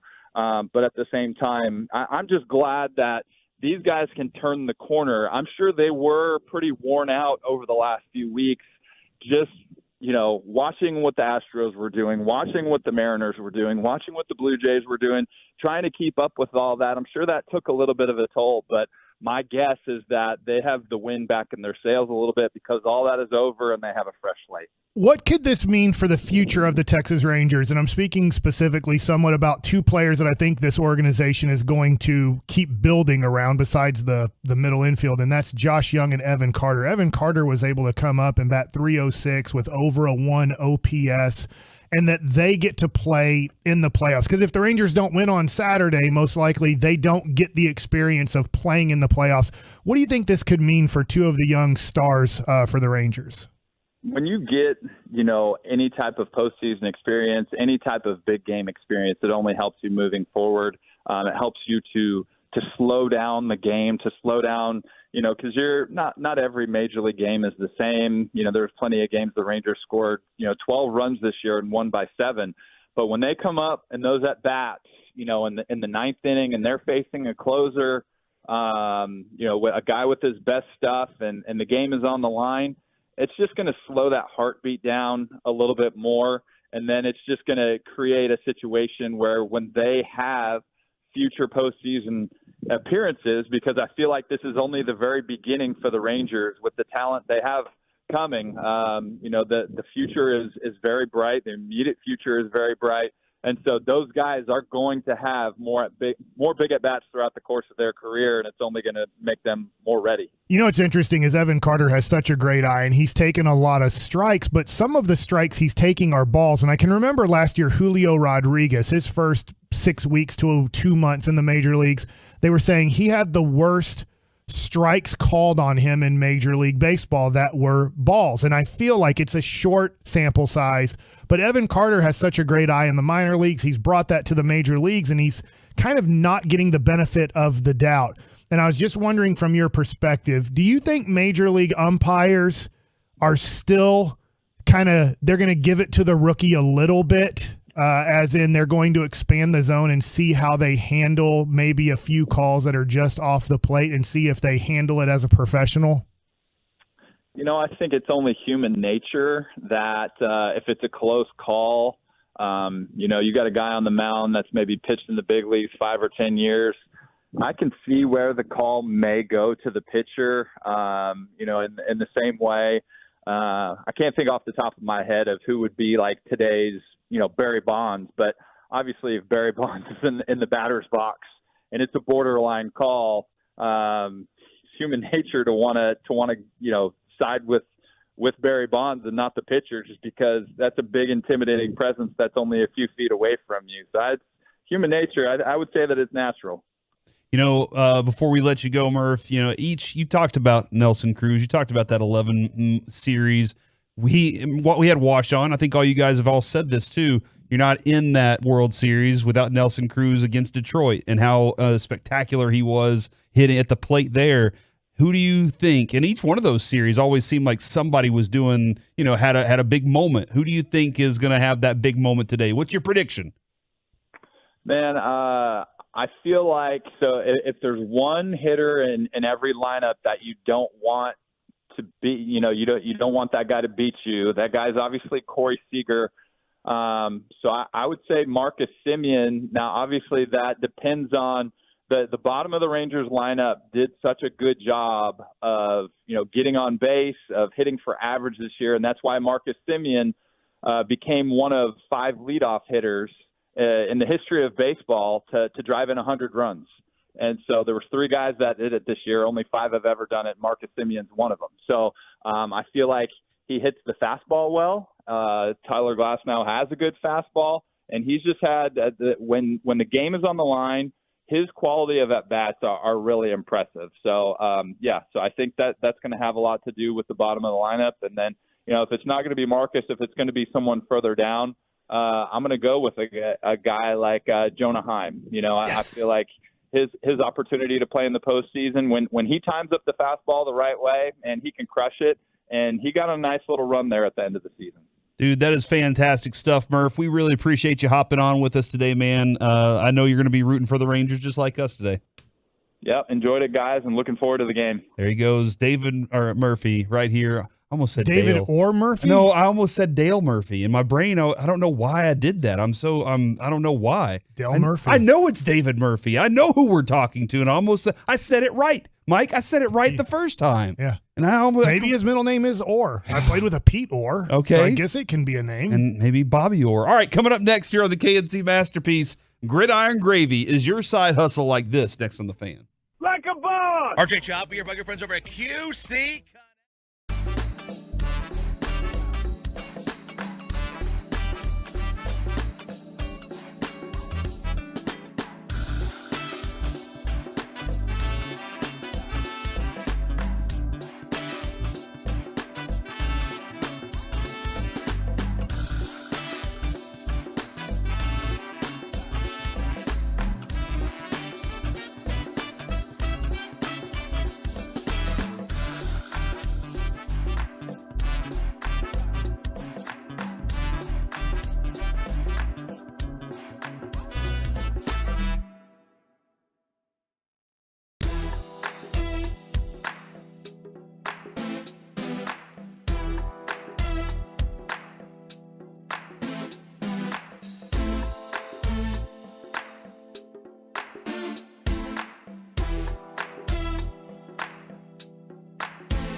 Truck Month at Classic Chevrolet. Like you, grit runs deep. They're determined to get you the toughest trucks with the biggest savings.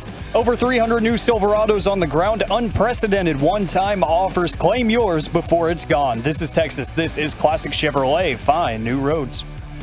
Back here on the KNC Masterpiece on 105.3 The Fan, Corey Majors, Mike Bassick, having a fantastic time with you today. Mike, this for me, I know somebody texted in, they're like, oh, nobody cares about Rangers. It's football season. And I'm like, no, that's incorrect, dude. Anybody that grew up in this area, listen, I grew up in East Dallas. I was a kid that went to Rangers baseball games with my dad. I played, and my grandfathers. I played baseball. I wanted to be Steve Buechele. I wanted to wear that number. And I didn't get to see great baseball until I was in high school. I mean, my whole young existence was a feeling like it was a farm team for the Yankees. That's what I always felt like. And then in high school, I finally got to see some really good baseball happen. And then it was even 10 years after that, 11 years after that, where I got to see them even try to sniff a World Series. So, this for me, this is huge. So I'm excited about this. Well, I would say to that person, are you just a football fan? And that's fine. If you're just only a football fan, I get it. But a lot of people are more than just a football fan. I get it. I'm going to assume 90% of our audience, if not 100%, are football fans. But I'd say out of our audience, I would guess 66%, I'm guessing kind of the 2/3 are baseball fans. And I'm guessing that out of that 66% that are baseball fans, only like 20% of those people, maybe 50% at most, are basketball fans. That person might be a football basketball fan. There's a lot of football basketball fans and football baseball fans. So to say we shouldn't talk about the Rangers when they drew 2.5 million people to their games this year. They averaged 31,272 people per game at their stadium. That would be silly if we ignored that they are playing in a wild card series today at 2 p.m. Right here on this station, by the way. Yeah. So looking forward to that. And who cares?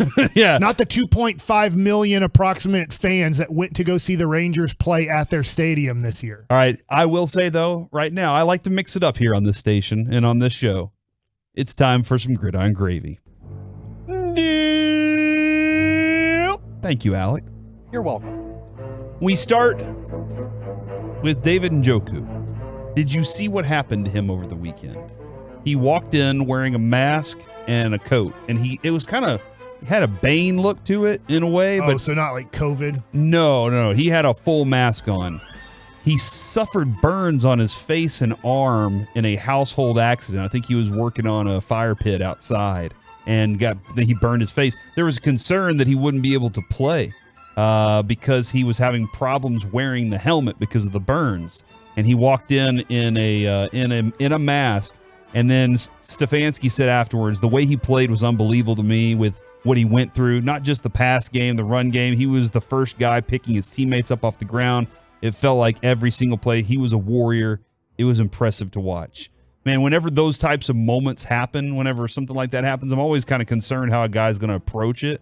I really have a lot of respect. I know Njoku's been one of those guys that every year it seems like, oh, dude, got to draft that dude in fantasy football because he's going to have he doesn't. He never really quite lives up to it. He's an athletic freak, but the dude did not make it the ways you wanted to. Glad to see that he was able to survive that, get through it, and get out on the field for his teammates on Sunday. Micah Parsons. We're trying to see. He might be limited on Wednesday. That's what Mike McCarthy said yesterday. He said it's not of high concern, but he might be limited on Wednesday. Mike, do you agree with Mickey that it's just difficult to get Micah Parsons off the field? Or I think it's this. I think that he and Dan Quinn have goals, and they want to kind of get some stats. Whether it's 17 sacks, like one per game, or 20 sacks, or I think it was all about getting Defensive Player of the Year. Mm-hmm. Let's be honest here. He was out there to get Defensive Player of the Year. And if you sit him out the first 3 out of 4 games in the fourth quarter, it's tough to rack up the stats to be the Defensive Player of the Year because I get a lot of the people watch Cowboys football because they're the most popular team. But at the end of the year, we're going to look at TJ Watt and Myles Garrett and Bosa and Parsons, and maybe there's another person I'm forgetting about. But you're just going to look, a lot of it is going to be like, well, this dude had 22 sacks and this dude had 14 sacks. And you're not going to go back and go, well, 3 out of the first 4 games, he didn't even play in the fourth quarter. It's just going to be a lot of stat accumulation. So he's accumulating stats to try to win Defensive Player of the Year. The Chiefs-Jets game, which featured Patrick Mahomes, Travis Kelce, Aaron Rodgers is there, Andy Reid, Fireman Ed. So many different things going on. Obviously, Taylor Swift generated 27 million viewers for a 23-20 win by the Chiefs over the Jets. It's the biggest audience for a Sunday show since Super Bowl 57, and it gives NBC a pair of games that have hit 27 million or more in less than a month. I think the other one obviously was the Cowboys there. So that's week 1. Oh, I'm sorry, that was week 1 with the Lions was their highest viewed, 27.5 there. So this is wild, man, that like the Chiefs, I guess, is it the Chiefs that are bringing this? Or do you think Taylor Swift has something to do with people watching this game? I think it's Swiftie. I do think that she is, for some reason, she feels like this is good. And I'm not saying it's not good, but I don't think her and Travis Kelce are a real deal. I'm now leaning towards, like, I'm now 2/3. Yesterday I was 50-50. Now I'm like 65%. That's not a real relationship, but the NFL's benefiting. Travis Kelce's benefiting. She's benefiting. There's nobody not benefiting from this. I don't know why it was Travis Kelce that she chose. Yeah, I don't either. Because he chose her. Remember, a long time ago, he tried to get hook up with her at the concert. In a way, they saw how beneficial it would be to be in a fake relationship. And it's working, right? It's working for the NFL. It's working for Travis Kelce sales. It's working for Taylor Swift. I don't know how she can sell more, but I'm sure that they saw a way that if you are in a fake relationship with a star NFL player, that it will help you, because Taylor Swift doesn't have me as an audience. I know some of her music. I know her music is great. I'm not dogging Taylor Swift at all, but I don't really follow or care about Taylor Swift. But the more that I keep saying her name, the more my phone picks up on it, and the more stuff they send into my Instagram or TikTok or whatever to infiltrate my algorithm. Yeah, I am interested to see it. Maybe I should look at our Spotify numbers and see if they've gone up by male listeners over the last little bit. Miles Sanders, after hearing boos from the home crowd, Sanders said, "It's not cool. It's not cool at all, especially at home. It's not a good feeling." He played for the Eagles. He knows what it's like to get booed. I get what he's saying. That's a fact. I can say it's true, but let's go, dude. You've lived in this area where you guys made it to a Super Bowl, have done special things while you were an Eagle. I get you're not an Eagle anymore, but you know what it's like to get booed. And then the last thing I didn't know this about Tyler Lockett. Tyler Lockett, one, he's a published poet, but on top of that, he's a real estate agent also. And Mike, I know your dad had to work another job when he was playing pro baseball. Nolan Ryan was selling air conditioners and stuff when he was playing pro baseball. But Tyler Lockett, who has $50 million, $70 million on the field, is a real estate agent on the side. And I just wonder, he has a vision probably for something big, just like Roger Staubach. He had his business that he started, and it grew because of his name, his brand afterwards. He always envisioned he would be doing something bigger after that. Just wild to see. He's like, yeah, I'm selling homes. I'm selling $3 million homes in the offseason. Yeah, I mean, it's not too difficult to get. It's not too difficult to get a real estate license. I mean, you do have to go to school for it and stuff like that. Now, is he independent? Is he hired by a company? Because if you became an independent real estate agent, it is very tough to get listings and stuff like that. So I know the real estate world because my father-in-law was in real estate his whole life. My mom was in real estate at one point in her life. So I'm intrigued by that life. I've thought about getting my realtor's license, and then my buddies, Chris Owens, who we've had on the show before, former NBA player, he's a real estate agent now. But he talks about there's a lot of grind in it, but you can be a celebrity real estate agent. We see him all the time on these Netflix shows and stuff. So I don't know if he's a real, what I mean by this, he obviously has his license. So you can say I'm a real estate agent. You can say you're a published writer. I mean, nothing against one of my buddies, but he's a published writer, but he published it somewhat himself. Yeah. And so you can say you're a published this or that. I mean, it doesn't mean like you're a real professional poet, and it doesn't mean you're a real realtor, like working your ass off the way you have to make money in that. So he might have his license. I don't know. I need to know more of the story. All right. I'll send you that link so we can check that out some more. I got to find myself a side hustle. All right. Coming up next here on the KNC Masterpiece as we get ready for Rangers and Rays, are the Astros the most dislikable sports franchise to DFW? We talk about it next on The Fan. The Fan.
and studios secured by DFWsecurity.com. It's the KNC Masterpiece on 105.3 The Fan. Hey, we're back here on the KNC Masterpiece on 105.3 The Fan, and I'm asking this question for multiple reasons. Are the Astros the most dislikable sports franchise in DFW right now? For me, Mike, it's still the Niners. And I say that because I have a very deep-rooted childhood dislike for that organization altogether. I have a ton of respect for what they built and what they're doing and everything, but they've been in the way. And Jerry Jones even said this morning, he was like, look, the road goes through them. They gotta go through us. This is an opportunity to kind of see where we are in this conversation, but they are the favorites at the moment. So, and that's frustrating. I don't like that. And I remember moments in the playoffs where I was like, that should have been our third Super Bowl in a row, all those things. So that's where I am with, I still don't like the San Francisco 49ers, but the Astros have made a strong push. I know there are a lot of Astros fans out there, and if you wanted, they're listening. If you want to defend yourself, you can text in 877-881-1053 on the truckwreck.com text line. But this is kind of a large story as we get ready for this playoff game against a different team. It's against the Tampa Rays today, but we'll start with Chris Young yesterday. He joins the G-Bag Nation every Monday, and sometimes that dude delivers absolute fire. I really enjoy listening to Chris Young. He's tenacious. He is very smart. He understands what he wants and what he's trying to build here. He was asked by the show yesterday if they believed the Rangers partied too hard after getting into the playoffs on Saturday night, and if that led to the loss the next day. Here's his answer. None, and I find it ridiculous that that's even a subject, honestly. This is the most professional, responsible group of players that I've ever been around. We had a very subdued champagne popping, but beyond that, there was no partying. There was nothing outlandish. These guys had earned the right to pop those champagne bottles, and that was the extent of our celebration. It had no impact whatsoever on Sunday's game, and it's pretty poor journalism to even suggest that, honestly. I'm very disappointed in the lack of professionalism of the Houston journalists for putting that out there. It's classless, and it's not appropriate, and it's completely fabricated. It's wrong. I'd like to add to that when it comes to journalism. If you're going to use that audio and use the quotes around the world of the internet, just to say, hey, that's from 105.3 The Fan. You're not getting that anywhere else. I don't want to sit here and whine about it, hey, you owe us credit and everything. But it would be nice just to use that if you can. Just throw it our way, because we have that exclusive right to have a conversation with Chris Young every week. So I'm just trying to find kind of Houston Astro fans as you ask that question. Mm-hmm. I think it's a few thousand that are just horrible human beings on social media. Look, I was at the Houston Astros when they slaughtered us. They scored 39 runs, 50 hits. It's the worst experience. Like, that was the worst pitching the Rangers have ever had in a 3-game series versus any team in Major League Baseball history for a 3-day series anywhere. Like, the Astros destroyed us. But the Astro fans that were at the game, not all of them, but a few of them, one of them got a Rangers fan in trouble. They were speaking Spanish, so I don't speak Spanish. I don't know all the words they were saying, but they were rude and vile. And finally, one Texas Ranger fan had enough. Unfortunately, punched that Astros fan. It was right next to where we were on set. And the Rangers fan got in trouble because they were the one that attacked the Astros fan physically. The Astro fan was attacking all Ranger fans verbally all night. And unfortunately, this Ranger fan had to go to jail and get bailed out of jail because of this Astro fan. But in a weird way, I don't know why these Astro fans are so vile on social media. I'm trying to find where all I did was say, Ranger fans, we need to buy as many tickets as we can for kind of September 4th through September 6th. This series is going to mean so much.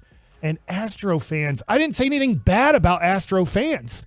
I get it, man. You can brag about your team. Your team has been unbelievable from 2017 on. Yes, there is the cheating scandal. You guys did cheat.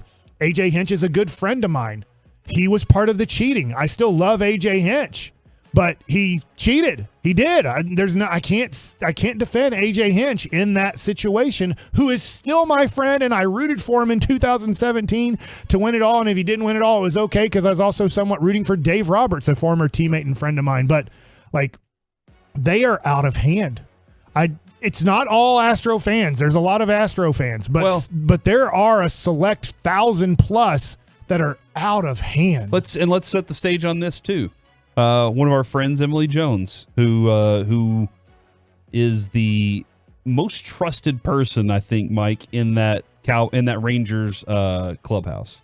I really think that. And I say that because I was there during the 2010-2011 seasons. I've covered the Rangers on many different occasions. I was there through ALCS's World Series and everything. I got the great fortune of this station said, hey, we're going to trust you to go get all the audio for our station. So I was there for it. And I got to see when she asks questions, the players respect her, man. They have tons of respect for what she does within that clubhouse. And the Rangers appreciate that too. As an organization, they appreciate the work that she does within that clubhouse. It's a respected journalist approach. Fans on Twitter from the Astros forced her to say, hey, I'm done with Twitter, man. I just don't want to deal with this crap anymore. I guess the DMs were going in so fast. They were saying very vile things, which they would never say to her face. Right. Nobody. And none of those people know her, right? 100% of the people DMing her don't know her. And Mike, we get texts on a daily basis that will say things that I know for a fact there will be, if we're in an event, you won't say it to my face. And if you do, by the time we're done talking about things, you're going to like me. And you're going to be like, dadgummit, why was I so rude? That's just how it is. That's these people. There are people that are out there that are like, I'm behind this keyboard. I can say whatever I want. Nobody's coming after me. Well, Emily Jones, who is a great person, said, I'm done with Twitter altogether. I'm deactivating the account. And that stinks because of Astros fans going after her. And it's ridiculous. 877-881-1053. For one of the things with the Astros, Mike, I guess it's because it's not as deep rooted, that my hatred for them like it is with San Francisco. I'm not saying you're a bigger Cowboy fan than Ranger fan, but probably Cowboys excite you and hurt you more than the Rangers. The Rangers aren't a franchise that has been followed at all nationally. They don't have a national fan base. So I think as most Cowboy fans, you guys have to take the heat nationally because everybody hates Cowboy fans. But at the same time, though, the Astros were in the National League for so long that I don't have these hates that go back to Nolan in a way, Ryan, right? We always rooted for the Astros. Yes. In a way, as kids, when Nolan Ryan was on the Astros and Mike Scott and Jose Cruz, and then they had the Killer Bees, like there was no threat of the Astros. They were in the National League. They were a Texas team, and it was almost like, no, we're kind of rooting for you guys when our team isn't making it or there's no threat of us ever playing each other. Yeah. If the Rangers don't win, it would be really cool if the Astros, state of Texas, won some baseball. When Brad Lidge was giving up the booty on those home runs late in the Astros games, I was feeling bad for him at the time. I was like, dang, that stinks, because I was rooting for them at the time too. So I never really had that hate until the last 10, 15 years, I guess, is whenever I really started to look at them and just not, and their fans with Hurtado. With Hurtado Barbecue, they show up and they rank. They give him 1 star. Yeah. So they give him 1 star on was it Yelp or whatever, Google reviews. Right. And I'm like, why are they doing that? Doesn't make sense to try and drive a business into the ground. And I don't know this. And this is a question, even for maybe we have some fans that do this as Cowboy fans or Maverick fans or whatever. Why would you try to ruin somebody's life? Why would you? The question is to these Houston Astro fans, if you do that enough to Hurtado, Brandon is his name, but if you were to do that enough and somehow it became the truth, even though it's not, right? You do it enough, you get enough people, you get 100,000 Astro fans, and somehow, I know there's not that many bad Astro fans, but if you do it, you ruin a person's life, you ruin their livelihood because you're an Astros fan and he has a restaurant in the Rangers stadium, you would ruin his life. Yeah, you would maybe right now, I know you're not doing this. Like, I know people listening, the people that are listening to us right now probably did not DM Emily Jones. You would try to ruin her life because she covers the Texas Rangers for 2 decades? Yeah, that doesn't make any sense to me either. Why would you, if you're a Cowboy fan and we're playing the 49ers this week, like, I just urge you, root for your team. Hate the 49ers, but don't try to ruin somebody's life that covers the 49ers because you are a Cowboys fan. That doesn't make sense in life. Is there a team for you, Mike, that you have always just, nah, that's it, I don't like them? Probably the Eagles because of Buddy Ryan, what he did to Tom Landry. The Bounty Gate stuff. What they kind of, they were killing Troy Aikman, but a lot of the bounty stuff where they tried to kill, I'm sorry, I'm forgetting the meaningless kicker that they tried to kill. I don't think it was Zendejas, but I can't They went remember. after him. Right. I mean, they were just doing things. They were doing things to the game to try to embarrass Tom Landry, to try to intentionally kill and hurt certain players, including one. It was Zendejas. Okay, so I remember it correctly as like an 11, 12-year-old kid. But like, he played for the Eagles at one point and ended up on the Cowboys later that year. So Buddy Ryan was like, let's take him. Yeah, so the Eagles, and look, their fans are tough, but like, I'm buddies with Kevin Minch. Kevin Minch is an Eagles fan. He's a cool Eagles fan. One of my best buddies who I've been texting about Trevor Bauer is Mike Koploff. He's a Philadelphia Phillies scout, and I played with him, and I love him, and he grew up in Philadelphia. He's a Philadelphia fan. He's a great dude. Unbelievable guy. So, but we know that there's horrible Phillies fans that try to hurt people and kill people because of their fandom. That's bad. Yeah. They tried to attack my wife because John Lannon on the Washington Nationals accidentally hit Chase Utley and broke his hand. And Philadelphia Phillies fans, some of them being women, tried to fight the wives at the game. Are you kidding me? No, that's right. Nuts. So there's just crazy people. And somehow over the last 7 years, there are now Astro fans who have decided trying to end lives, and not saying kill people, but trying to end a restaurant, trying to end Emily Jones.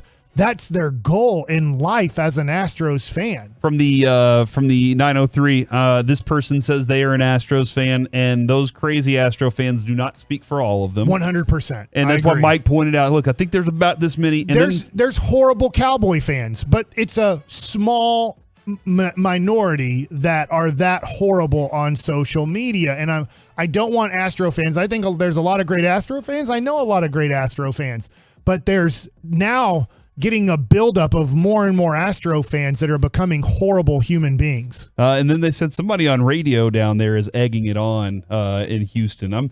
I'm curious because I know a guy down there in Houston. It wouldn't be the dude who we know, right? It could be. He's crazy. He's kind of a wild guy, so maybe it could be. I'll find out. Give us the name. Text that in so we can have a phone call with that guy. They're egging on, trying to end Emily Jones' life. This whole experience, not necessarily the Emily Jones stuff, but just the whole experience. And like I said, give me the name so that we can find out more. I'll go check out all the Twitter on that. But anyway, so it looks like to me, Mike, all the 3 names I saw: Niners, Eagles, and Astros. That's where the sports. I hate Laker fans. Hatred is. So I might Dallas. hate Laker fans more than Eagles fans, but those are probably the two. So if people aren't putting in Laker fans, they're mostly the worst. Yeah, Michael Young is, and at least he grew up there. But the fake Laker fans that then went to when Kobe wasn't good anymore, and then went to follow LeBron, and now they went back to LeBron because he's a Laker and they won a fake championship in 2020. Like, they drive me insane. All right, there it is. That is your most hated teams in DFW. Coming up next, it's time for the Expressway. We go around the NFC East. Do you still think the kicker is going to cost the Cowboys a game? Probably not. Next on The Fan.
Back here on the KNC Masterpiece on 105.3 The Fan. It is time for the Expressway, brought to you by QCkinetics.com.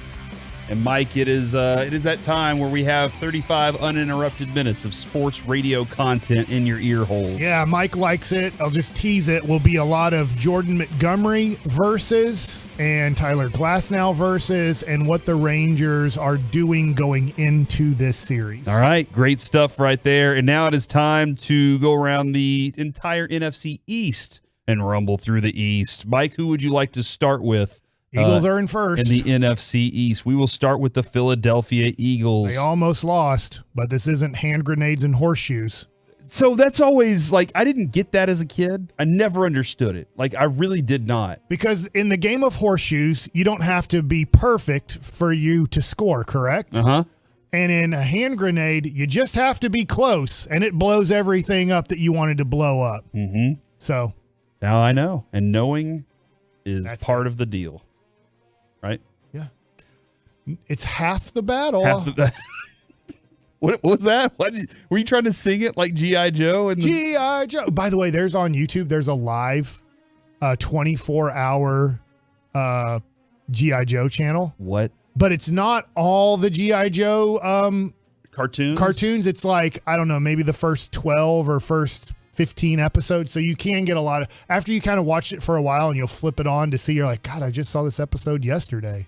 From Twolo Andy, plus let Mike know I'm the guy that met him Labor Day in the Nolan Astros jersey. So one of the Twolos out there met you in an Astros jersey. Yeah. There's plenty of great Astro fans out there that are quality people. There's just some of you people representing the Astro Nation fandom that are horrible human beings. In keeping up with what Kevin brought to the table last week, by the way, Kevin is okay. Everybody out there that's concerned about where he is. Detoxing. Well, yes, he is. For a guy that loves to work, he needed a break. All right, so he's getting that detox from work, Mike.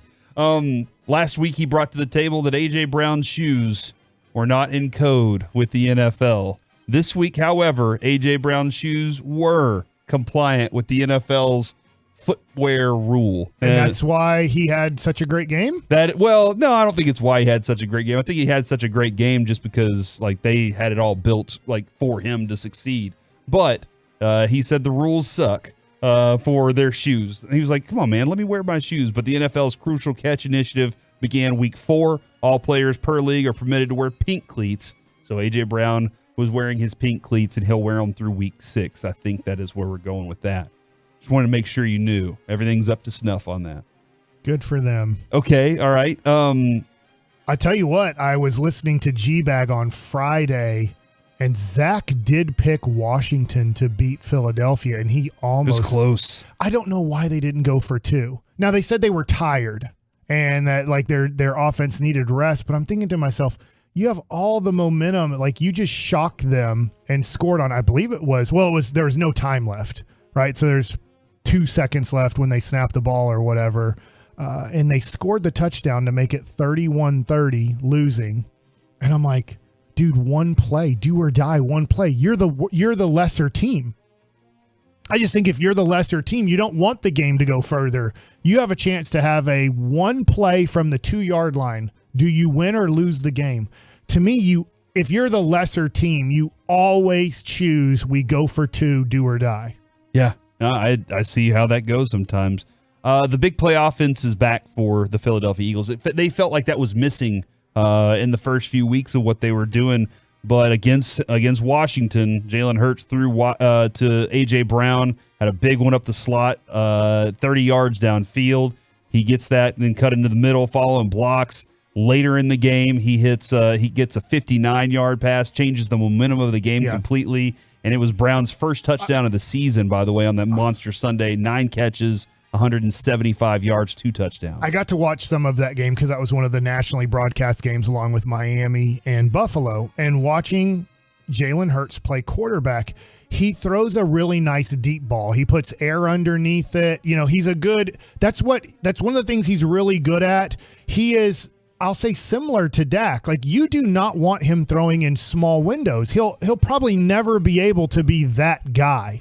that can be like Patrick Mahomes and just fire a bullet right into pressure and get it into small windows. But man, when you have a good running attack, when you give him kind of screen passes, when you give him kind of guys that aren't moving quickly, or you just lob the ball down the field and he has two great guys to run underneath those passes and to fight for those, especially A.J. Brown can beat you and then out-muscle you for balls if you need it. There's some great qualities that Jalen Hurts have, and I'll give the Eagles credit. They play well to his strengths. Yeah, he doesn't turn the ball over a lot. That's such a massive factor in the way that they continue. Like, their offense is probably going to get points because he's not really big on turning the ball over. It's part of, hey, I run because that's an opportunity for me to keep the ball in my possession and pick up yards. So that's one of the reasons he runs. He's good at it too. It's not like, and then you watch him throw and you're like, dang, he's got the right receivers for him to make this a dynamic offense. So that is the Philadelphia Eagles. Mike, who would you like to go to next? We're in second place.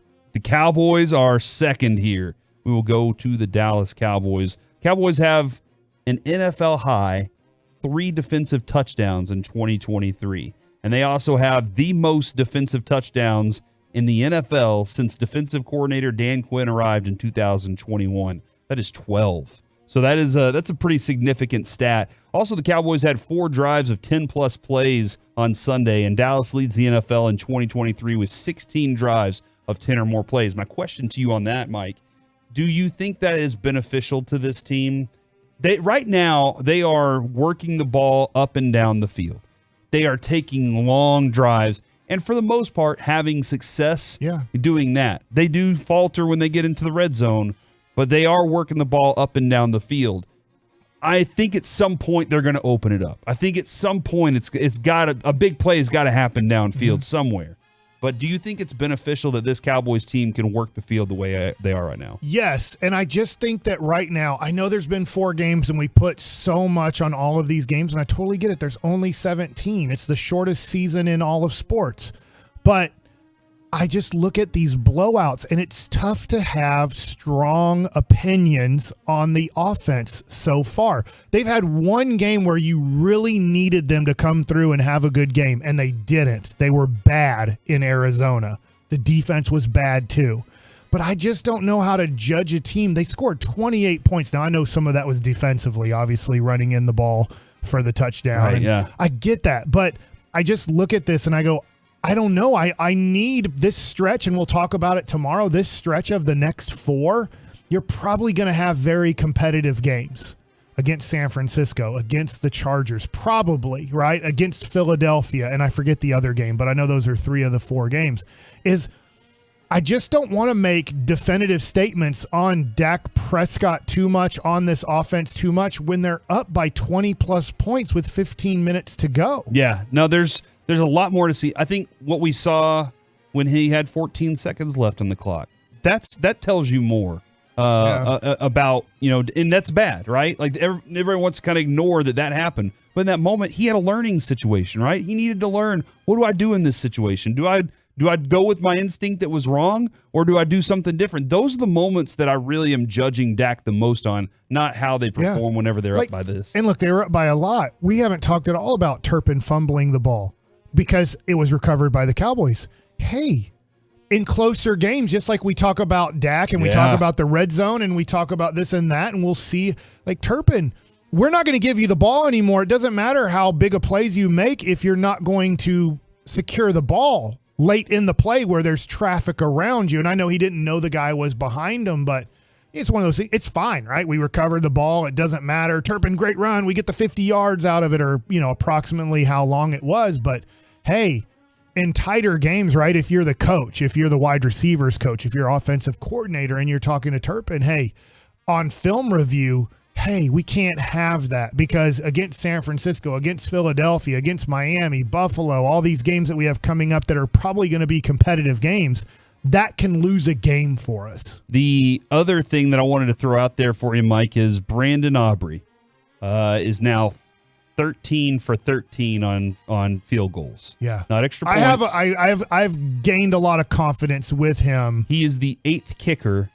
in league history to start and have at least 13 straight kicks without missing. Do you know the other kickers? Say the 13 straight? 13 straight without missing.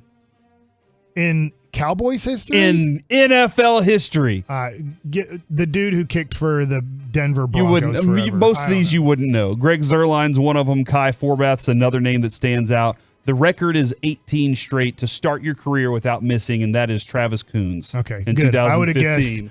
I would have guessed Baltimore kicker from Lake Highlands. Yeah. I'd have guessed Jason Elam, who I just remembered his name. That being said, I know you have said this. At some point in this season, the kicker will cost the Cowboys a game. It's going to be interesting. Just like I don't have great answers on the Cowboys offense. Let's see them get in a couple of close games and see how they perform and execute. Is Aubrey's going to have to kick a game winner with less than 2 minutes to go. There's going to be a situation where the Cowboys stall out, but they're down by 2 or down by 1 or tie game. And it's a 48-yarder or a 52-yarder, that's when we find out how big a huevos you have as a kicker. And that's when you find out how good you are. This is it. I either win the game or I lose the game. Yeah. It's like being a closer. That's when you're going to be judged. Yeah. You're just, right now, Aubrey's being judged on meaningless kicks. We will judge him.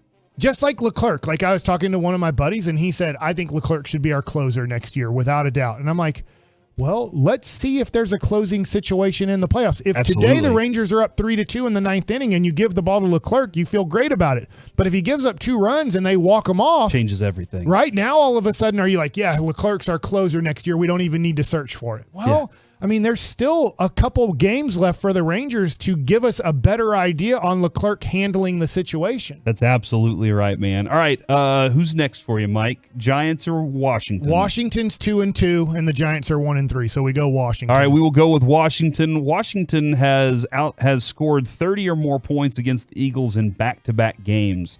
The last time Washington scored 30 or more points in consecutive games against Philadelphia was when they scored 34 in Week 12 of the 1969 season and 33 in Week 3 of the 1970 season.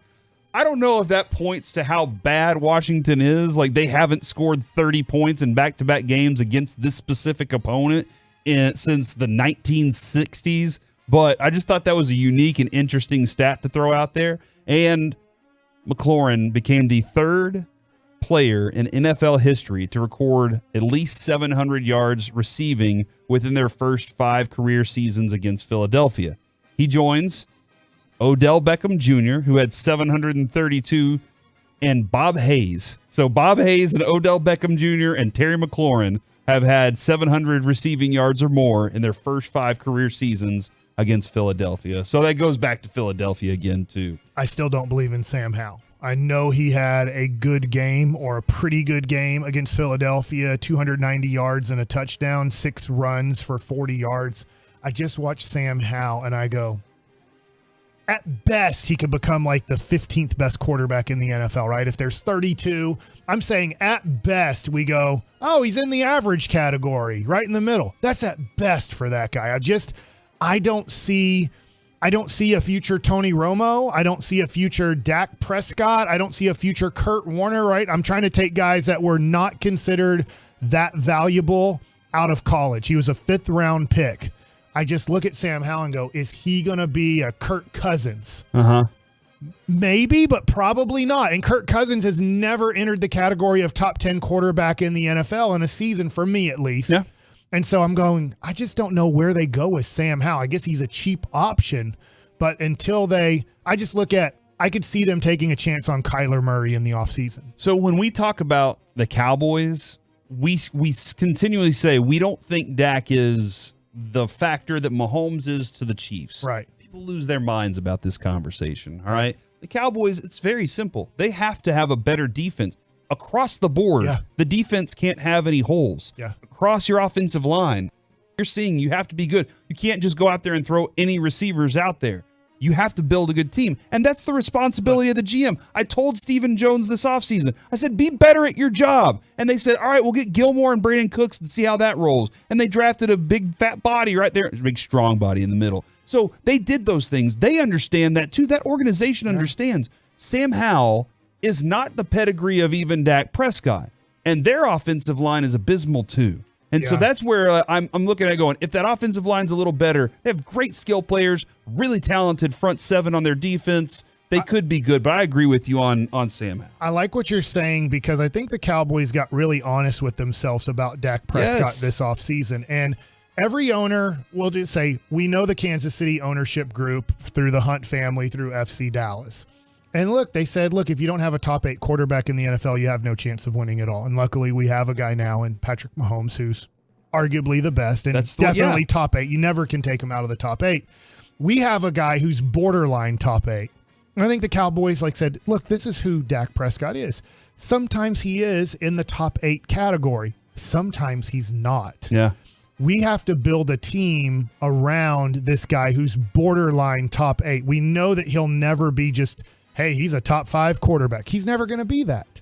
And that's why I bring up the Giants. I know it was a long time ago. Football was different in the 80s, but the Giants won 2 championships with Phil Simms. He was a borderline top 8 quarterback of his time. That's why he's not in the Hall of Fame, because he's just borderline top 8 of his time. But they won championships based off of building the right team, the right coaching staff around Phil Simms. Yeah, and the Cowboys took the approach that they had to build better. They let Tony Romo down in his career.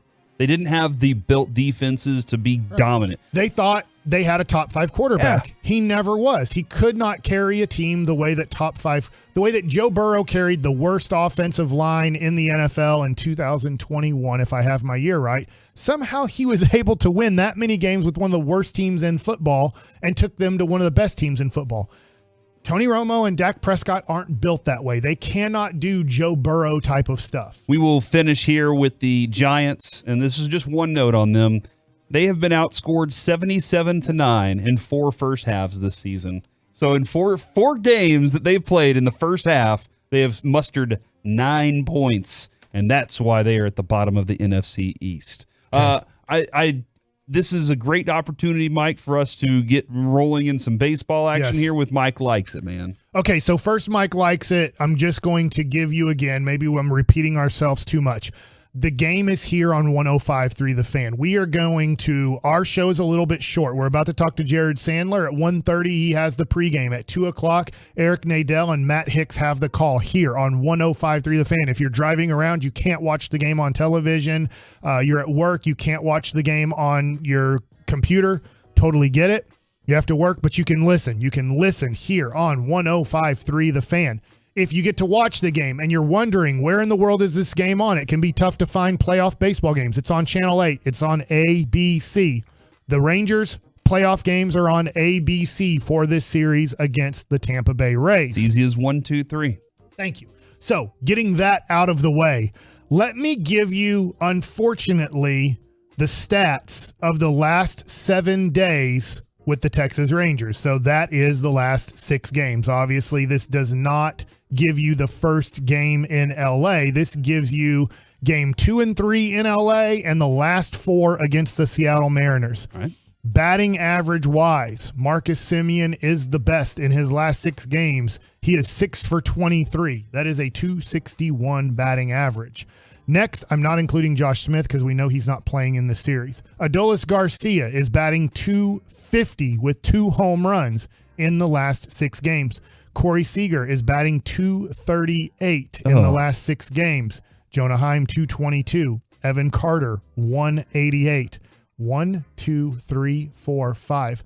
Evan Carter has been your 5th best hitter in your lineup in the last 6 games, batting 188. Josh Young is batting 150. Robbie Grossman is batting 111. Robbie Grossman is batting 125. Mitch Garver is batting 111. Leody Taveras is batting 100. And Nate Lowe is batting 095. Oh, my gosh. So in the last... Mike, that doesn't make me feel good. The Rangers are hitting terribly bad in the last 6 games. Okay. I can click on last 7 days. How am I getting these stats? You just go to ESPN, you click on last 7 days. All right. So that's the Rangers. They are coming in and they can't hit to save their lives right now as a team. Let's go to Tampa Bay. In the last 7 days, which they have a maximum of 5 games they could have played in.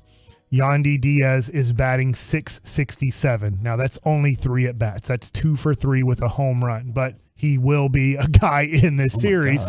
So Yandy Diaz has had a last couple days that have been good. Josh Lowe in 4 games is batting .500. If you look at Jonathan Aranda, in his last 5 games, he's batting .467. Harold Ramirez is batting .412. Manuel Margot is batting .400. Rene Pinto, who is their catcher, is batting .333. Ramil Tapia is batting .333. Their other catcher is batting .250. Their shortstop now is Caminero, if I'm saying his last name right. He is batting .240. Their third baseman is close to their worst, batting .238, and Randy Arozarena in his last 3 games is batting .200. He has been struggling lately. Randy Arozarena is going to be interesting because playoff Randy led them to the World Series in 2020 in the weird playoffs. Randy Arozarena has been a very good playoff hitter in his career. But when we look at what has been happening the last week of baseball, Tampa's been hitting pretty well the last week of baseball.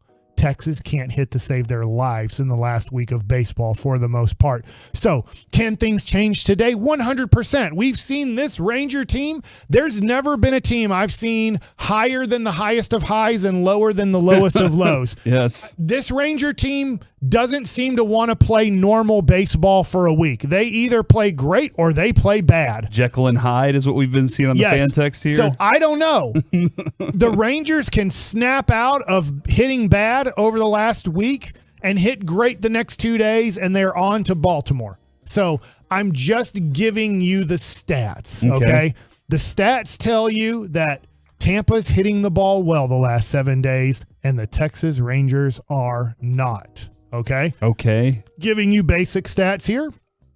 Jordan Montgomery does have some stats against Tampa Bay hitters.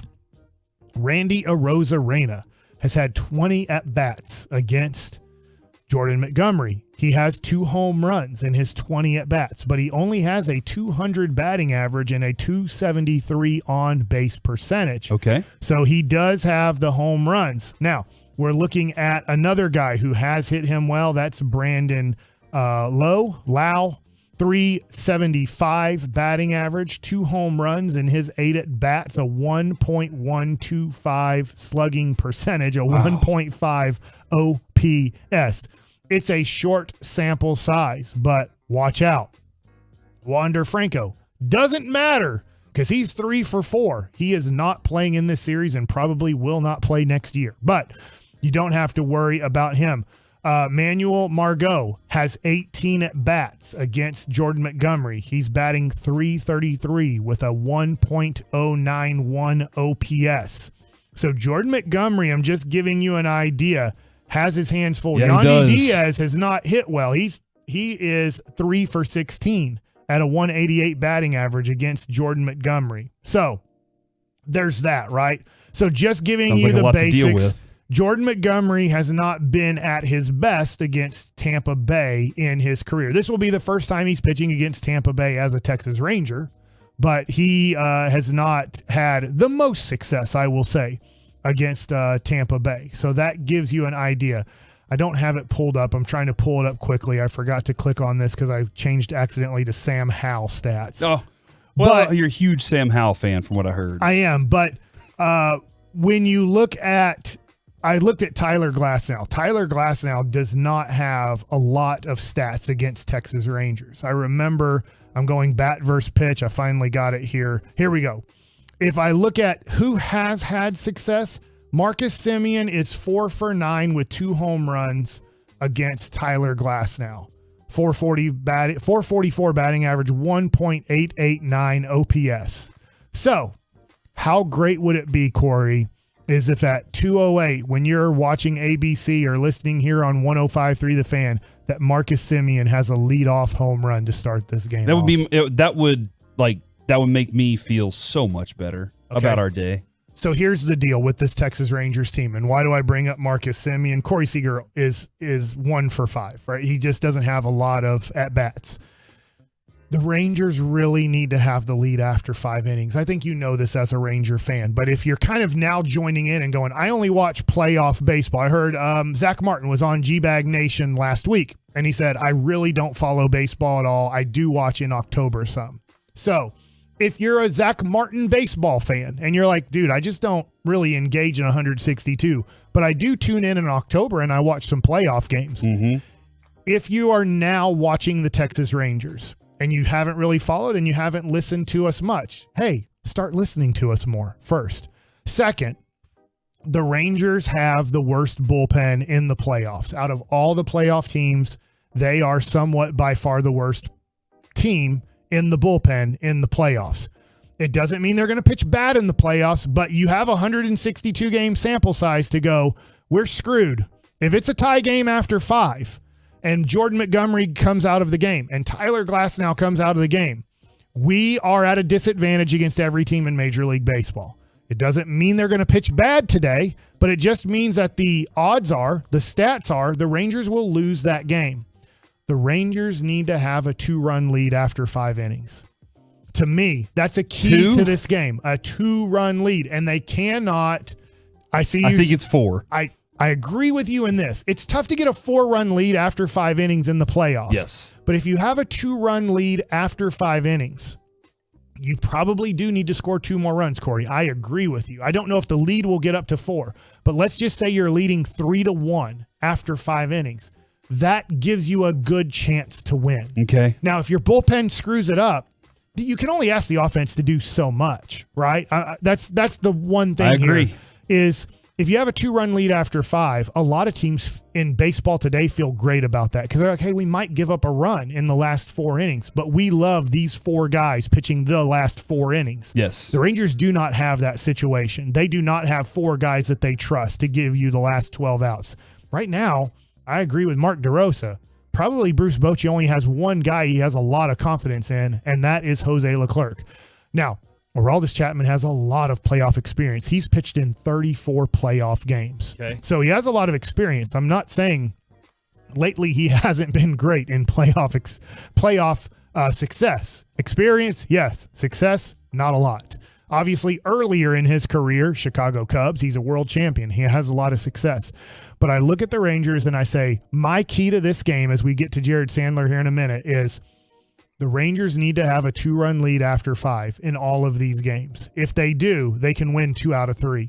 If they're tied after 5, it gets really scary because bullpen versus bullpen is usually not a matchup you want to go with if you're trying to match zeros. But if you have a little bit of leeway and the Rangers can find a way to score 1 or 2 runs late in the game and add on, or they are up by 2, but now they're only up by 1 after 7, but they can score 2 runs in the top of the 8th. That makes me feel more comfortable about this. I've been trying to figure this out all season, Mike, and I don't know. You've watched these games as closely, like with a different eye than me.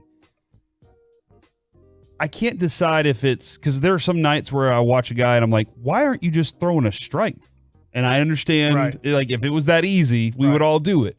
But it seems like they're trying to make these pitches that don't get hit. And I'm like, you need strikes right now. You know why? Because we don't have swing and miss pitchers in our bullpen.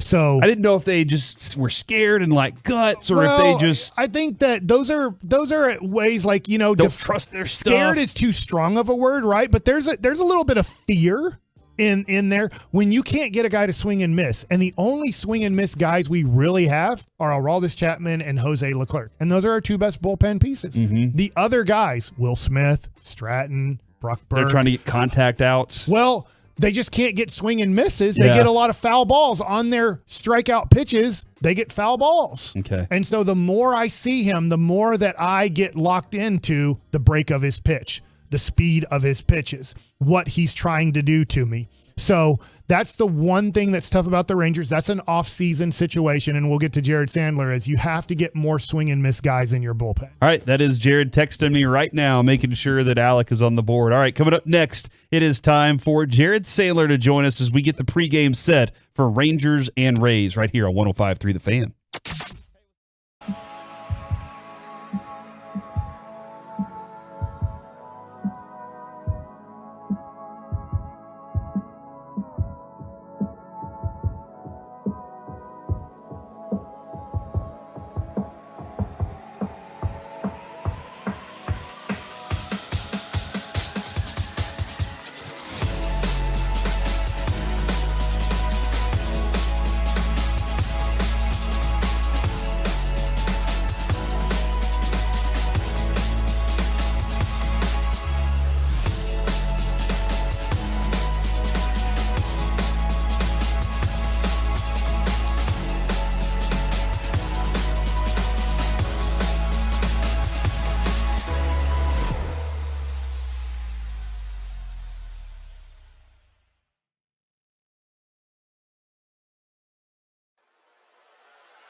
Fantasy app.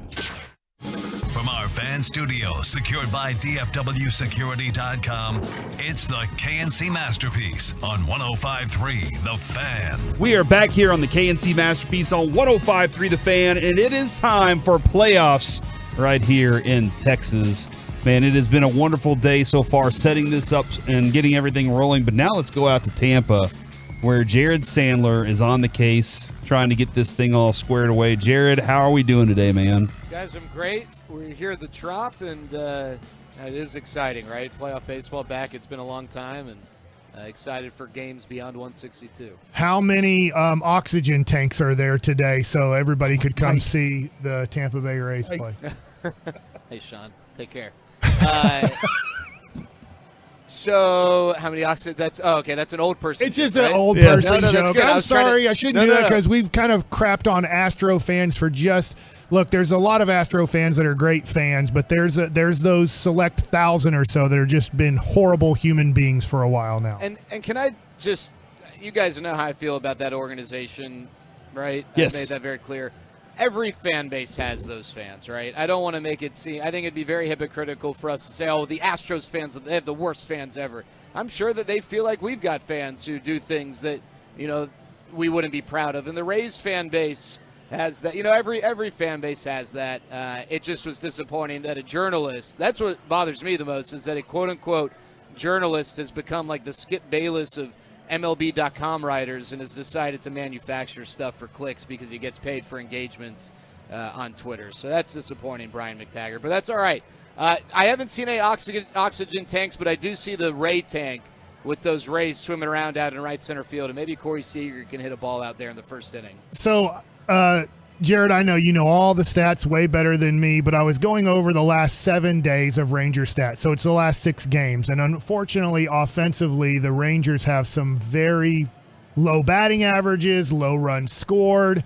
I know, hey, everything can change in one day, in one game, but how do you feel about the Rangers offense going into this game based off of the last 7 days? Well, I guess you can spin it however you want. You could say, well, I wish they're swinging the bats well going into this, or you could say the way this offense has been all year, maybe that means they're due for an uptick. What I'll tell you is that if you look at the best September records for postseason teams over the last 10 years, none of those teams have won the World Series. Only one has been to the World Series, and only 3 have made it to the LCS. If you take the 10 best records over the last 10 years in September, and that obviously could be because of hitting, pitching, it's not specific to hitting, but it just shows that there's not necessarily a correlation. And you get off to a good start, and all of a sudden you get rolling, and I don't know how to define momentum. I don't know how to measure momentum, but I do believe that at this time of the year,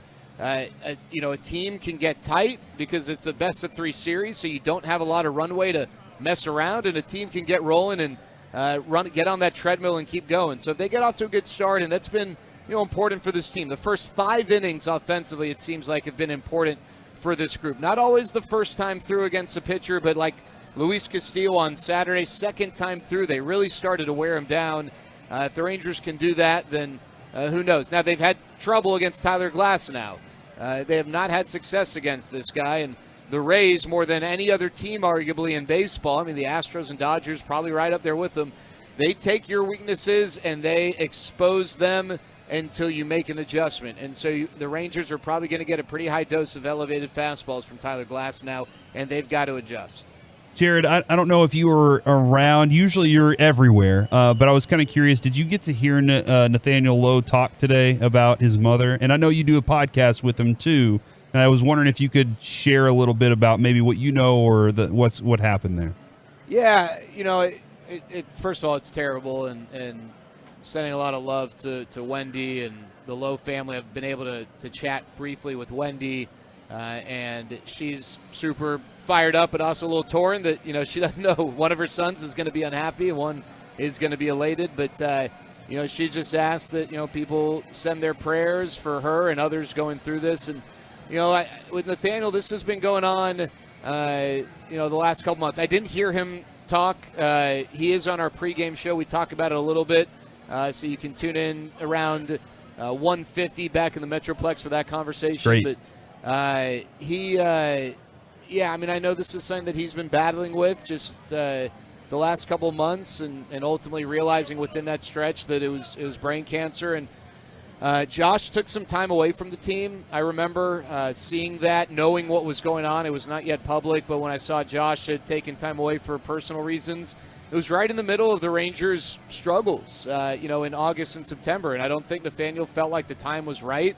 He is wired. He wants to show up every single day, and I think he wanted to be there for his team. And, he's human, right? And I can't imagine that this didn't affect him. Obviously he did not have a great month offensively. Some guys, might play through it and do great. And maybe if this happened to Nathaniel next year, God forbid, he would do great. I think it snowballed and it got to him. And hopefully this is a nice reset and he can get that production back in the right direction where he's capable, or how he's capable of achieving, because this lineup definitely needs it. What is he when it comes to I know when he got here, under the Woodward coaching group, he was a leader. He grew quickly into a leader. What is his relationship with this clubhouse? Where does he stand with these guys? Yeah, I mean, I think that's a part of why Corey, he wanted to be there every day. I think he feels that responsibility. Marcus Semien has a leadership responsibility. He's not a rah-rah guy, though. He's hey, I'm going to show up every day. I'm going to stick to my routine like a son of a gun, and hopefully you can learn from how I go about things and my commitment. Whereas Nathaniel is a little more vocal. He is the guy that, maybe will keep things light when things aren't going well, or, be the guy who's not afraid to stand up and say something every now and again. So I think there's a great relationship between Nathaniel and this clubhouse, and I think it's a part of what he brings. And, obviously a lot of what he brings is also in between the lines, but even when he's not doing that, I think that is a value that he adds. But, this team needs him this series, and they need him today because Tyler Glasnow dominates righties, and lefties have had a little bit more success against him, and hopefully Nathaniel Lowe is one of the lefties in the lineup can kind of follow that track.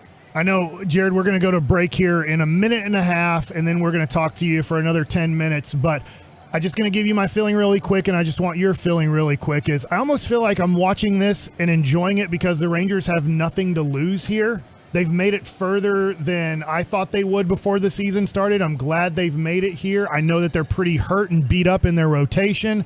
So I'm just looking forward to watching this team get to play in some do-or-die playoff baseball games and not really putting expectations on it. Yeah, I think that's fair. And you gave me 90 seconds, and then your question took up half. You have 1 minute. Sorry. Go. No, all good.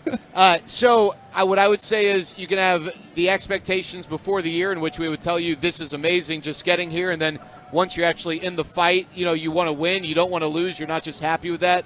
But I think big picture for this organization, getting here is outstanding, and getting a lot of these guys experience in this uniform playing in the postseason will go a long way, hopefully, for years to come. All right, Jared, we will get back on the flip side of this, and I want to talk about these rookies a little bit and their experience coming up next here on the KNC Masterpiece on 105.3 The Fan. Coming up Wednesday morning on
This segment of the KNC Masterpiece is brought to you by Ciroc Vodka and the personal injury lawyers Frankel and Frankel.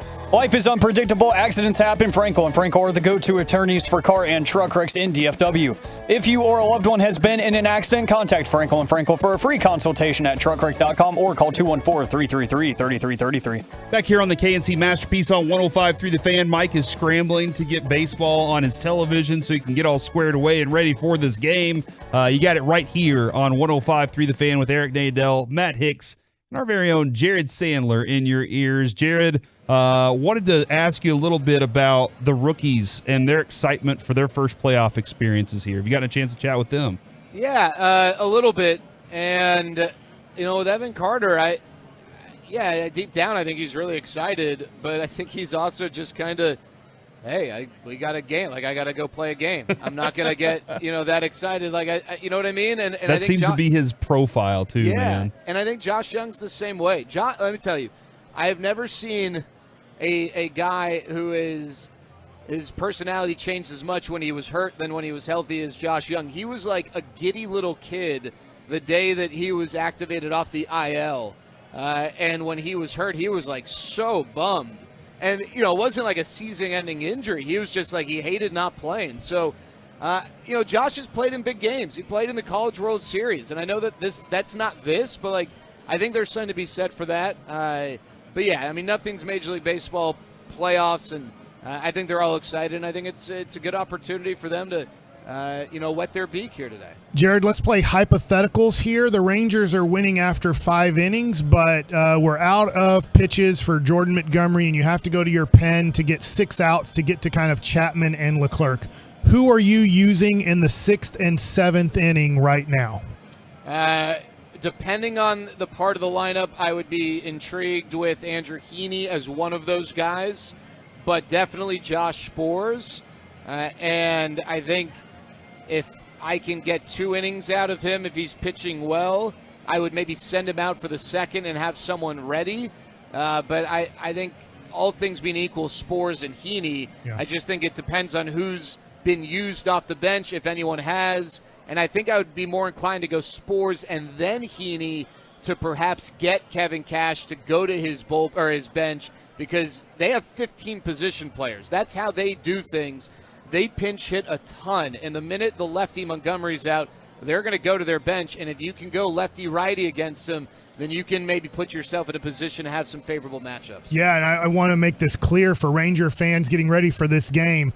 There's Josh Lau or Lowe. I always think that's Lowe, and then Lau, and then Brandon Lau, right? Yeah, and Brandon Lau is yes. And so you have Tapia. Now I don't know, how they're going to possibly use him. They have Aranda. They actually have 2 lineups. I want Ranger fans to understand. It's kind of like the Rangers only use Evan Carter, where they bench him when a lefty starts, but they have kind of 2 lineups. They really use lefty versus righty. Yeah, I mean and that's kind of how they have to do things, right? They don't necessarily have the money right now to spend big on a lot of guys who are able to, be everyday guys, lefties and righties. They can't afford the Corey Seagers of the world, but what they do is they find guys who are available on the cheap for whatever reason, and they figure out what their strengths are, and they piece guys together like a puzzle, and it's worked really well for them. It's not how the Rangers go about things or how a lot of teams do, but it's how they do.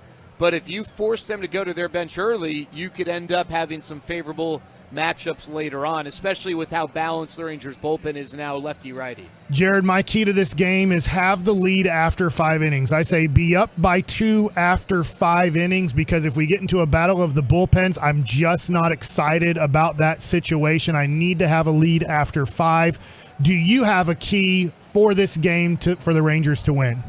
Yeah, so a couple. One, I just think that they have got to play really clean defensively. These games are going to be close, right? At least you think. You prepare for that.